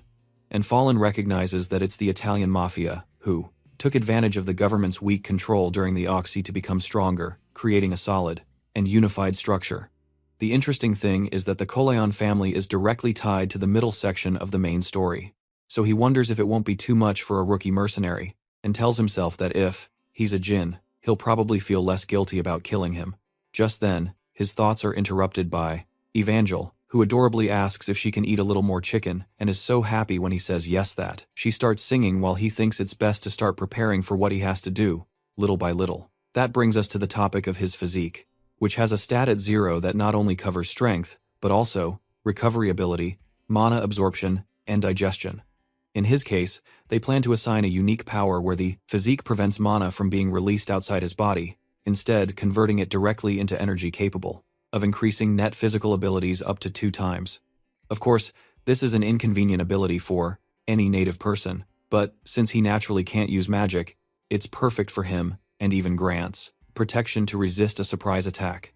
So it's the best option for a low-rank hero like him to survive. And so, he activates the magical dysfunction physique, which costs 500 SP, and the best part is that upon saving the configuration, his special luck accumulation stat activates, granting him a blessing where a tiny portion of the energy accumulated from mana will lead to a permanent stat increase.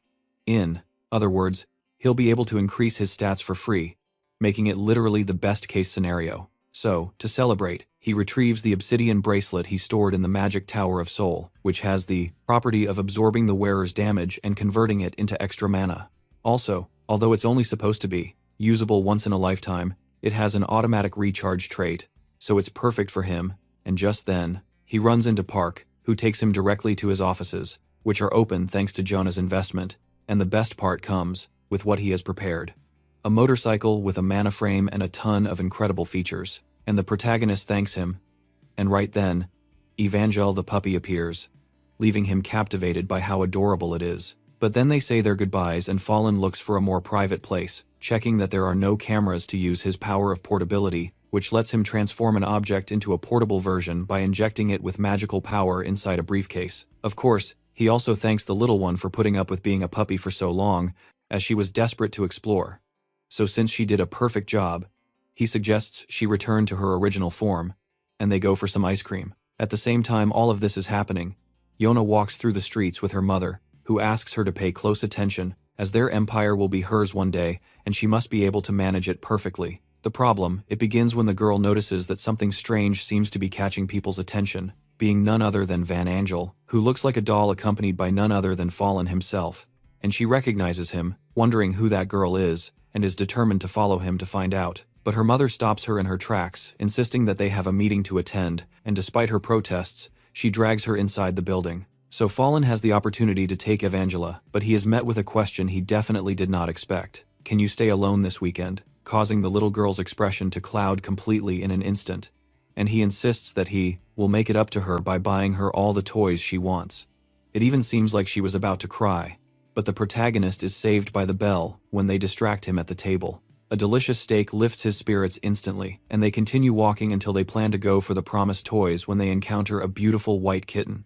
And, as expected, Van Angel is in steak that instantly lifts your spirits, and they continue walking until they plan to go for the promised toys when they come across a beautiful white kitten. And, as expected, Van Angel is enchanted by point that she directly names it Jian and asks the protagonist to please let her play with the cat, which means adopting it. Curiously, Fallen had already thought about getting a pet, so he just asks her if she will be responsible for taking care of it, and the little girl agrees. So the next thing we see is her trying to discipline it, to which Fallen says goodbye, clarifying that he will be gone all weekend and hopes she behaves well, but she is so focused that she blatantly ignores him. After that, Fallen arrives in Turin, Italy, using a fake passport that was given to him by the Chameleon Mission, and he thinks it is a very strange country, as in the story of the novel it was completely dominated by the mafia. The curious thing is that they do not operate like a normal criminal organization, but rather collaborate hand in hand with the government, making efforts to thrive within the limits of the law as much as possible.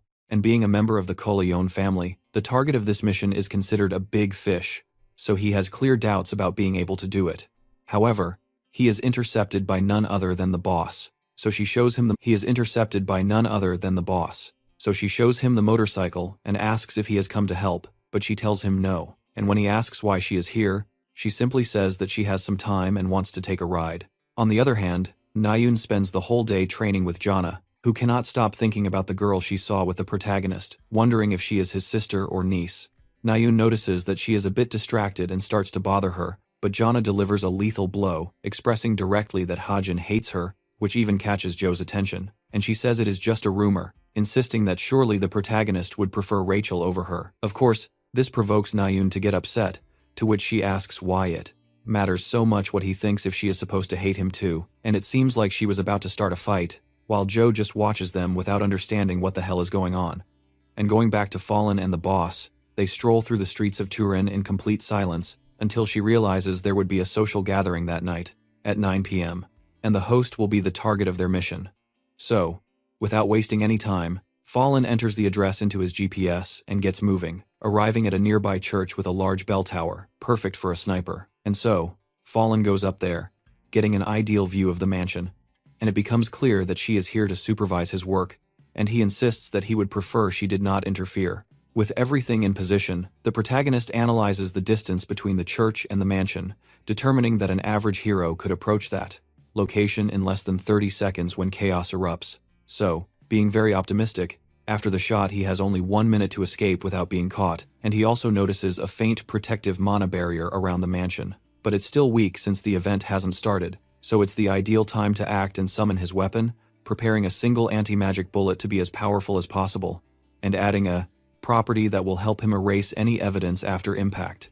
In short, he knows that everything is prepared, and with his target in his sights, he lightly places his finger on the trigger, ready to fire. The problem is that his thoughts slowly begin to stray, wondering, what if the rumors about the target being a djinn are false? What if he ends up killing a real person? and Fallen is left petrified, assuming that would make him a murderer. And although he tries to remind himself that he is still inside a novel and all those people are nothing more than characters of his creation, the reality is that it feels as if they were alive, and so he begins to visualize all his loved ones until he gets to his parents, which snaps him back to his senses, recognizing that all of this, as horrible as it may be, is just part of the process to return home. And if he doesn't get to work, he could end up stuck in this world for 10 years or even longer. So he has to start getting used to these kinds of situations from now on, because even if he feels they have life, it's still just a novel. And with that in mind, Fallen finally has the courage to shoot, and the sound echoes throughout the forest, while in the mansion his target drops instantly, with his head completely pierced. What he doesn't know, and his boss can confirm, is that the body begins to bleed, and Jin don't bleed, so his greatest fears come true. Later, she finds the protagonist drinking coffee in the city's central square, congratulating him on a job well done. And although at first glance he appears to be smiling and calm, she notices he is shaking, so she knows it was his first time killing someone. Curiously, she decides to ask him bluntly how he feels, and he admits it was tough, to which she tries to comfort him, telling him that what matters at the end of the day for people like them is money. This gets Fallen's attention, and he asks what she means by people like them, and she tells him she's also an orphan, so that's all that's left for people with no family or anything in the world. Unfortunately, Fallen does have a family, which only makes her feel worse, but she hides it quite well and thinks about how impressed she is that he was able to break the mana barrier so easily, and she is sure that Fallen will become her trump card, to kill that man. In fact, she recalls a conversation she had earlier with her team, who insisted that she could find people with more experienced anti-magic abilities than him. So the boss confessed that what's special about Fallen are his eyes. At that moment, they interpreted it as the boss getting romantic, but she thinks he has eyes full of the loneliness of someone who trusts no one, just like her since that fateful day. And in the present, she wonders if that's really why she keeps worrying about him, or if she's secretly hoping he won't take the same path she did. Just then, the protagonist interrupts, asking that his reward be given in tangible goods, so she can choose what she thinks is suitable for him, which she agrees to, noting that she will give him a welcome gift until the protagonist cuts her off, stating that he's not yet sure about joining them and that he'll have to keep thinking about it. After that, he arrives back at the dormitory where Vanangel greets him with such joy that he is moved by his warmth, telling himself that there's no way something so alive could just be a character. The problem is that this leads him to other, more dark thoughts. The person he just killed was also real, so depending on the path he chooses from now on, he'll have to deal with coming home with this same feeling every time, without even knowing how many more times it will happen. After that, the second semester midterm exams begin, where things are much calmer than before, as they decided to prohibit outsiders from entering for extra security, something very different from what Fallen remembers from the main story. Of course, he excels in the theoretical aspect, and while the others suffer, he plans to use these days to rest and visit the care home where Tomer's father passed away. He is then interrupted by Nayun, who asks if he's going to the study hall. He quickly clarifies that he's going out to do a few things, which surprises her since he doesn't have the need to study, but her mood drops considerably, confessing that she did horribly on the exams that day, so she needs him to help her study for the next test, even if it's just once. The protagonist insists she would be better off with Jonah.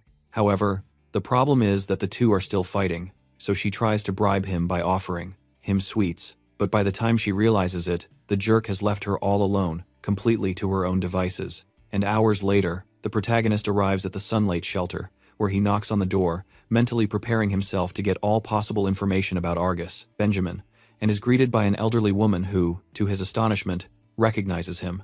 Of course, Fallen is paralyzed, not knowing what the hell to say, but he assumes that this woman technically doesn't know him, but who he was before, Jajin Fallen, who, despite being just a tertiary character, had his own life and relationships. In fact, the woman is super friendly, mentioning that they haven't seen each other in almost 1 year, and invites him in, so Fallen trying to hide it as best he can. However, the surprises don't end there, as absolutely all the patients at the place recognize him and greet him cheerfully. The strange thing is that when the woman asks him what brought him here, the protagonist tells her he came for Argus. She tells him that he passed away peacefully, and that before he did, he couldn't stop talking about him. In short, Kajim Fallen and Argus knew each other. a plot twist the co-author must have added to move things along a bit more at that point. Of course, Fallen asks if the man left anything behind, and, after thinking for a moment, the woman confirms what he suspected. Argus had left a letter, so he decides to act as the real Fallen would, the one who earned everyone's trust there, and insists he needs the letter because he promised the man that he would help him fulfill his last wish. Interestingly, the lie works perfectly. As the woman says, it makes sense that he left it for him, since he was the only visitor who didn't discriminate against him and approached to talk to him of his own free will. That's why she guides him directly to the Sojo cemetery, clarifying that the letter will be with his remains, and it happens to be addressed to my daughter. Despite this, Fallen thinks about opening it, but the reality is that he already knows its contents and thinks he shouldn't be the first person to read it. The problem is that another thought crosses his mind, thinking that the co-author could have changed things to make everything more complicated, and so he reads it. On the other hand, we see that Yona already knew about the volunteer work of the protagonist, Hajin Fallen, who before entering the cube spent his days volunteering at orphanages and care homes, which makes the girl wonder if that's the reason he's seen leaving campus so frequently, and, at the end of the day, she thinks the rumors about him must be false. He's just a gentle orphan, who joined the academy as soon as he obtained his talent. Without a doubt, a touching story of someone rising from the very bottom who has never hesitated to extend a hand to those in need. Yona is moved, assuming that, after all, his strength isn't a tool to seek attention, but quite the opposite. There's no doubt that he is a very interesting person. Still, she asks to find more data about his past, including his date of birth and that sort of thing. But things get interesting when she's told they received a request from the Koleon family, as one of their members was recently murdered and rumors suggest the person responsible came from Korea, and although she's not thrilled about getting involved, Yona thinks it might be convenient to have the mafia on her side, so her assistant suggests leaving the task to the newcomer they call Josu. Meanwhile, Fallen verifies that the content hasn't changed at all, so he contacts Tomer from the Agency of Truth, informing him that he has the information he was looking for, and over the next few days, they take the rest of the written exams, finishing the last one. The professor congratulates them, as they did very well, so everyone leaves. Nayun tries to approach the protagonist again to ask him what he'll do now that they'll be free for a week before the practical exams, and as cold as ever, he insists that he will just stay, to train. But she takes the opportunity to return the notes she lent him, showing that, after all, Yes ended up helping her. Although, what he doesn't know is that he only hacked Jonah's personal notes. The point is, as a thank you, she invites him for a soda, and insists they should go with Sujo to Hanok, a luxury restaurant. So delicious that just thinking about it makes Phelan's mouth water, but he still refuses. It turns out that according to the main story, a major incident will occur after the practical exam that he needs to be prepared for, so he tells her she should go alone with Sujo, which the poor girl interprets as him being jealous, which makes him spit out his drink, not understanding what the heck she's talking about.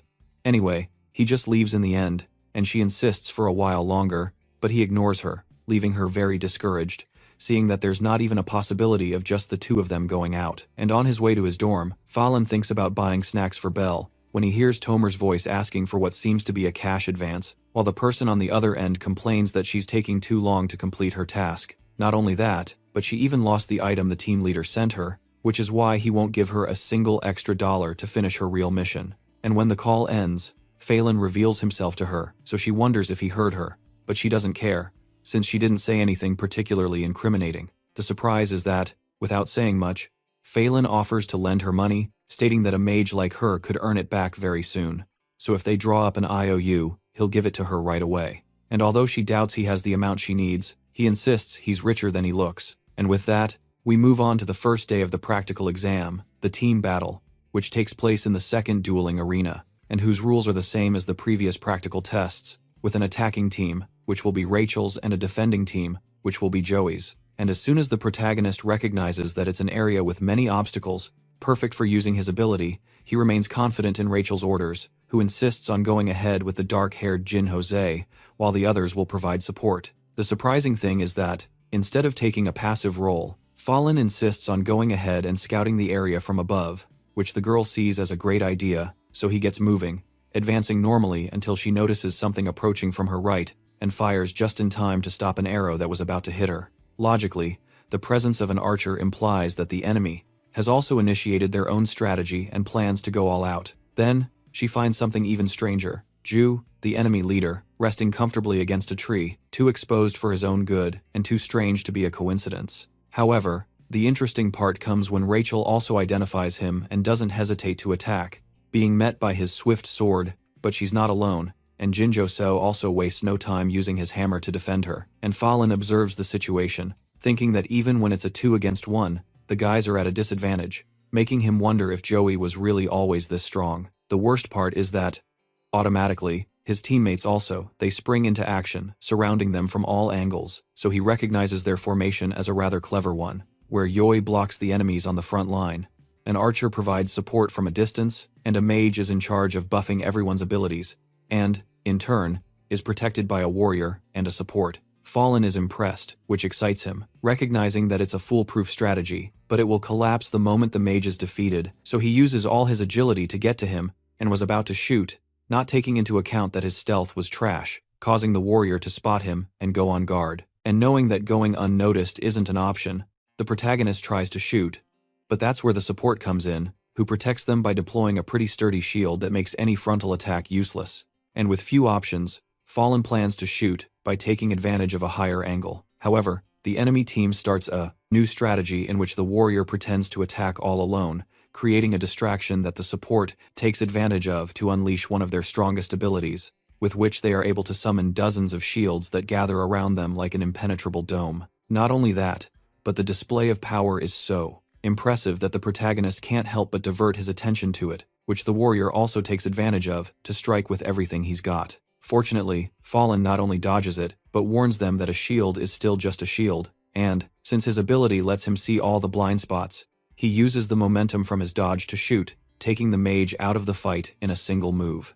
And as expected, Joey panics, and Rachel doesn't hesitate to start attacking, leaving him trembling from the first hit, to the point where he not only admits she's totally broken, but he doesn't even have the strength to block her. And so, with a couple more moves, the test ends with Rachel's team as the winner, and she doesn't hesitate to congratulate them all on their work, but especially the protagonist, since if he hadn't taken care of the mage, the outcome wouldn't have been the same. And that good mood spreads to the others, who see him as the hero of the day. And it's not until a while later that Nayoon approaches to congratulate him on behalf of herself and her Joe, who is preparing for their own match. And when she asks how he did it, the protagonist just insists that it's a matter of talent. For her part, it seems she'll be fighting later that night, and that's when she runs into Jaeon and Chini, who gives her a dirty look until he notices Nayoon, who with just a couple of words makes the boy act like a little puppy, an adorable one.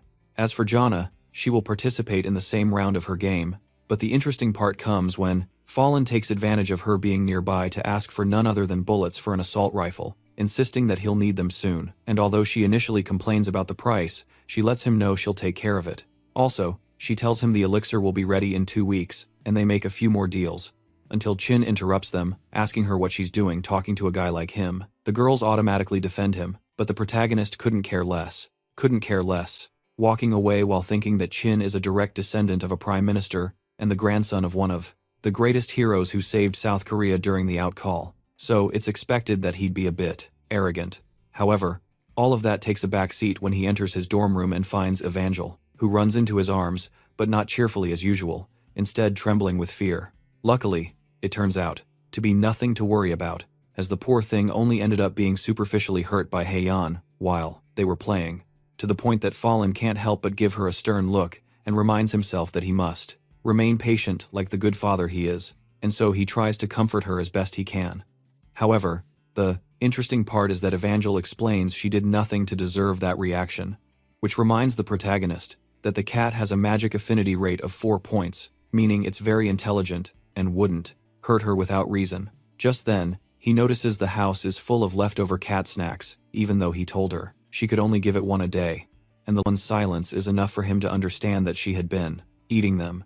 And the cat clearly got angry that she took its snacks and, after a good scolding, Fallen received a message from Rachel wishing him a happy birthday, and the girl even sent him a small gift for everything he did in the practical exam, surprising him, since he genuinely didn't know it was his birthday that day. And, on the other hand, Nayoon is bored in her room, scrolling through social media, where she sees that Yeon posted a picture with her team members, remembering that the after meeting with her teammates was a disaster. And that makes her realize that the girl hasn't said a single word since then, and, as she knows, she was the one at fault in that fight. She should probably take the first step to reconcile, and, after thinking about it for a while, she has no freaking clue what to do. So she just likes the post, and then she sees the picture of Chin, who looks like a thug, as well as a picture of his game with the protagonist. And in the end, she's so bored that she starts to see if there are any messages for her, until she notices it's Fallen's birthday. And although she thinks about sending a gift, coupon like Rachel, she decides it would be better to give him something in person, which makes her turn red as a tomato. But since she thinks they aren't that close, she just sent a congratulatory message that the protagonist doesn't reply to for quite a while, later with a simple thanks, which makes her feel even more down. After that, Thursday arrives, marking the end of all the exams, and Fallen thinks that maybe they'll give him a bigger room in his second year while he packs for a camping trip for several days. It turns out that, taking advantage of the end of all academic activities, they will have a whole week of vacation, where the administrators will take the opportunity to investigate in search of Jins, and the students will have a trip organized by the Jin Sung Foundation. Normally, Fallen wouldn't go, but this trip is special, as he recognizes that this is the main event of the current arc, where the main characters will be hunted by the ghosts of their past, and will fight to such an extent that they will experience absurd growth. And just then, the cat eats the little chick from Evanel, and the protagonist try to calm her down. However, the interesting part happens later, when he meets Jonah, and she gives him a briefcase full of bullets he had requested, as well as the wrist guards, reminding him that the wrist is the most vulnerable part when shooting firearms, and that he can consider it a late birthday present. And after that, they just say their goodbyes. But the thought of having earned the trust of such a complicated person makes him quite happy, and he notices he's running late, as he has a meeting with Rachel and the rest of the team from the last test to celebrate at karaoke. However, just as they are about to enter an assigned room, he runs into Nayun by surprise, who feels a bit shy about him seeing her in those clothes, since she just came to hang out. But upon sensing the protagonist's relaxed attitude, she becomes quite happy, only to feel even worse when she sees he came with Rachel. Although, she understands it's a team meeting, that doesn't erase her jealousy, and just then, Fallen asks her about the trip, to which she says yes, and they talk a bit more until it's Nayun's turn to sing, and he enters his room with the rest of the guys, being greeted by one of them desperately telling him to run away, while the others are on the floor in complete agony. The only one still standing is Rachel, who greets him with a smile, causing him to remember an interesting fact about her. As she loves to sing, it's just that she's so bad it automatically makes him regret coming. And after that, we see Fallen in his room celebrating because a plan to distribute a bracelet with the powder from the batches worked perfectly. The only problem now is giving it to Rachel without being too suspicious. Recognizing that to reduce the gaps with the original story, he must give it to her as soon as possible. Coincidentally, right at that moment, he receives a message from Rachel herself, asking him to help her practice her magic control, which seems ridiculous to him because he doesn't even use magic. But it's the perfect opportunity to give her the bracelet, so he agrees, meeting her on the outskirts of the campus. Of course, she thanks him for coming, insisting that if it weren't for him, she might not have passed the exam. So it doesn't really matter what he teaches her, she just wants him to help her become as strong as he is. Fallen agrees, warning her as a joke that his training is something only a few are capable of withstanding, and first, he asks her to sit in the same posture as him, something she can't do, but he takes advantage of the moment to put the bracelet on her, assuring her that will help her improve quite a bit, and, with that out of the way, he teaches her some forms of meditation that should help the mana flow correctly within her. And although it's quite difficult, the girl can feel firsthand that it's working, even though the MC thinks he just got the advice from some shady channel on YouTube. By the way, please subscribe, we're very close to 400,000. The good thing is that indirectly, they start showing her how to take advantage of the bracelet's properties, asking her to fill it with her mana, and then expand the bracelet's energy throughout her entire body. And focused, Rachel obeys, recognizing that it's a sensation she has experienced before, but this time it's much more intense, as if nature itself were speaking to her. And that's when the magic happens, because when she opens her eyes, she can see a source of energy gathering in front of her, which turns out to be a spirit. Of course, she can't believe it, and the MC now confirms that she is now a summoner, and she tells him that she previously had very good results on that test, but since she couldn't find a training method that worked, she stopped trying. And this is confirmed by Fallen, who, of course, already knew the girl had that talent. She just needed a little push, and the dust from the butterfly spirit that seeped into her body served as a booster for her ability. And, without hesitation, the girl thanks him, and he can only think that from now on, she will evolve just the way he needs her to for the story. However, the surprise comes when, without saying a single word, Rachel attacks him with everything she's got. Luckily, the blow didn't hit his body directly, as he wasn't the target. And right then, she clarifies that she saw someone watching them from the other side of the forest. At that moment, Fallen begins to analyze who might be interested in looking for them, concluding that objectively, they are not the main target. And seeing that Rachel had spotted them, the person reveals themselves, turning out to be Lancaster himself, who begins to insult the girl and warns the MC that the power he has given Rachel will one day turn into a knife against him.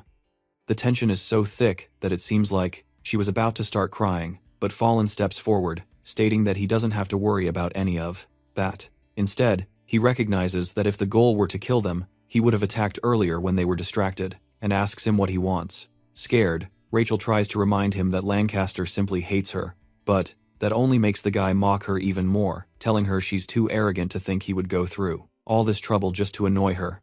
That's right, to the blonde's surprise, Lancaster insists that she's not even the current target of his revenge anymore, and the only thing he really wants is to make those pay who discard their subordinates like insignificant trash, those who humiliate and falsely accuse them only to end up exiling them.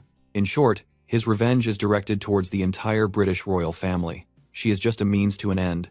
But Rachel isn't afraid, asking him if he's really sure that's the path he wants to take. And Lancaster replies that she knows very well the burden he has had to bear.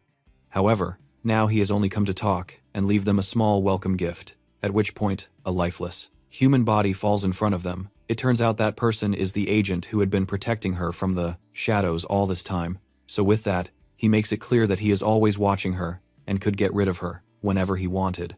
And with that, Lancaster disappears.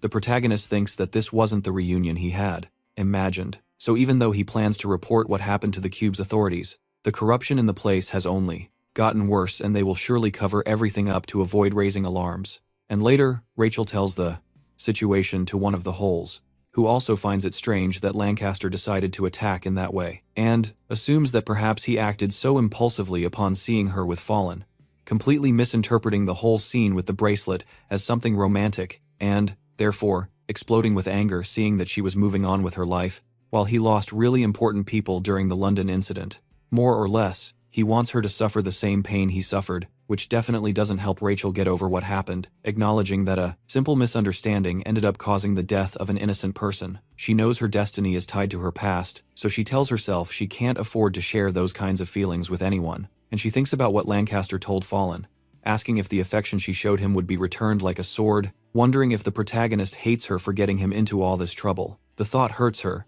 but at the same time she tells herself that maybe it would be for the best if Fallen became disappointed in her, distanced himself, and could live in peace. Just then, the man tells her that just by looking at her, he can tell how much she has changed, because in the past she used to love getting into trouble like a rebellious little girl.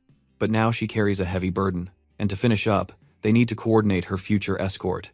And the girl asks if the agent who died had a family, probably to make herself feel worse. And although the answer is no, she asks for a funeral with full honors, and, in the end, she throws herself onto her bed, thinking that another person has died to protect her, wondering how many more times she will have to go through something like this, and shedding some tears as she concludes that, despite what happened, she must become stronger and, in the midst of that deep pain, the only thing that comforts her is seeing the bracelet that the protagonist gave her, which was a completely ordinary object, but had already become her greatest source of hope.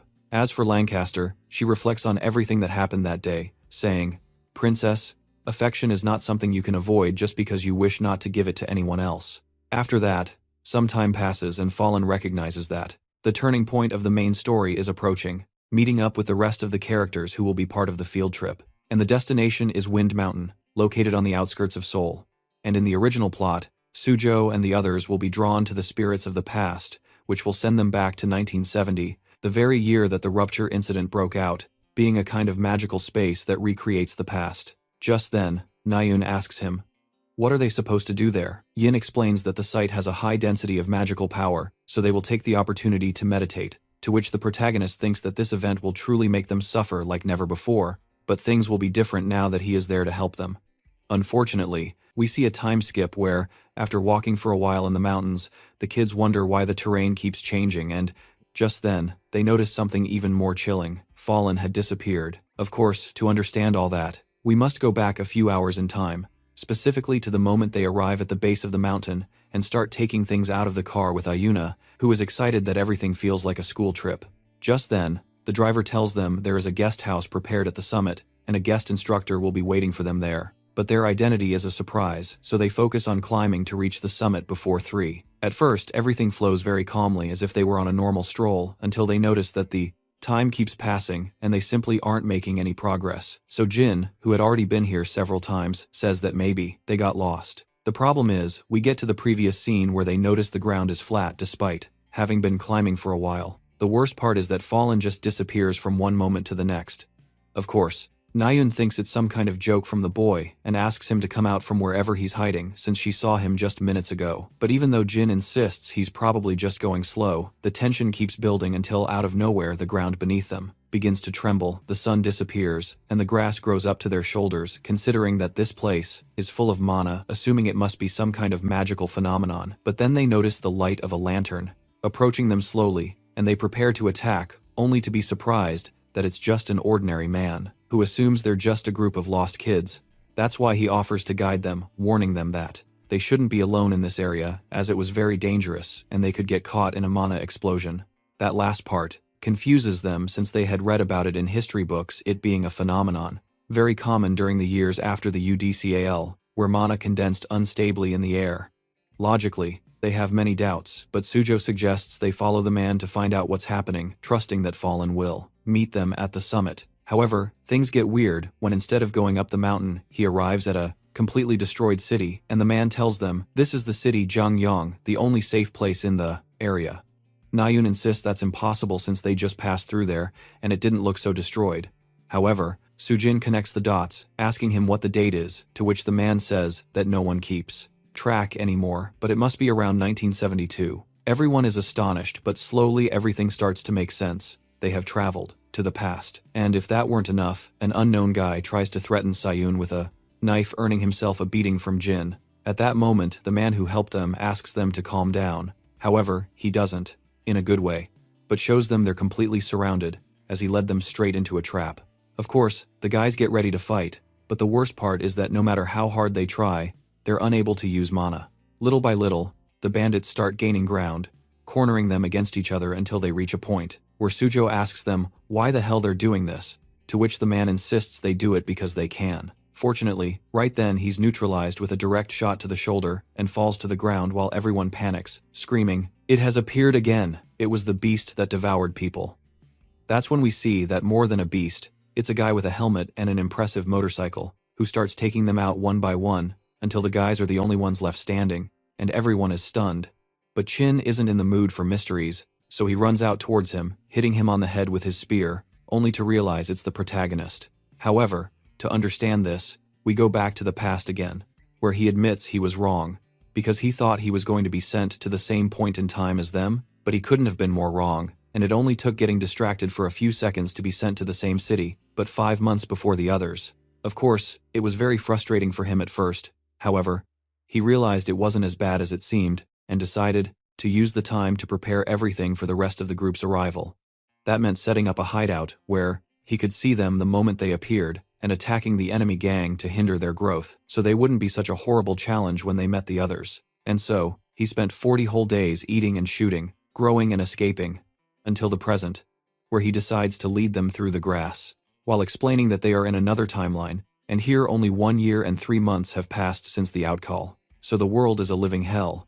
And when they ask him how long he's been here, Phelan tells them 1 year, leaving them completely frozen, but then he clarifies that it's a joke, and it was only a time difference of 5 weeks. And desperately, Chin asks him if he has already discovered the cause of this phenomenon, to which the protagonist asks them to follow him to his base so they can talk in peace, and he leads them to an abandoned building where poor Suju almost starts to cry at the thought of him being here alone for so long.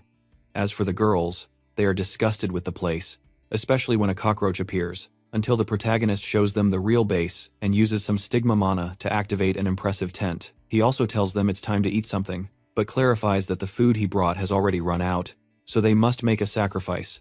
Someone will have to go hunt for something edible, and Suju and Yonggan take care of that. while Chin is assigned the boring task of fetching water from a nearby stream. And as expected, he refuses and is about to throw a fit when Fallen asks Na-yoon to go with him. As for Jana, she seems quite annoyed, and although the protagonist doesn't quite understand why, he decides to lift her spirits by announcing they'll eat ramen, to which the girl can't help but crack a smile. And so he puts effort into giving the final touches to the camp, where Fallen takes the opportunity to explain to them that the magic they master can't be used in the past. But that doesn't mean they have become useless. They just have to wait a while, because in this era, the mana concentration is much more aggressive and difficult to handle. In fact, he assumes it will take them at least a week to adapt and insists that they start to eat, since that will help them recover, and even the animals have a lot of mana, so that will also be useful. And Na-yoon has some doubts. However, the moment she tastes the meat, she is delighted, discovering that the more mana it has, the more delicious it tastes, and they start eating like crazy until Fallen explains that it's time to bring them up to speed with what's happening. It turns out their time travel is not a coincidence or a natural process, but the work of a specter, which under normal circumstances should be impossible. However, that mountain used to be home to a tower of time that Chin's grandfather conquered, which caused a condensation of an unimaginable mass of mana in the form of a magic crystal, the remnant of the tower. Basically, a specter took advantage of all that power to achieve the impossible, transporting them to a recorded world, which means that technically they didn't go back to the past, but are in a magical space that has recreated the past of that area. Not only that, but a demon named Asura is also trapped in this space, who is eating power crystals to increase his mana, which should also be impossible, but apparently he can digest them without side effects. Fallen theorizes that Asura even made an alliance with the Spectre to be able to do whatever he wants in that place, and, although he thinks to himself that he has only become a little stronger than in the original story, they clearly shouldn't underestimate him. Be that as it may, he explains that what's keeping them in that place is the remnant of the tower, so to get out of there they must find it, with the particular detail that it was divided into 6 different pieces, scattered throughout various areas of the city, and they are being guarded by Asura and his allies. With that clear, they go to sleep, and at dawn, Fallen leaves the tent and runs into Na-yoon, supposedly to make sure she was doing her guard duty to the letter. But in reality, it's because these past few weeks he got used to never sleeping too deeply. And at that moment, she comments that his hair is quite long, and asks if it isn't uncomfortable, to which he confesses that it is, but he prefers not to cut it because the strands could be taken by curse users and complicate things.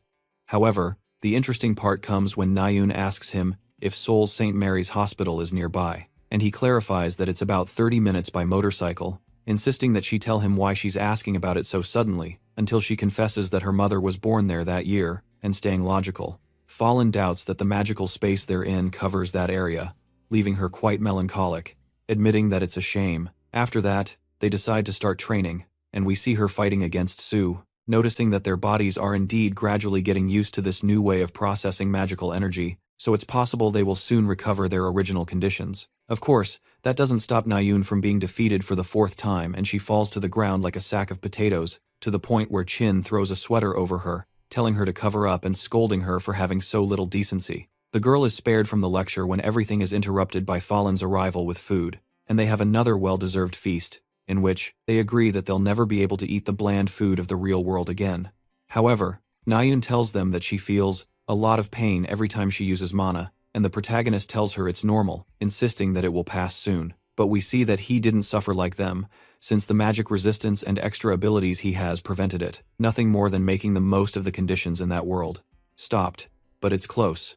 Since 1 year in this magical space is equivalent to 1 hour in the present, so he's in no hurry to return, and they can take as much time as they need to grow. And once dinner is over, Fallen announces that the time has come to attack, and the first targets will be Mingi from the Northwest Water Tower and Parang from the South Tower, who are the weakest.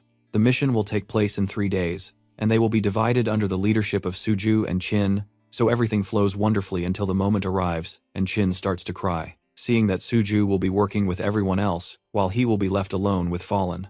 Luckily, the protagonist knows how to calm him down, insisting that Chin is the strongest of them all, while he is the weakest, so it makes sense for them to go together to balance things out. And that way he not only calms him down, but they also arrive at the water tower, where Fallen insists that Mingi must be inside, and that they need to hurry. Now it turns out that Chin feels bad just for having ridden on the motorcycle with him, and ends up being found by a guy who warns them to leave, because this entire territory belongs to Lord Azura, and Chin is so focused on arguing with the protagonist that they don't even pay attention to him, and the poor guy has to pull out his nunchucks to threaten them and try to be taken seriously. But they end up defeating him with a single blow, and Fallen offers to take care of the other 20 guards before proceeding. As he prepares to attack, Chin starts complaining again, insisting he has no reason to listen to him, but Fallen neutralizes him again, stating that he can handle the leaders, which is enough to calm him down and begin the slaughter. Although Fallen tells himself they aren't alive, the mental burden of taking so many lives is too much, and a part of him knows he can never get used to it, and then he wonders how the others are doing. And so we cut to them, trying to come up with a plan upon seeing that the tower has been enchanted, so they won't be able to take it down easily. The worst part is there are a total of 40 enemies, and they all seem to be of the same rank as them, so they won't be able to keep up. And the only one who feels like fighting is Suju, so Yona proposes that he be in charge of distracting the guards, trying to attract the largest number of enemies and buy time while they take care of eliminating the rest. Logically, Nayun is worried that he might be very dangerous for him, but the boy insists it's their best option. Without any warning from Sada, an overwhelming wave of mana propels him onto the battlefield, landing right in the center of the enemies and drawing most of the others from the forest, while the three of them handle smaller groups. And once they finish off those around the tower, John Gunn is left in charge of the place while the girls retreat to support Suho, and just then, one of the defeated enemies tries to attack Yona from behind, but she neutralizes him instantly, only getting a few strands of her hair cut. Until 2 hours later they are all gathered at the camp, successfully celebrating both operations, and so they toast, eat, and joke around. And the protagonist takes the opportunity to congratulate them for their hard work, clarifying that from now on they can take it easier and recover the crystals one by one. The problem is that right then, Yona starts to feel a bit unwell, claiming that she has some indigestion. The protagonist wonders if there could be something wrong with the food, getting a very bad feeling. Just then, he notices that the girl's hair looks a bit strange, and she confesses that some of her locks were cut during the fight, which is enough for Phelan to know they're screwed. And at that moment, he blames himself for not having warned them properly, as he knew they weren't the type to kill their enemies. And now it's clear that a warlock specializing in curses has Yona's hair, which means he must have placed a weakening curse on her. Seeing the worry on his face, the girl asks for an explanation, and he clarifies that it's serious, because if it's really, it could become a life-threatening situation. At that, Nayun remembers that he had said something related to that, but she was so tired from her watch that she completely forgot. And he insists that it's not her fault, since he was the one with the responsibility to warn them and he failed. The tension is so high that Yona steps in to calm them down, insisting that she is very resilient and can withstand a curse like that. But Chin shows his more human side, stroking her head and making her turn red as a tomato, while Phelan can't believe this is the same arrogant bad guy he wrote about. In fact, true to his personality, Shino doesn't hesitate to grab his weapon, stating that with the way things are, it would be best to carry out the next attack right away, which the others agree with. Although Yona tries to stop them, it's clear they have no time to lose. Besides, Fallen intends to take advantage of one of Chin's special traits, which causes his physical abilities to increase the angrier he gets. And we see him single-handedly take the armory, to the point that the infamous Asura receives a report of what happened. What's interesting is that instead of getting angry, he recognizes that it's Suho and his gang, so he gets excited thinking that if he takes their heads, becoming an executive won't seem like such a distant dream, and asks his ally to remove all the remaining crystals and take them to the city hall. A risky plan, since once they are removed, the strength of the guardians in each area will be weakened, but with the warlock on his side, he can be sure that the kids won't just sit back, sitting around while their comrade is on the verge of death, so he will guide them to where he can control them and annihilate them once and for all. And so, things start to get complicated, because Yona has not only gotten weaker every day, but by the time they realize Azura's plan to move the crystals, it's already too late. 1 week later, the girl isn't even able to eat on her own. And no matter how much they want to attack the city hall to end it all, it seems Asura has locked himself in there with his men, and has shown no signs of life. A completely different strategy from the one Fallen remembers from the novel. To him, it's obvious that Asura is waiting for them to come after him, and, although playing along means falling into his trap, Chin is the first to realize that they have no other choice, so it will be the 5 of them against all those men.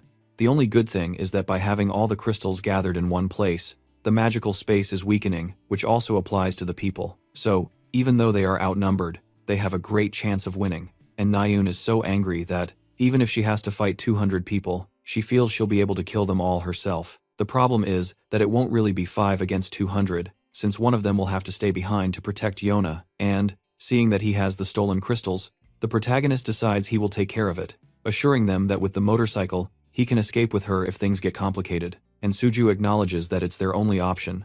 So Yongan asks them to get ready to attack at night, but in reality, Chin doesn't need any reminder, and he just sits and waits for the moment of battle, emitting a pure, terrifying aura of rage. And then at night, the five of them get moving, and Nayun notices that the grass is withering, confirmation that the space is losing its power, reaching an area near the city hall where at first they feel nothing, until they are completely surrounded by a mini-army led by Don Siok, Azura's right-hand man. Automatically, Chin asks for Azura, and Don Siok refuses to answer. So Chin warns him that he won't ask again, and attacks, unleashing a powerful black mana that none of them had ever seen before.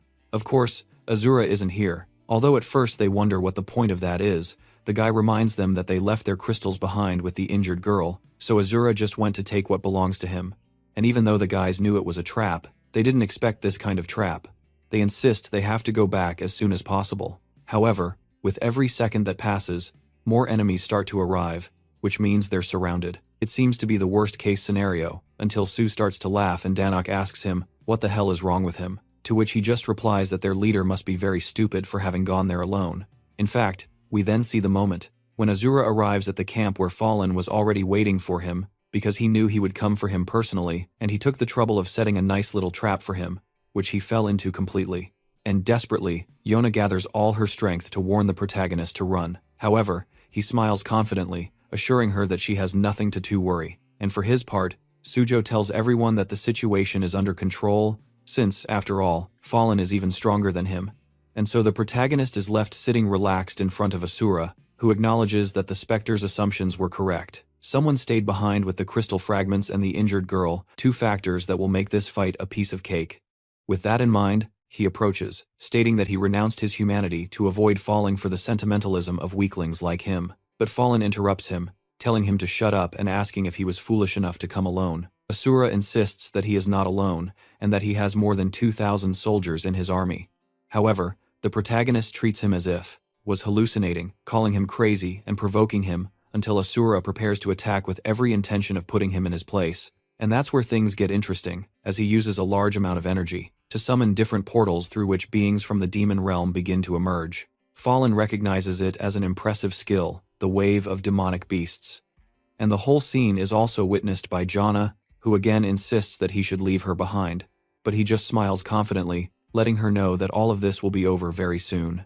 And with her last bit of strength, the girl apologizes before falling completely unconscious, and the protagonist prepares for battle by taking his weapon and activating the mark on his wrist, which causes it to turn into a rifle perfect for this type of enemy. The best part is that he's had the opportunity to increase the inherent attack power of his weapon, so it won't consume energy or mana, and he even infuses a bit of stigma into the crystal, releasing a power so overwhelming that it begins to modify the entire terrain around him. Asura realizes he knows how to use the crystal of the past, but still insists that it won't make much of a difference in the battle, something the protagonist disagrees with, and just prepares to attack. And on the other hand, Jana thinks about how people often refer to her family as house dogs, mocking the way they do things, so she always set out to prove them wrong. The problem is that to do so, she must succeed and bring greater fame to her name. A relentless struggle she has been in for years, and which somehow causes her to see herself reflected in the protagonist. That said, he starts shooting, and she realizes that he's smarter than he looks, as he created terrain that made it impossible for him to be surrounded, and is shooting the monster's vital points with absurd precision, making them disappear as if they were mere bubbles. In other words, his shooting technique is so flawless that he's not giving them time to attack or get close, which makes her feel calm for the first time in her life. A feeling of warmth and peace she can only have, knowing that someone is protecting her. And on the other hand, we see Sujo handling his own battle, using his Mistletoe with which he is able to neutralize the subordinates and exchange direct blows with Siok without any problem. And out of nowhere, Sok asks him if the guy who stayed behind is really stronger than him, which Sujo denies. To worry about, he doesn't like to lie, and he can tell even after fighting him just once. And just then, the fight is interrupted by a scream in the distance, and they both turn, realizing it's Jin, who is wiping out his own enemies, to the point that Don Sok admits they no longer have a chance to win.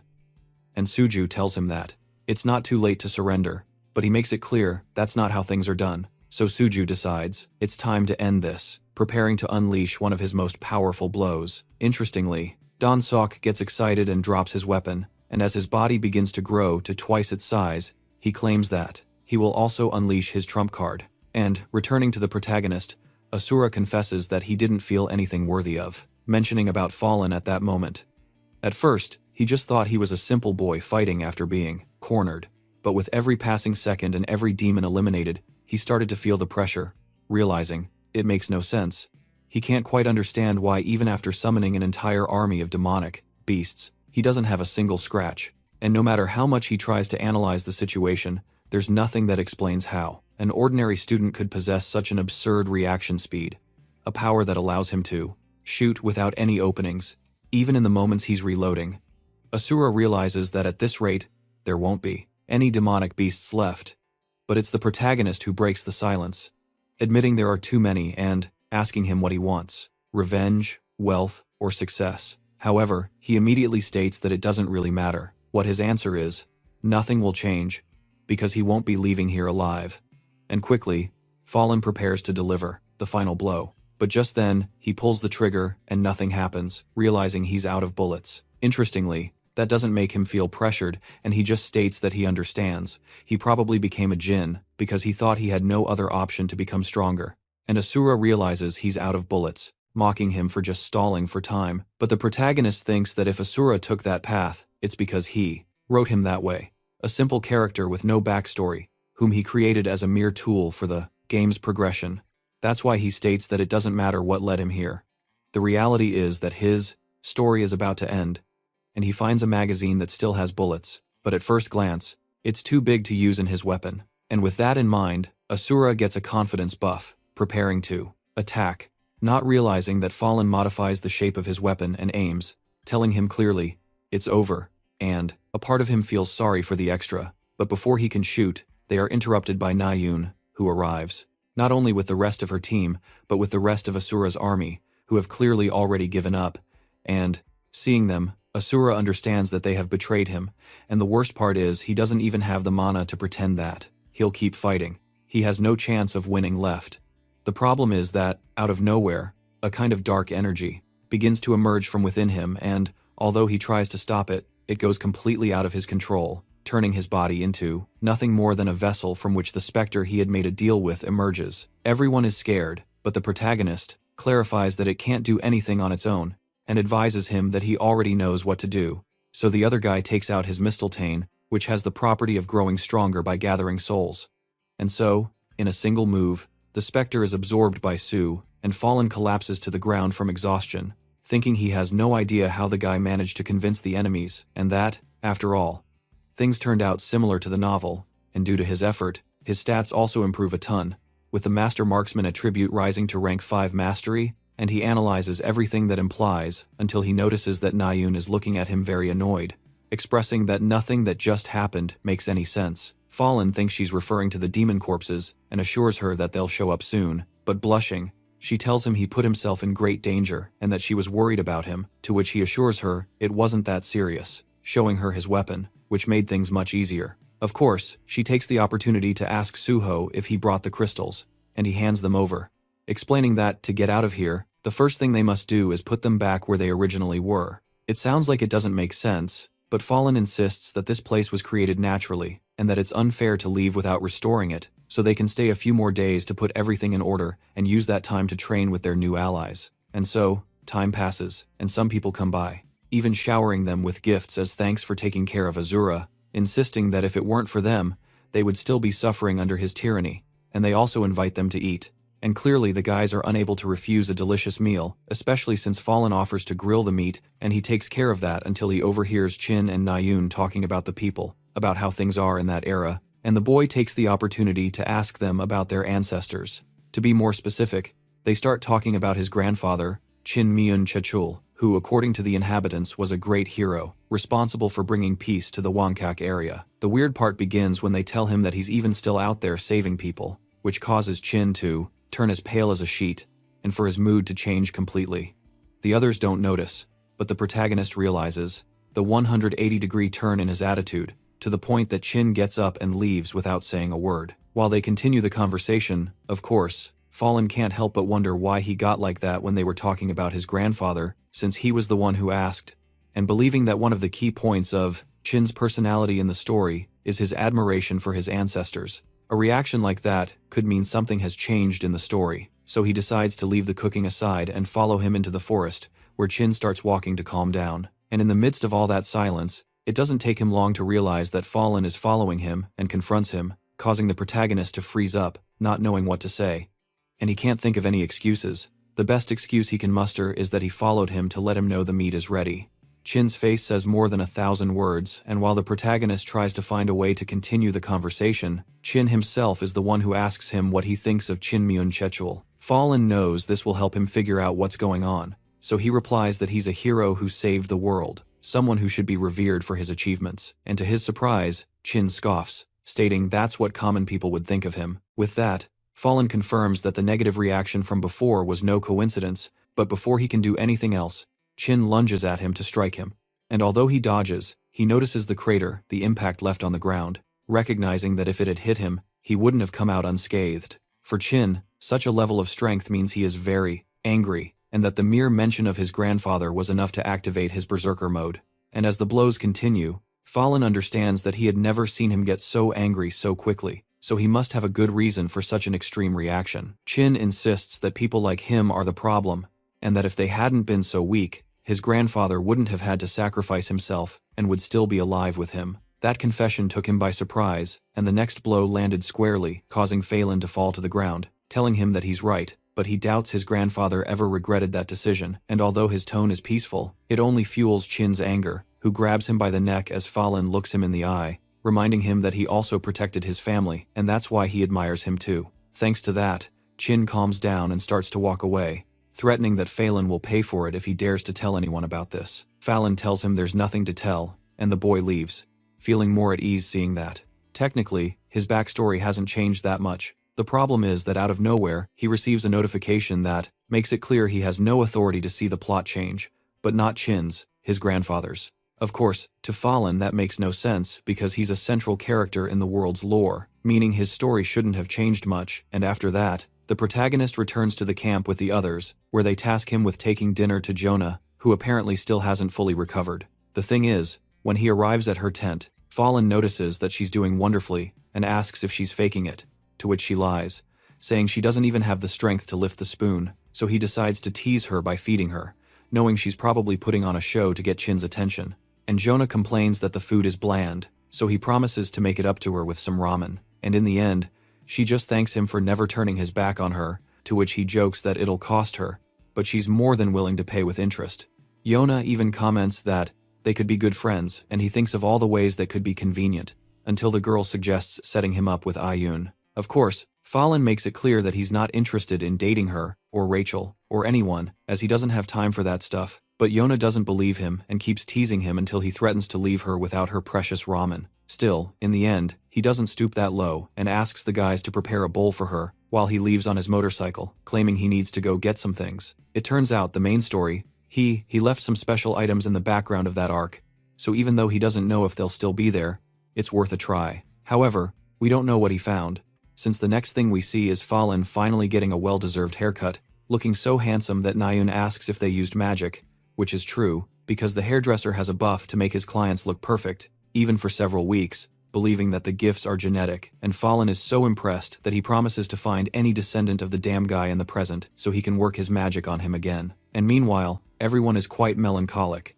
because that day they will return to the real world. And although they were only supposed to stay to train, the truth is, they ended up creating pretty strong bonds with all the people, and John takes advantage of these new friendships to find ancestors of famous people. John Gan and Nayun spent every afternoon playing with the little ones until they were exhausted. Chin created his own gang, and Sujo dedicated himself to rebuilding every home he came across. And despite all the good they did, Fallen can't stop thinking about the fact that he killed some people from the past, telling himself that they weren't real. But the more he lives with them, the blurrier that line feels. Even with what he did, everyone treated him like part of the family, and although the last few weeks there were like a dream, he knows it's time to go back, and right there, they say goodbye to everyone.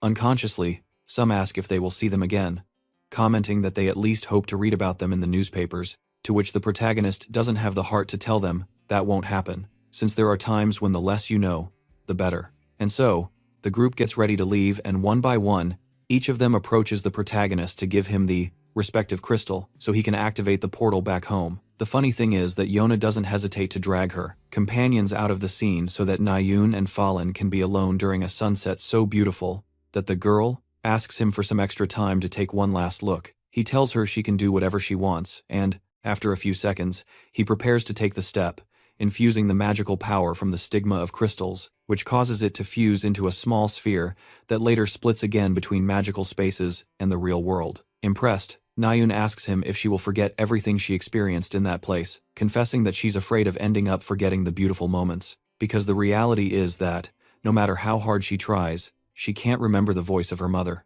Even the happy memories she had with her are fading, to which the protagonist tells her she has nothing to worry about. Memories are precious, precisely because they aren't forever. Na-yoon tells him that's not very encouraging, but the truth is he also understands how terrifying it can be to forget, so he hands her a small box, claiming it's a ticket that will allow her to relive these moments, even if for a short period of time. It turns out to be a time capsule, one of the items he had been looking for, and that basically allows you to travel to the past to relive certain events, although in a more specifically, consists of exploring memories within the subconscious itself. Na-yoon asks him if he didn't look for it just so he could use it himself. And she's right, because Fallen planned to use it as a lifesaver in case the memories of his own parents started to fade, an item he never found a use for within that novel, but that now holds a level of importance he can't even put into words. The problem is that since his current body is that of Hajin Fallen, he honestly doubts it will work, and it would be best to let Na-yoon use it so as not to waste its mana. She doesn't fully understand, but she can see the sacrifice it entails, so she refuses to use it, to which he insists that she use it with confidence, since he knows that it won't break, because she will protect it with all her heart, and that's the only thing that matters. And although hesitantly, Na-yoon accepts, admitting she'd like to travel to March 13th, 2013, so she activates the time capsule and is transported to her own birthday in the body she used to have back then. Of course, she's amazed that it worked and starts admiring all the details, like the cake, and just then, a voice behind her asks if she was planning to eat it all by herself.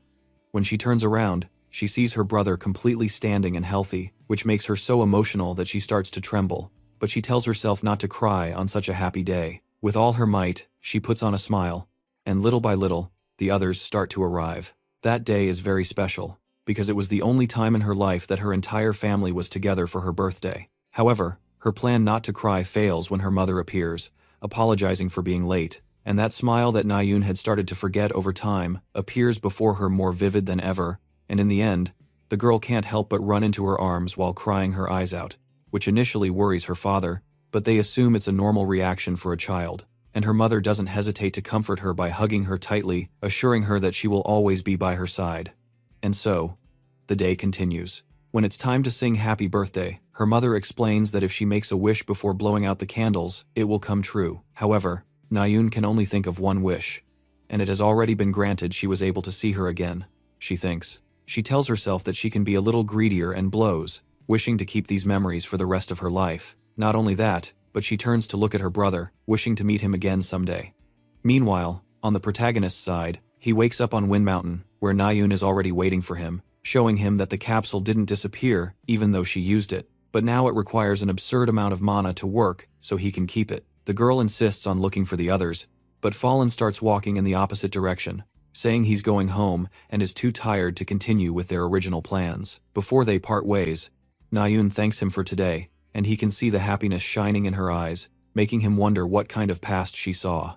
Just then, he gets a message from Tomer, who has finally sent her account number for the loan, so he transfers the money and, automatically, she contacts the Truth Agency to tell her everything they know about her father. As Fallen walks through the forest, he wonders how to deliver the data, but out of nowhere, Na-yoon passes running desperately past him, and he wonders what could have happened, but a part of him knows there's only one thing that could worry her that much: her brother, Chain. Because of that, Fallen starts running after her, finding her right at the mountain's entrance, desperate because she doesn't know how to get to the city, so he doesn't hesitate to summon his motorcycle, asking her where she wants to go. That's how they end up arriving at the hospital, in a matter of minutes, and the girl is greeted by her family's agents who look just as worried as she is, and block the protagonist's way, insisting that only family members are allowed inside. Na-yoon thinks leaving him behind is a bad gesture and hesitates to go on, but Phelan lets her know it's no problem, and she thanks him for his understanding, going inside to see what's happening. Just then, Yona also arrives, revealing that her family must be present for every major affair of the Che family, so she took a helicopter as soon as she heard the news. However, what she wants to know is why he has that expression on his face. Phelan says nothing out loud, but he is one step away from collapsing, since even though the seed's estimated germination time in the Book of Truth is supposed to be in January and it's only October, he overlooked a very important scenario. The possibility of the consequence of Che Jin-yoon recovering before the seed sprouts. That might sound like a good thing, but if he really woke up, the plan to end all of this, without major issues, will go to hell. His worry reaches such a point that he starts to break out in a cold sweat and, as if she had been reading his mind, Yona clarifies that he still hasn't regained consciousness, but there has been a very significant improvement. The problem is that for Na-yoon, that changes everything, and the girl understands it's hard for her to stay calm, even at the slightest sign, and also takes the opportunity to thank him for bringing her friend, to which the protagonist insists on leaving before Na-yoon comes out, since he feels he doesn't belong there. Clearly, she doesn't understand what he means. However, her priority now is Na-yoon, whom she finds at the hospital entrance several hours later with an exhausted look that brightens when she sees she's not alone. Excited, Na-yoon explains to him that something on the chart has changed and, although it sounds insignificant, the doctors say they've seen similar changes in other patients, and in every case, most of them woke up after about 3 months. For now, her brother needs a quiet environment, so she had to leave, and she starts to cry, confessing that she feels like her heart is going to burst with excitement. It was strange, because even though she's happy and should be smiling, she can't help but cry. So Yona focuses on comforting her and thinks of what to say, but she holds back, knowing it would be too hypocritical, since she's never lost a loved one in a tragic event, let alone waited for a family member with no chance of waking up for more than 5 years.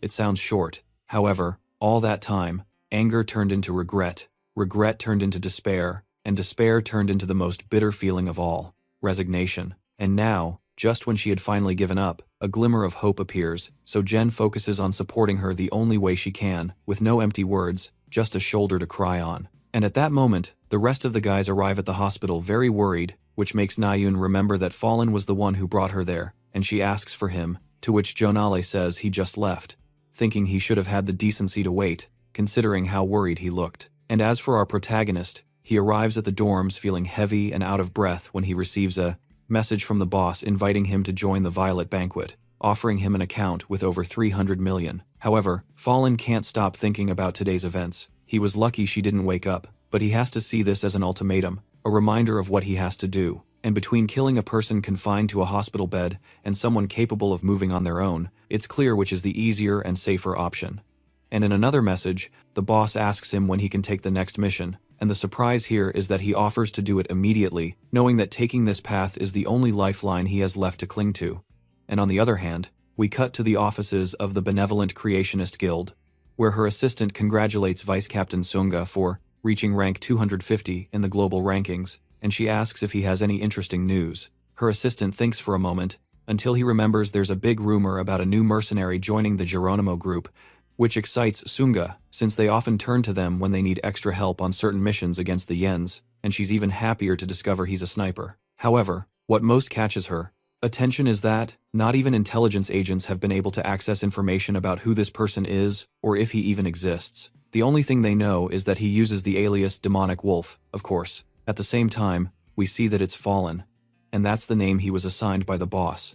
So, although he finds it a bit exaggerated, as it's a direct reference to a mystical wolf that appeared in Europe a long time ago, she insisted that it suited him quite well, and at that moment, she interrupts the conversation, showing him the new trick she has up her sleeve, a kind of wolf-shaped plushie that she created herself as a gift for him. The most impressive part is that when he pets its back, the wolf comes to life, revealing itself to be some kind of spirit creature that pounces on him, attacking him to death. Or at least that's what it looked like, as the wolf simply disappears, and it was all a very good prank on the little girl's part.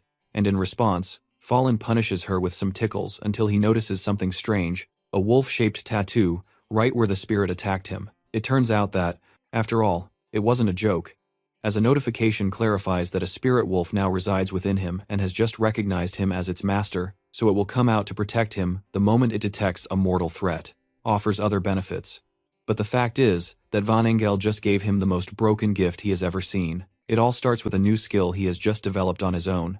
And Fallen thanks her, but he notices that the little one is so tired she falls asleep right there. So he lays her down on his bed, causing the kitten to happily approach and sleep next to her. After all is said and done, it is obvious those two have started to get along much better, and just then, a notification from the Violet Society appears, informing him that he has been given an item, and he opens it, assuming it is the reward for the mission he discussed with the boss, only to be astonished to find it is superior-grade underwear. Now, do not think we are talking about briefs, because it is a kind of item that fuses with his body, creating a protective layer that covers him in pure mana. Logically, it is a very valuable item, so he thanks her properly, which she uses as an opportunity to tell him to get ready, because his new mission has been decided. And on the other hand, thanks to the clue the protagonist gave her, Tomer arrives at her father's citizen's residence, asking for him. And although the receptionist seems lost, when she shows her the photo, she recognizes him instantly, explaining that he passed away 12 years ago. The information hits her like a ton of bricks. And here we see that the report from the Agency of Truth said exactly that. But it was a resolution she did not want to accept. And slowly, anger takes over her body as she thinks about how damn unfair it is that he ran away after ruining her life, only to end up dying peacefully. In a place like this, and with the little composure she had left, she asks if he left anything for her, clarifying that she is his daughter. So she shows her identification and explains the issue with the fake names, to which the receptionist clarifies that she does not know much. Because in the past, the man only went out to interact with a male student who came there as a volunteer. She also says that the boy returned recently, and while Tomer keeps getting messages, berating her for her mission's failure, the receptionist searches the records, revealing that the student is a certain Jaejin Fallen. Of course, the girl's reaction is none other than surprise. But here we switch back to the protagonist, who returns to the academy only to find a vibe of love in the air, enhanced by the beauty of the autumn leaves. Fallen is so lost in thought that he barely hears anything when Leo approaches from behind and hands him an envelope with a small tonic, explaining that they used part of the ginseng he gave her last time to make it, while the other half is being researched by the development department, and his help has been so valuable that she is willing to compensate him with company shares. And if everything goes well, another tonic equivalent to the other half, and although it is obvious that he gave her the ginseng on a whim, Fallen blindly trusts that she is not the type of person who would stab someone in the back. In fact, he thinks it might be the opposite, since she has shown that she can be too trusting of people once she considers them on the same side, something that he would probably like her to change when she faces the bloody internal power struggles that will come in the future. And analyzing the situation, the MC realizes it won't be long until her guild faces a crisis due to an abuse of power scandal. Power. But returning to the present, Yona explains that she can only take one pill a day, and that she might want to treat them with care, because each one costs 100 million won, and at that moment Fallen can't. And although Yona admits the price is a bit inflated, the fact is that each dose is capable of permanently increasing strength, resistance, endurance, and mana stats. The downside is that it has a 0.5% chance of developing insanity as a side effect, but that only happens if she overdoes the dosage. So, as a thank you for her work, he gives her another one, which excites her quite a bit, and she agrees to contact him if there's any progress, and the two say their goodbyes.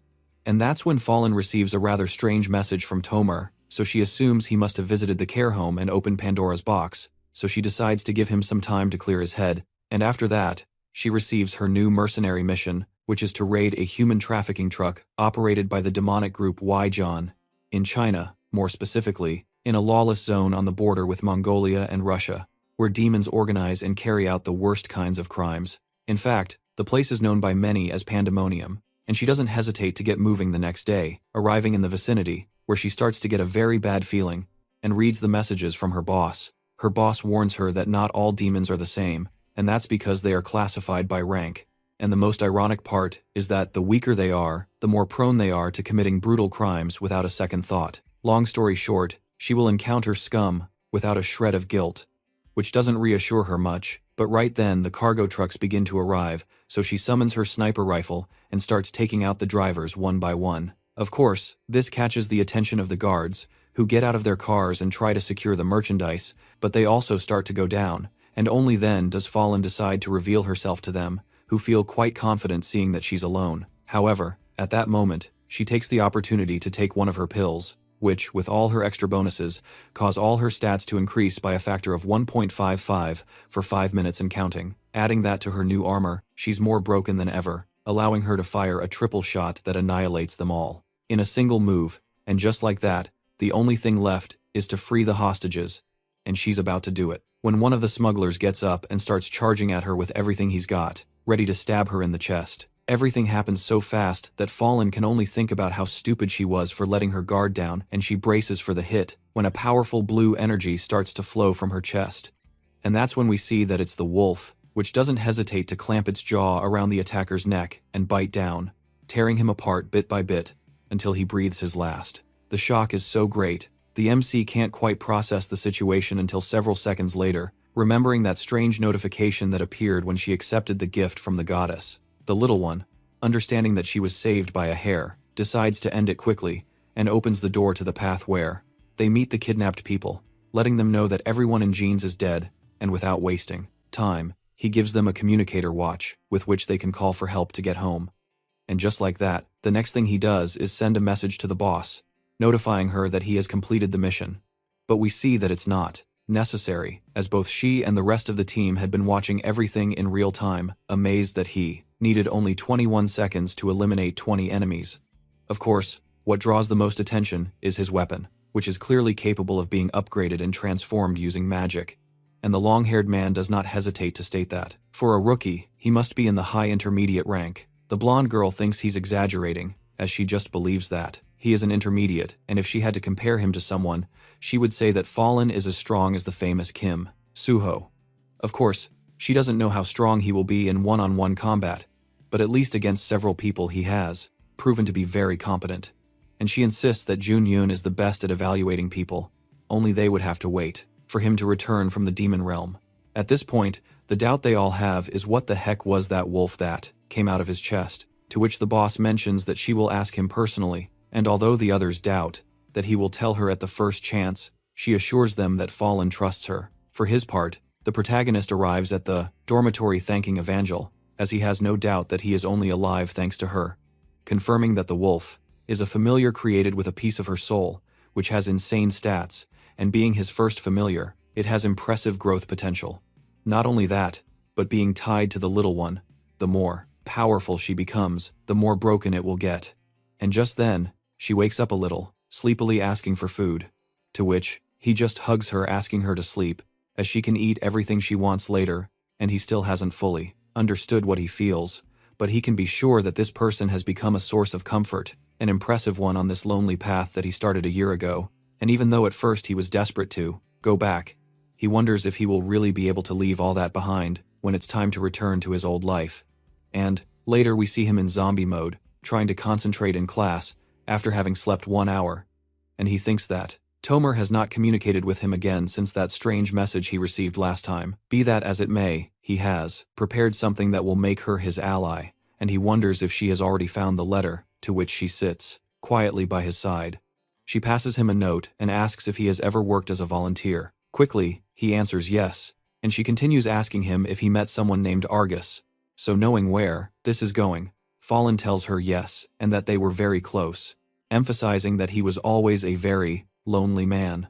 And little by little, Tomer delves deeper, asking him how he got close to him, and Fallen insists that they just were in a similar situation in which neither of them had family, so they simply connected. Maintaining his act of knowing nothing, Faline asks her why she's asking all that, and Tomer confesses that that man was her biological father, and the girl's aura grows darker and darker as she reveals that that bastard killed her mother and fled. She always wanted to know why he did it, but when she finally found a clue, he was already dead. So knowing how close they were, she asks him if her father left anything behind. With that, Fallen realizes the girl hasn't read the letter yet, so he decides to tell her directly where to find it. So as soon as class ends, Tomer stands up, revealing that she's leaving the cube today, but that he doesn't have to worry, since she won't forget to pay him what she owes. Fallen thinks that he never doubted her, and is relieved, thinking he'll take the weekend to get some proper rest. But just then, Nayun appears, asking him to not forget their plans for tomorrow, and at that moment, the protagonist freezes,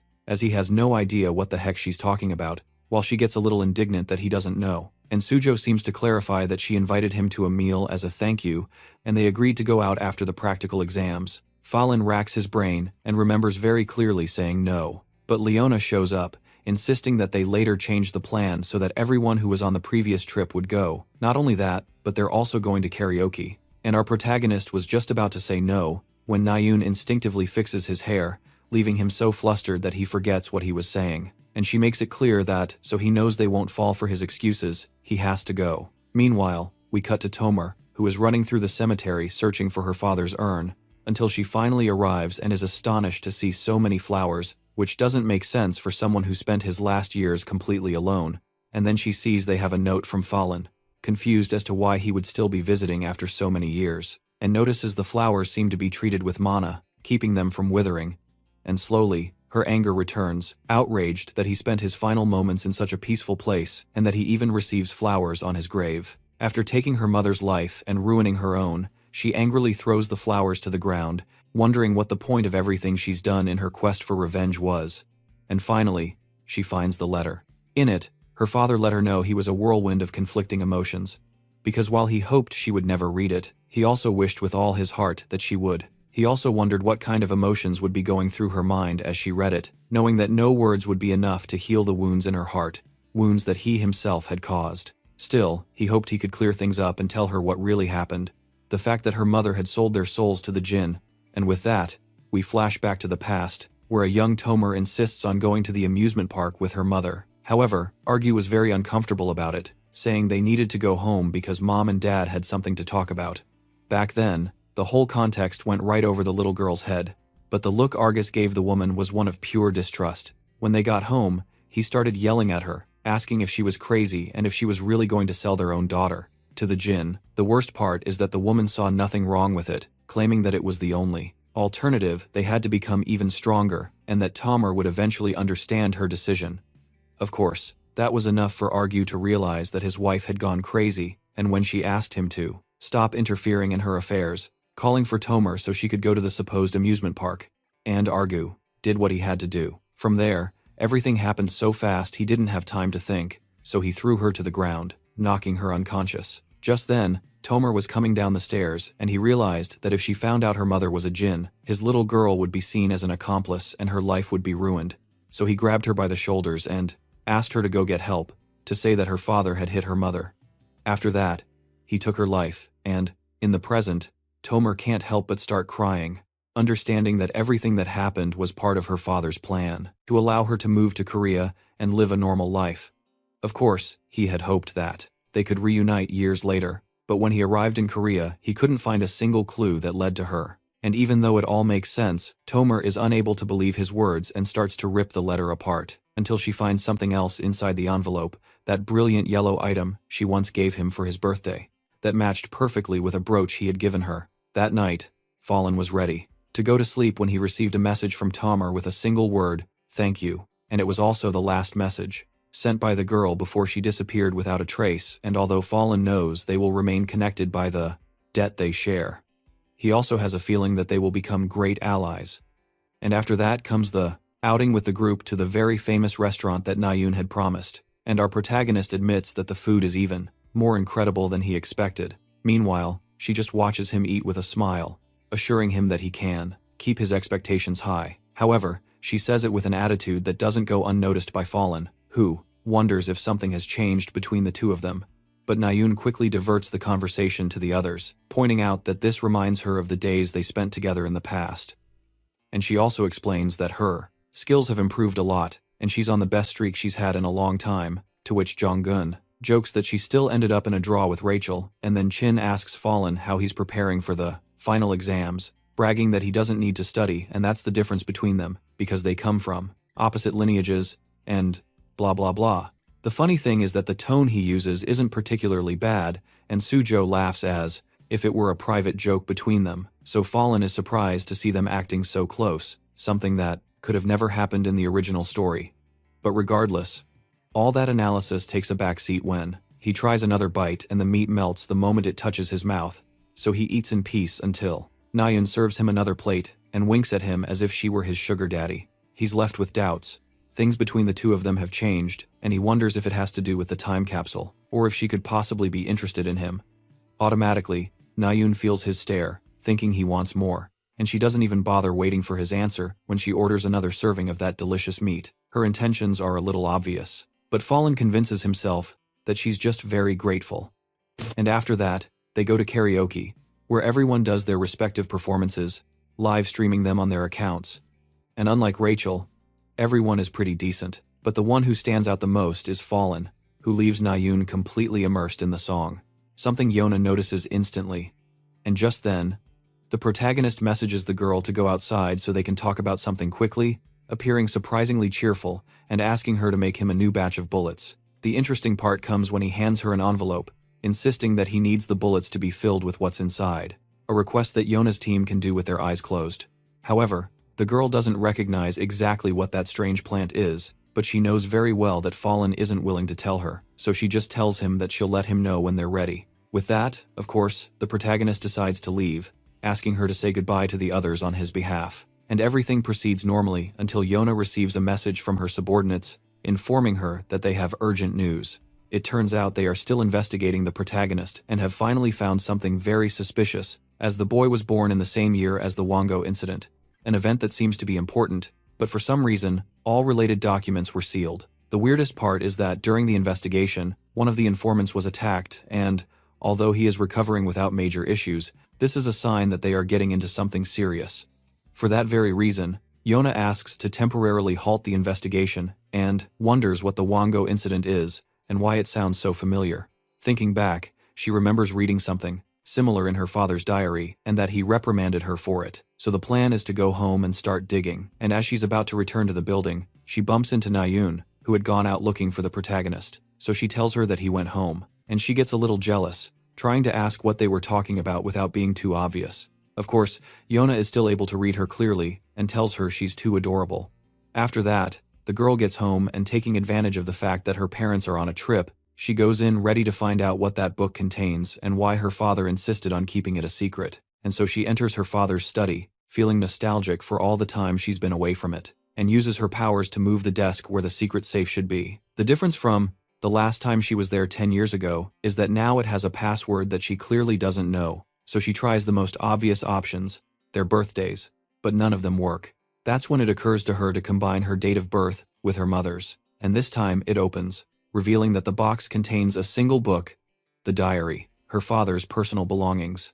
And at that moment, Yona also receives a report with all the information they could gather about the protagonist, including the fact that right after the Wango incident, he was admitted to an orphanage in that same area. The girl smiles, confident that she is getting closer to her goal, so she begins to investigate, through her tears, until she finds an entry dated September 9th, 2008, which specifically deals with what happened in that place. There, her father wrote that the first reports about Wango had finally arrived, but no matter what, it is an event he could never forget.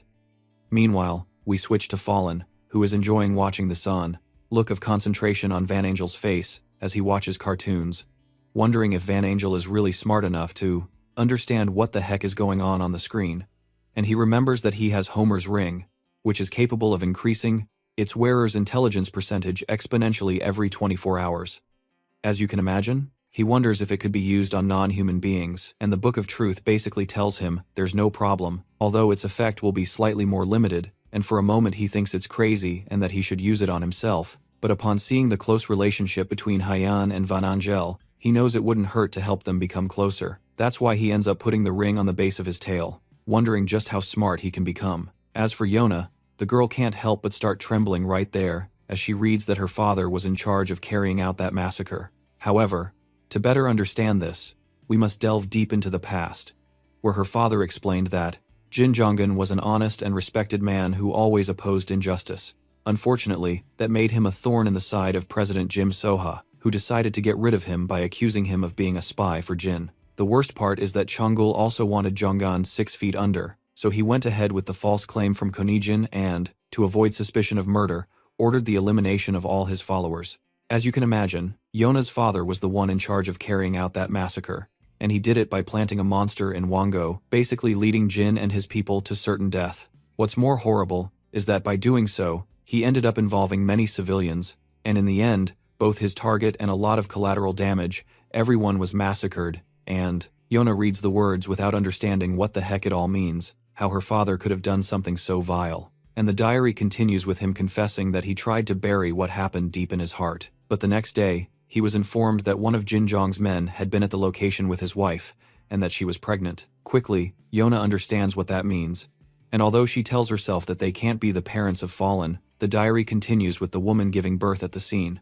But we never found the newborn's body. That, plus the fact that Fallen was placed in a nearby orphanage right after the incident, confirms that she is right. However, the most disturbing part is that her father confesses that he dedicated himself to finding that baby to finish his job and kill him with his own hands. And on the other hand, Fallen receives an invitation from the travel club to participate in a festival in Busan, and although he's not thrilled about it, he has to go for the sake of the plot. However, he decides to reward a vandal by taking her with him, and the story from Yona's father continues with the idea of murdering a baby. Knowing that his wife had just given birth to a daughter sickened him, so in the end, he let fate decide the creature's future, and in those pages, he admits that he's nothing but a coward, but leaving a record of his greatest sin is the only way he has to appease the guilty conscience he will carry for the rest of his life. And after reading everything, Yana can't even hold on to the doll anymore and lets it drop as she thinks that the baby who almost died risking his life to save her even called her a colleague, so her body reacts in the only way possible, screaming and writhing at the horrible truth.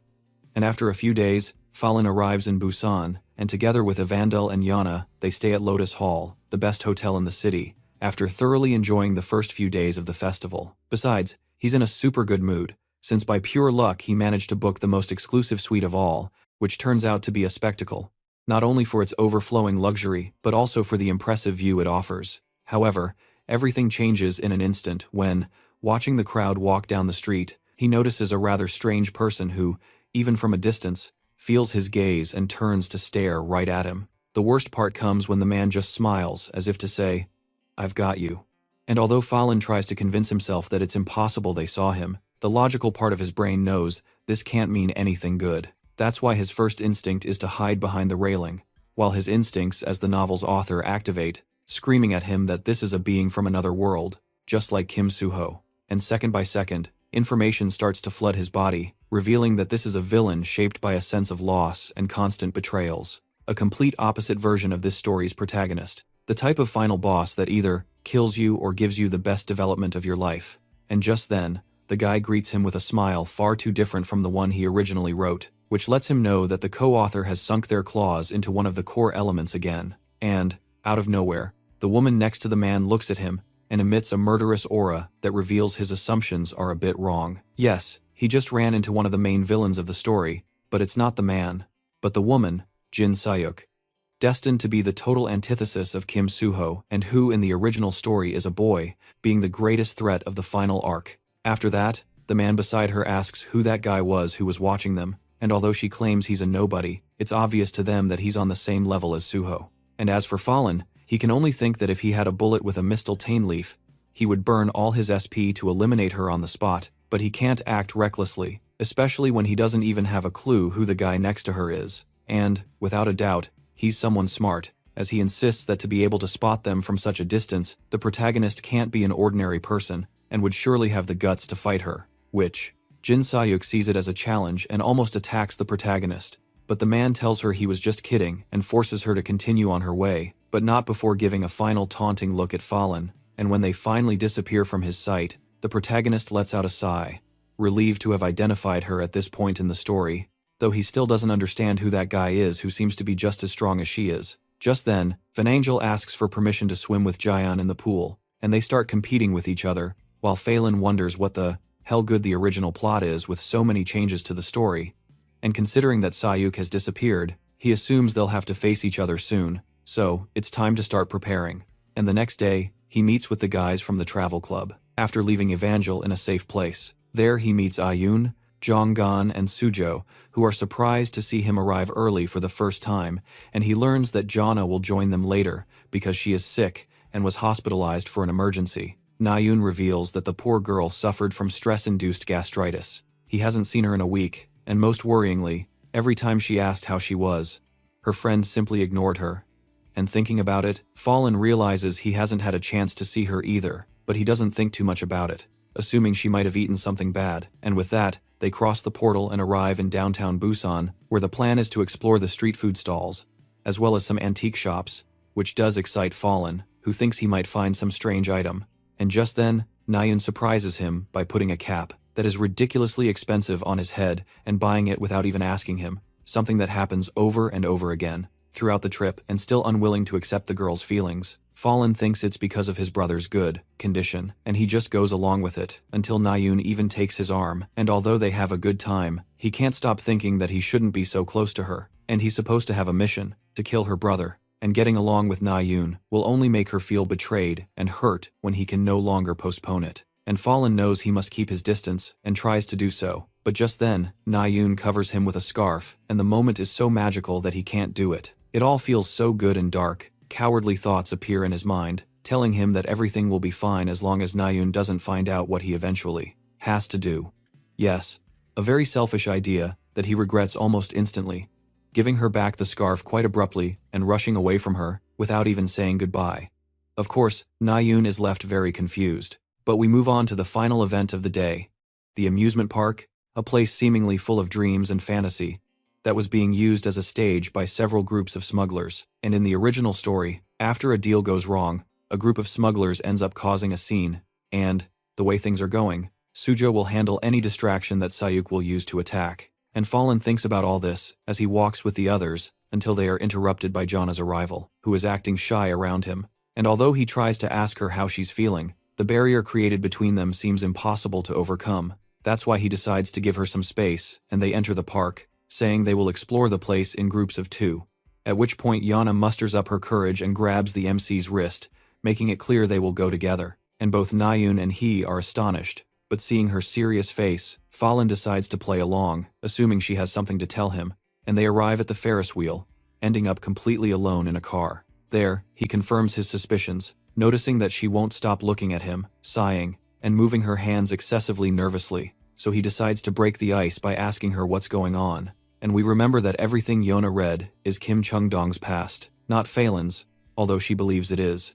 So he imagines all the possible scenarios except for what's really happening. That's why he asks her if it has to do with the bullets or the blade, emphasizing that he doesn't care if it worked, since they are allies, which unintentionally just ends up making her feel worse. So Yona decides it's time to muster her courage, insisting there's something she has to tell him. Of course, Fallen tells her to spill the beans, but just then the Ferris wheel suddenly stops, and in the distance he can see that the encounter between Sujo and Sayuk has already begun, and cutting to them, the woman tells him she has heard a lot about him, so it was quite easy to recognize him.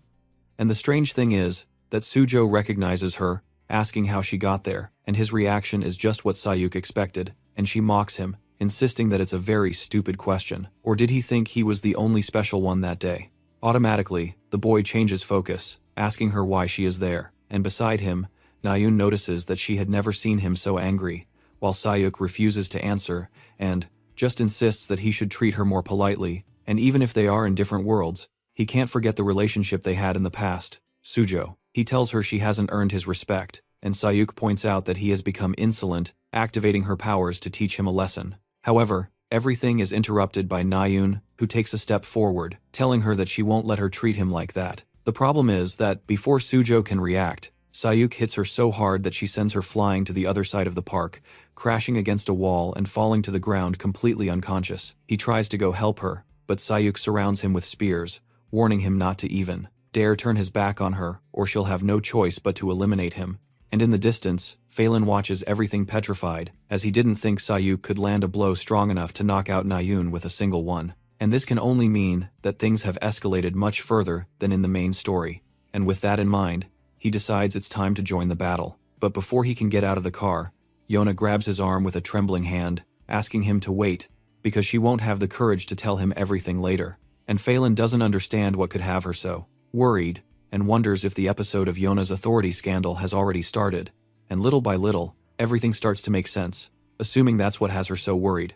And for that very reason, he jumps out of the car, telling him that he doesn't have to tell her anything, everything will be fine, because she will help him no matter what. And so, the protagonist enters the battlefield and runs straight for Na-yoon, who is trying to get up without much success, and there he notices she isn't badly injured, or at least not seriously. So he gives her a healing potion and focuses on getting her to a safe place so as not to make things worse, and thanks to that, Sujo is assured that the girl is in very good hands, and finally focuses his attention on Sayuk. asking her why she has changed so much. However, she just repeats that she won't let him speak to her in such a condescending tone and prepares to attack by gathering her mana spears. Meanwhile, Sujo has no choice but to shield himself with a metal beam he found in the rubble. And although he seems to be at a disadvantage, he's making it work and insists there's no need for them to fight. But Sayuk tells him that's not for him to decide, and, just then, the spears he dodged come back to life, returning to attack him from behind, and Sujo is barely able to dodge them, which makes Fallen unable to believe that this version of Sayuk is so ridiculously strong. The worst part is, as you might have guessed, she doesn't really need to carry weapons into battle, since the dense energy of her mana has the property of compressing to such a point that it forms powerful spears she can control at will.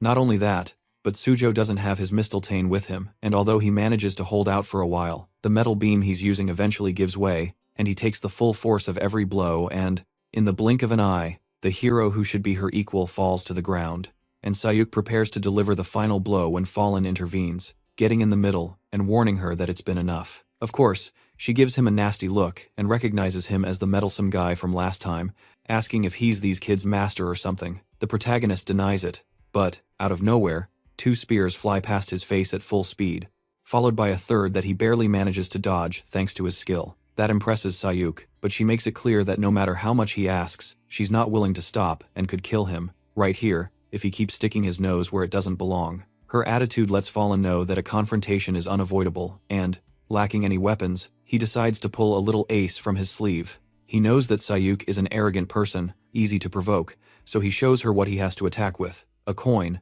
which seems simple, except that he uses it as an area to concentrate his mana, activating the effect of the Genon elixir, and even uses the random upgrade system, which allows him to throw it with a power of up to 40%. The problem is that not even Brack, using all his strength, is he able to knock her down, and although Sayuk admits it hurt, it's obvious they are on completely different levels. Still, Fallen just wanted to buy some time, because the moment she attacks him ready to kill, she is stopped by the man who had been accompanying her earlier, who manages to immobilize her while telling her that it's been enough. Of course, Sayuk insists on continuing the fight, but he tells her that the coin strike affected her mana control and, before she can complain, he lands a direct blow to the back of her neck, knocking her out instantly. Curiously, he also recognizes the protagonist and thanks him for teaching her not to lower her guard next time, and with a single leap, he's gone, leaving him paralyzed by the madness that just happened. After that, the man moves a short distance away and observes the scene, somewhat dismayed, understanding that in that brief moment, Fallen was able to understand Sayuk's personality and provoke her, which makes him a very interesting person. Just then, he is intercepted by Jaini, and although we don't know the relationship between the two, things get tense when the man asks about the child, and she admits she didn't bring him because he could die. After all, not even the boss can beat him. In fact, she admits that the only reason she came to see him was to find out how he was doing, but she can relax. It seems I found a new toy, and the man looks at Sayuk, clarifying that he's his apprentice, and, although he's always looking for ways to kill him, the interesting part is when he's able to remove the girl's camouflage with a single snap, stating that she has become recklessly fearless and trying to keep her cool. Jaini says she can at least try to kill Sayuk, but the man just leaves, and she admits to him that the boss found a new member, a demonic wolf that she's specifically training to kill him. She also hints that he already knows him, referring to the protagonist. However, he doesn't seem the least bit worried, just telling her he hopes she tries, because it seems quite possible. After that, the police and the local heroes take care of catching the smugglers who unleashed the chaos. But not only did they not find Sayuk, but Nayun had to be admitted to the hospital, and as for Sujo, his face says it all. And without wasting any time, the protagonist asks him if he knew the woman from before. At that moment, the boy admits that he knows her, a little, and again seems to want to tell him the truth about his past. However, he backs down and Fallen decides he shouldn't push him, leaving and asking him to please take care of himself. By the end of the day, Fallen can imagine very well what's going through the boy's mind, who after seeing Sayuk, who comes from his same world, must have entered a kind of spiral of loneliness and pain upon remembering his hometown. The protagonist believes that he understands because he feels the same way, but what he doesn't know is that Sujo doesn't even have the hope of returning home. All he can do is look back from the pain of everything he lost. And for her part, Jana thinks about the words from Fallen, lamenting that in the end she couldn't tell them the truth, and she's interrupted by Nayun, who, thanks to the potion he gave her, has already recovered almost completely from her injuries, and she plans to send him a message to thank him, while Jana avoids thinking about how much the girl respects her grandfather. And even though, just like her father, he was one of the figures responsible for the protagonist's horrible past, and for a moment she wonders if she should tell her, since it's most likely that the girl has only known the kind side of her grandfather. But no matter how much she deserves to know the truth, is it worth it for her to know that one of the people she respects the most was behind Fallen's suffering? And from one moment to the next, the answer is no, since even though she tries to tell her, the words get stuck in her chest, and she just tells her kindly, joking that whenever she writes messages to Fallen, she ends up sounding super grumpy. After that, she just walks away, hoping not to regret her silence. And back in the dorm, Fallen amusingly watches Evangel's new techniques for sharing his food with Jayan, but more importantly, he notices he's received a lot of SP from the last event, so he decides to use them to add a new, super broken setting that he had even planned for months in advance. It is the ability to remember the effects of consumed drugs and reproduce them internally, which means he can use them again naturally, depending on his luck percentages. The downside is that it costs him 1000 SP, and the good thing is that when he activates it and tries some elixir on his body, he automatically retains 4% of its effect. In other words, his stats are permanently boosted. Fallen thinks it's not bad at all, but suddenly he loses his balance and falls, noticing that his stigma activated on its own, something he half expected. However, he had no idea it would hurt so much.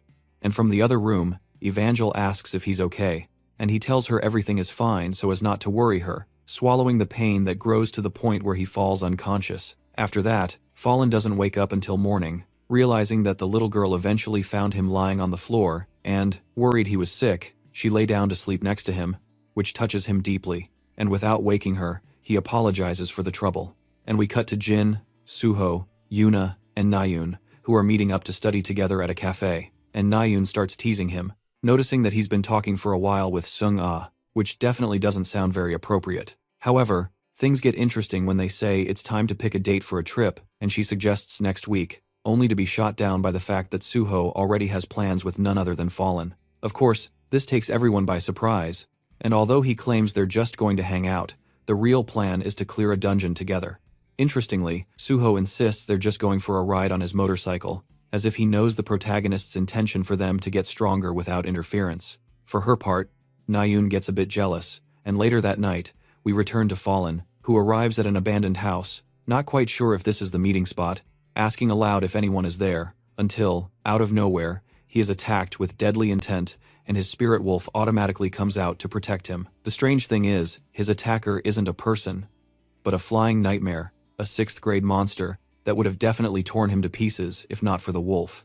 And the protagonist doesn't quite understand why he was summoned to this place, but then the boss appears, inviting him inside her house and asking him which of the conditions he dislikes. He clarifies that he has no problem with the contract, at least not with the things listed on it. He would just like to add one important condition, on which it will depend whether he wants their help to kill someone. Clearly, after understanding that eliminating Che Na-yoon is not something he can do on his own, not only because of how difficult it is to get into the VIP room where he is, but because, even if he managed to do it, it's so heavily guarded that his identity would be revealed immediately. At first, that wasn't a problem, since he wasn't interested in getting on good terms with the people of that world, but things have changed, and, even if it's selfish, he'd like to keep the few friends he's made and, as for the boss, he just asks her who she wants to eliminate, and Fallen gave her an envelope with a bunch of photos of Chai Jin-yun, without offering many details as to why. The only thing he says is that he can kill him, he just needs her to help him create the perfect opportunity for it. And despite this being what she does for a living, she's left with some doubts, and the protagonist just looks at her seriously and, for the first time since they've known each other, calls her leader. However, we don't know her exact answer, as we have a small time skip to a short practical activity, just before the end-of-term exam, where Phelan is genuinely curious about what will happen, since this is a stage of the story he never actually bothered to write.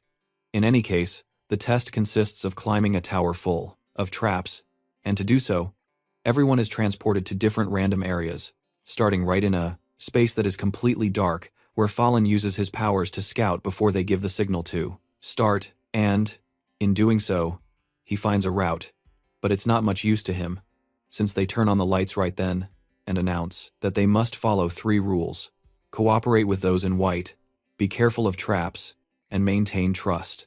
Definitely. Very strange instructions that to Phelan can only mean that a very strong enemy will end up appearing. In any case, he starts moving forward until he reaches a bridge, and, although it seems to be a trap, there's no other way out, so he prepares to cross it when he's almost pierced by a shower of arrows and, in the end, they're nothing to him. He even destroys the crossbow, but the surprise comes when something clicks, and from 1 second to the next, the bridge splits in 2, making him fall straight into the void and crash onto the ground. Phelan admits that was a very bad way to start. But the surprise is that he's not alone down there. But with him are Rachel and Na-yoon, who fell at almost the same time he did, and they're amazed to see that the test indirectly turned them into a team. For his part, Phelan wonders why it had to be those 2. But they realize they didn't fall into the trap just by chance, but because the 3 of them broke the first rule by breaking the white-colored crossbow from which the arrows were fired. It sounds ridiculous, but that's the only explanation they can think of. And while the girls argue about it, Phelan notices that from that distance he can see several elite units of a small goblin army, and he thinks they shouldn't be a problem if they manage to work together. The problem is that Na-yoon and Rachel are like oil and water, so he decides to go on ahead while they chase him, basically forcing them to stop arguing and get to work. That's the only strategy he can think of to win this, since the dungeon is specifically designed, so it can only be overcome as a team. So, if they want to get out of there, they have to start cooperating. Funnily enough, the strategy works, because seeing that they're being reckless, they start to collaborate to protect him, asking him to please cover their backs from a distance, while they take care of the main enemies. And with a smile, Phelan accepts, happy that they fell for his trick, and notices that, in fact, the 2 of them form a very good duo in combat. Of course, he also has to do his part, and starts by identifying that the goblins are being led by some kind of shaman, which he plans to annihilate in a single shot, but that causes him to get distracted, and Na-yoon is almost eliminated. Fortunately, Rachel notices in time and shouts, pulling her out of the way while Phelan finishes off the enemy. And although it's obvious they care about each other, the girls refuse to admit it and continue to argue with each other. At that moment, Phelan also notices that Na-yoon seems a bit annoyed with him, but he doesn't have time to think about it, because after that the goblins keep coming in almost endless waves. The worst part is that a troll so large appears out of nowhere that they can't help but panic automatically, and the protagonist is the one who reminds them of the strategy. They attack, and he covers them, and seeing that it's not a simple goblin, Na-yoon asks him if they'll be okay with just a gun, to which he tells her that with her here, he has nothing to worry about. That helps boost the girl's confidence and spirits, who actively takes the initiative and leads Rachel to start attacking at full speed with everything they have. At first, it seems useless, because the creature's skin is very tough and, despite its size, it's also agile, being able to grab Rachel and nearly crush her in the process. The worst part is that its grip strength is brutal and the girl can't get out, causing Na-yoon to freeze once again, not knowing what to do, until the protagonist shouts, "Focus," and a surprising maneuver unleashes a monumental energy with which she almost cuts its hand in 2, and in the end, everything turns out fine, as Rachel is freed. But Phelan can't help but notice that Na-yoon is looking at him with a worryingly serious face. The shocking thing is that, after that, everything went black, and Phelan wakes up with a jolt from her. She thought he had died, as he had suddenly fainted and had been out for about 30 minutes. Of course, that's time they've now lost to complete the practice, and the protagonist insists she should have woken him up sooner, also asking about Rachel, who decided it was best to scout the area in the meantime. And again, Na-yoon's mood sours, and we can get an idea why, when the girl asks him if he really likes the princess that much, showing she's jealous because since the trial began, all he's done is talk about the blonde.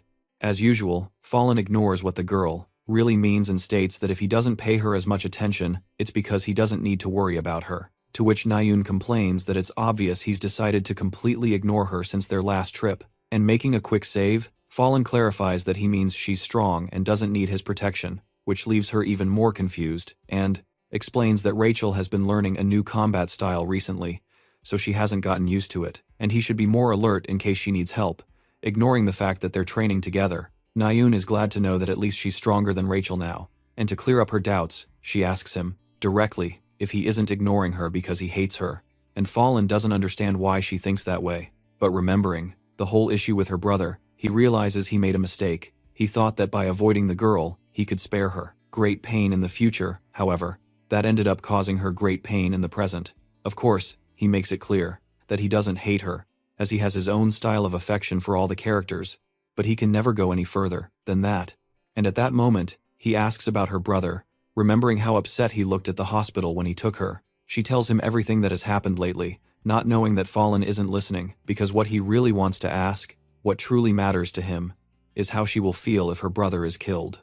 Of course, he doesn't say that out loud, but instead plays along until Na-yoon confesses that she plans to go to her master's camp again this winter, to train for 3 whole months, but before that, she'd like to go on a trip with everyone, specifically with him. The girl's tone and her expression turn the moment into something magical that quickly disappears when Fallen tells her no, because he doesn't have time and a bunch of other excuses. Right then, he stands up, stating they should move on, but Na-yoon insists on adapting her schedule to his, and Fallen was about to reject her again when they are interrupted by Rachel, who found a stone wall that seems to be the entrance to the next area. Fallen follows her. To take a look, however, Na-yoon grabs his arm and looks at him with determination until he agrees to think about it, and the poor girl smiles full of hope. And after that, they arrive at the mysterious stone wall where Fallen asks Rachel to summon a spirit to scout ahead and let them know if there's anything beyond that route, which works, because although they don't find a path, it's able to perceive a powerful murderous intent coming from the other side. In short, they have to be very careful and start to go through the door, because whether it's Lancaster or any other demonic human, either option is problematic enough to mess up the flow of the story. And in the end, they enter a kind of cave where a large portal automatically appears, with a hooded figure who looks at them and smiles, greeting them with a "Hello, cadets." The most surprising thing is that he introduces himself as Black Electricity, the supervisor of the final stage, and although it makes no sense that someone should be evaluating them while emanating such a level of killing aura, he just invites them to find out by facing him. At that moment, he summons more portals accompanied by clones of himself, but Na-yoon doesn't hesitate to order the protagonist to focus on attacking the main body, making it clear that he can still trust her. And so, Fallen starts to advance, and the supervisor sees everyone's attitude as a challenge, so he also begins to attack them with dozens of swords that come out through the portals with great agility. Na-yoon clears them out of the way, assuring them that he can take care of the clones. But since the supervisor keeps moving from one place to another, he needs Rachel to use her spiritual power to locate the main body. Although she's not sure she can do it, the blonde accepts the challenge and, in a matter of seconds, finds the original, noticing a particular tattoo on his arm that marks him as a member of the Crescent of Ascension. So she doesn't hesitate to attack him, asking who gave the order. For his part, the protagonist hears this perfectly, thinking that he has heard that name somewhere before, until he remembers that it's one of the groups associated with the Chameleon Troupe, basically collaborators with whom they make deals with from time to time, and most of the time, they are indirect transactions, to the point that they don't even realize they're dealing with the best criminal organization of all. And what he finds strange is that the Crescent of Ascension usually operates in pandemonium, so it makes no sense for them to have come all this way, just to sabotage a simple test. At the same time, the supposed supervisor admits he didn't expect to be recognized and begins to summon some sort of blood-colored spheres, causing a mana flow that Fallen identifies as the same one that made him fall into the void at the start of the test. In other words, the fact that Rachel and Na-yoon made it this far is no coincidence or part of the test, so he starts shooting at the target, but it's useless, and he only has time to shout, "Watch out, Rachel," before the artifact expands to absorb her completely. It is a magical spatial transport artifact. Fortunately, Na-yoon arrives just in time to save her, and while Rachel tries to figure out what's going on, Fallen asks them to get away, taking advantage of the fact that the magical effects can only transport things within a limited range. The good thing is that he also has his own arsenal of tricks up his sleeve and summons a magic rope to capture him and keep him separated from them as much as possible. Moreover, he doesn't hesitate to slam him to the ground as if he were a sack of potatoes, neutralizing him on the spot. He even points his weapon at him, warning him that if he moves, he'll pay dearly. At this point, it's obvious that the supposed supervisor came with the goal of kidnapping Rachel, which makes sense, considering that the leader of the Crescent of Ascension is also from the United Kingdom, meaning it's highly likely that he has some kind of connection with Lancaster, and so he asks him who gave the order. The man does nothing but mock him, so he gives him a little taste of what he can do, modifying his weapon and placing it right on his forehead, since he was serious and he had better start telling him everything he knows. Of course, now the man doubts that he's just an ordinary cadet, and although it seems like the protagonist is the one with control of the situation, the fact is that he needs information to know what to do next. Unfortunately, it's all for nothing, because right then, the guy activates the magic artifact, and the worst part is he doesn't use it to escape, but to take the protagonist with him. And just like that, Fallen is plunged into a deep darkness that disperses, seconds later, transporting him to a cave that seems to be part of the same tower. Of course, that's a relief, since it means they didn't go too far. But the problem is, right then, the hooded figure begins to attack him with more swords, while warning him that he only came for the princess, and that if he knows what's good for him, he'd better get out of his sight. And despite the threat, the protagonist remains calm, focusing on the fact that the enemy seems to control a total of 16 short swords with just his mana, and considering Rachel had trouble facing him, he must be an intermediate level threat. Moreover, that magical tool he used to transport them must be extremely expensive, so he has resources and is desperate enough to make a deal with Lancaster. In short, he's a very complicated enemy, and Rachel was lucky that he and Nayun were there to cover their backs, so it's now or never. He must capitalize on all the damage he has inflicted so far to defeat him before it's too late.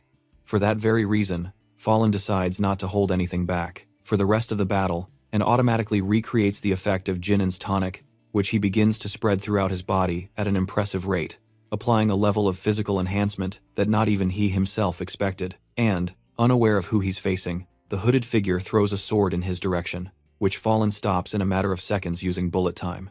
Unfortunately, he responds with several consecutive shots that the man is able to stop instantly, demonstrating a reaction speed equal to or even more impressive than his own. And the worst part is, this causes our protagonist to get distracted, barely being able to dodge an attack from behind that, an inch closer, would have easily killed him. The strange thing is that it all happened so fast that Fallen didn't have time to activate bullet time. But even so, his body reacted as if he had been using that ability at an even higher level, not only moving at impressive speeds but also being able to predict the slightest changes in the direction of objects. At first, he thinks it's a mistake. However, as the fight progresses, it becomes clear to him that his enemy is using a strategy that is part of ranged attacks. And since his gift is expert marksman, he's at the pinnacle of all variants of ranged attacks. Basically, he can see through his opponent's moves, of course, to predict their attacks, but that's no guarantee he'll be able to dodge them, so he must quickly think of another strategy that can give him the extra edge he needs. And searching through all the progress he's made so far, Fallen realizes that he hasn't been able to materialize many things because he's lacking marks on his stigma, but he has to try. So he activates it, and manages to position himself right behind him. The hooded figure doesn't understand how he did it. However, he insists it doesn't matter, because he can stop his bullets with his swords as many times as needed. The problem is, even though it seems like his plan has failed, Fallen smiles, stating that all he needs is an opening, and, now that he has one so close, he releases his spirit wolf, ordering it to finish off his enemy once and for all. At that moment, the wolf grabs him by the arm, tearing through his skin without any leg, and would have continued with the rest of his body if Fallen hadn't ordered it to stop. He takes advantage of the weakness to pin him from above and aims his weapon, while asking him if he really didn't plan on saying anything, even if the guy refuses to talk, and the protagonist warns that he can't be wasting his time playing detective and will have to kill him. But just as he's about to pull the trigger, the guy desperately yells for him to wait. It seemed he was finally going to tell him everything. However, out of nowhere, the entire cave is flooded with strange music and a voice, announcing that 1 hour has passed since a cadet completed the entire tower, so the trial has come to an end, and all the students will be transported out of the tower in a few seconds. The worst part is, it all happens so fast he doesn't have time to even ask a single question. He just manages to look at him with a smile, unable to believe someone with more luck than him exists. That said, at least he remembers his face and name, Black Electricy, confident that as long as he keeps doing things like this, they will meet again, and when that time comes, he won't hesitate to teach him a good lesson. Of course, he also has to talk to the boss about today. And just then the protagonist arrives at the lobby, along with the rest of the students, where Nayun runs desperately towards him upon seeing that he's alright, and although her way of showing concern is to tell him he looks even uglier than usual, she doesn't hesitate to go get a potion to help him, and just then the boss herself contacts him, informing him that she had a meeting with the rest of the members of the Chameleon Troupe regarding his request. And the results were complicated, with 5 against and 5 in favor, which Fallen had already expected, since even people as powerful as them would think twice before messing with someone as important as Chainong. The good news is, the boss herself clarifies that the decision will then be left in her hands. Her question now is understanding why it's so important for him to take the life of a guy who is in bed, when, until recently, he even hesitated to kill criminals who undeniably deserved it. It's not just that she can't understand it, she's also worried about him, as she's sure that something like this will definitely leave a deep psychological scar that he might not be able to bear. That's why she proposes that they meet again to talk about it, and Fallen accepts, a bit worried to see that even they have doubts about this mission, and just then he hears someone crying and follows the sound until he finds Rachel, who was swearing that the poor guy had kicked the bucket and was telling some actual supervisors all about it. Upon seeing Fallen in one piece, he insists there's nothing to talk about, but the girl insists there was an intruder, and he basically calls her dramatic, sparking a huge fight where Fallen intervenes, telling her that it's not worth arguing and that it's best to tell the professor in charge, and as for the hooded man, he tells her she won. And Rachel's reaction is so adorable that it makes them both very awkward. And so, we move on to his journey with his go, advancing through the dungeons as if it were a walk in the park. After defeating one of the bosses, Fallen receives a notification that his understanding of stigma mana has increased, allowing him to imprint the mana of a stigma onto a defined concept, something similar to what he did in the last battle to teleport. And despite how smoothly this mission is going, the protagonist starts to get tired, while his companion shows more than excitement at seeing how interesting the enemies in this place are. And just then, the girl receives a message that automatically brings a smile to her face, and Fallen decides to tease her a bit by asking if it's from a certain someone. Judging by her reaction, he's right, but Sojo can't help but wonder why someone like she would be interested in him and tries to change the subject, insisting that he should really join them for the next trip. She even offers to give him her share of the dungeon rewards, including a magic relic called the Jar of Desire, which tempts him quite a bit, and the girl insists they'll be away for 3 months, so he'll be able to use that time to get closer to Nayun. As always, Fallen avoids the topic as if he were talking about something taboo, but in the end, he agrees to go with her. And the next thing we see is everyone on a journey through the hellish cold that will change their lives, and so they arrive at an impressive vacation house that Nayun managed to book by a stroke of luck, and she asks them to drop off their luggage while she lists the long lineup of activities they have planned, such as billiards, bowling, jet ski races, swimming, a spa, board games,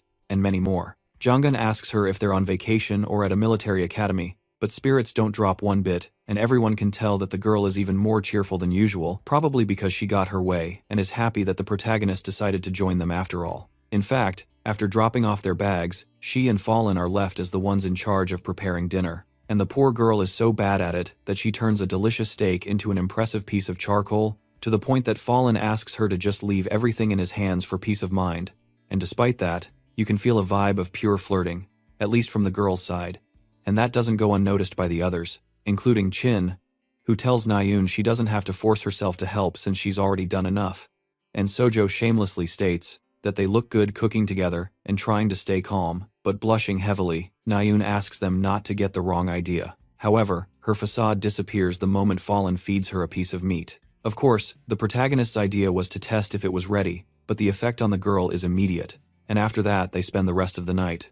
Under the stars, Nayun tells him that for someone who wasn't convinced to come, it's obvious he's enjoying himself. She then reveals that she also bought a motorcycle and has it in the parking lot, so she invites him to go for a ride. A bit later, as usual, Fallen doesn't say no, but he doesn't say yes either, because in that beautiful moment, with the familiar sound of crashing waves and surrounded by people he now considers essential to his life, an old and bittersweet feeling invades his body, something he definitely hadn't felt before, since he arrived. He thinks it wouldn't be so bad if things stayed this way for a little longer, and later that night, they're playing cards peacefully, until Nayun gets a call that leaves her so paralyzed she falls to the ground, with tears in her eyes, saying she has to leave. Everyone tries to figure out what's wrong, but she's so shocked that all she can do is grab the MC's arm, begging him to take her to the hospital, because her brother just woke up. Obviously, for her, this is great news, but for Fallen, it's the worst possible scenario, since Chainong waking up can only mean that his transformation is complete, and through tears of joy, Nayun explains the hospital called her directly, so there's no room for error. Yona suggests they call the driver, but the MC thinks he needs to see this for himself. That's why, going along with Nayun's idea, he decides they'll go on ahead while the others follow in the car. And when they get on the motorcycle, he tells her to hold on tight, creating a moment of pure bliss for her, but one that's absolutely bittersweet for him. On the way, the MC tells himself he shouldn't have postponed the assassination. He knew it was something he had to do no matter what,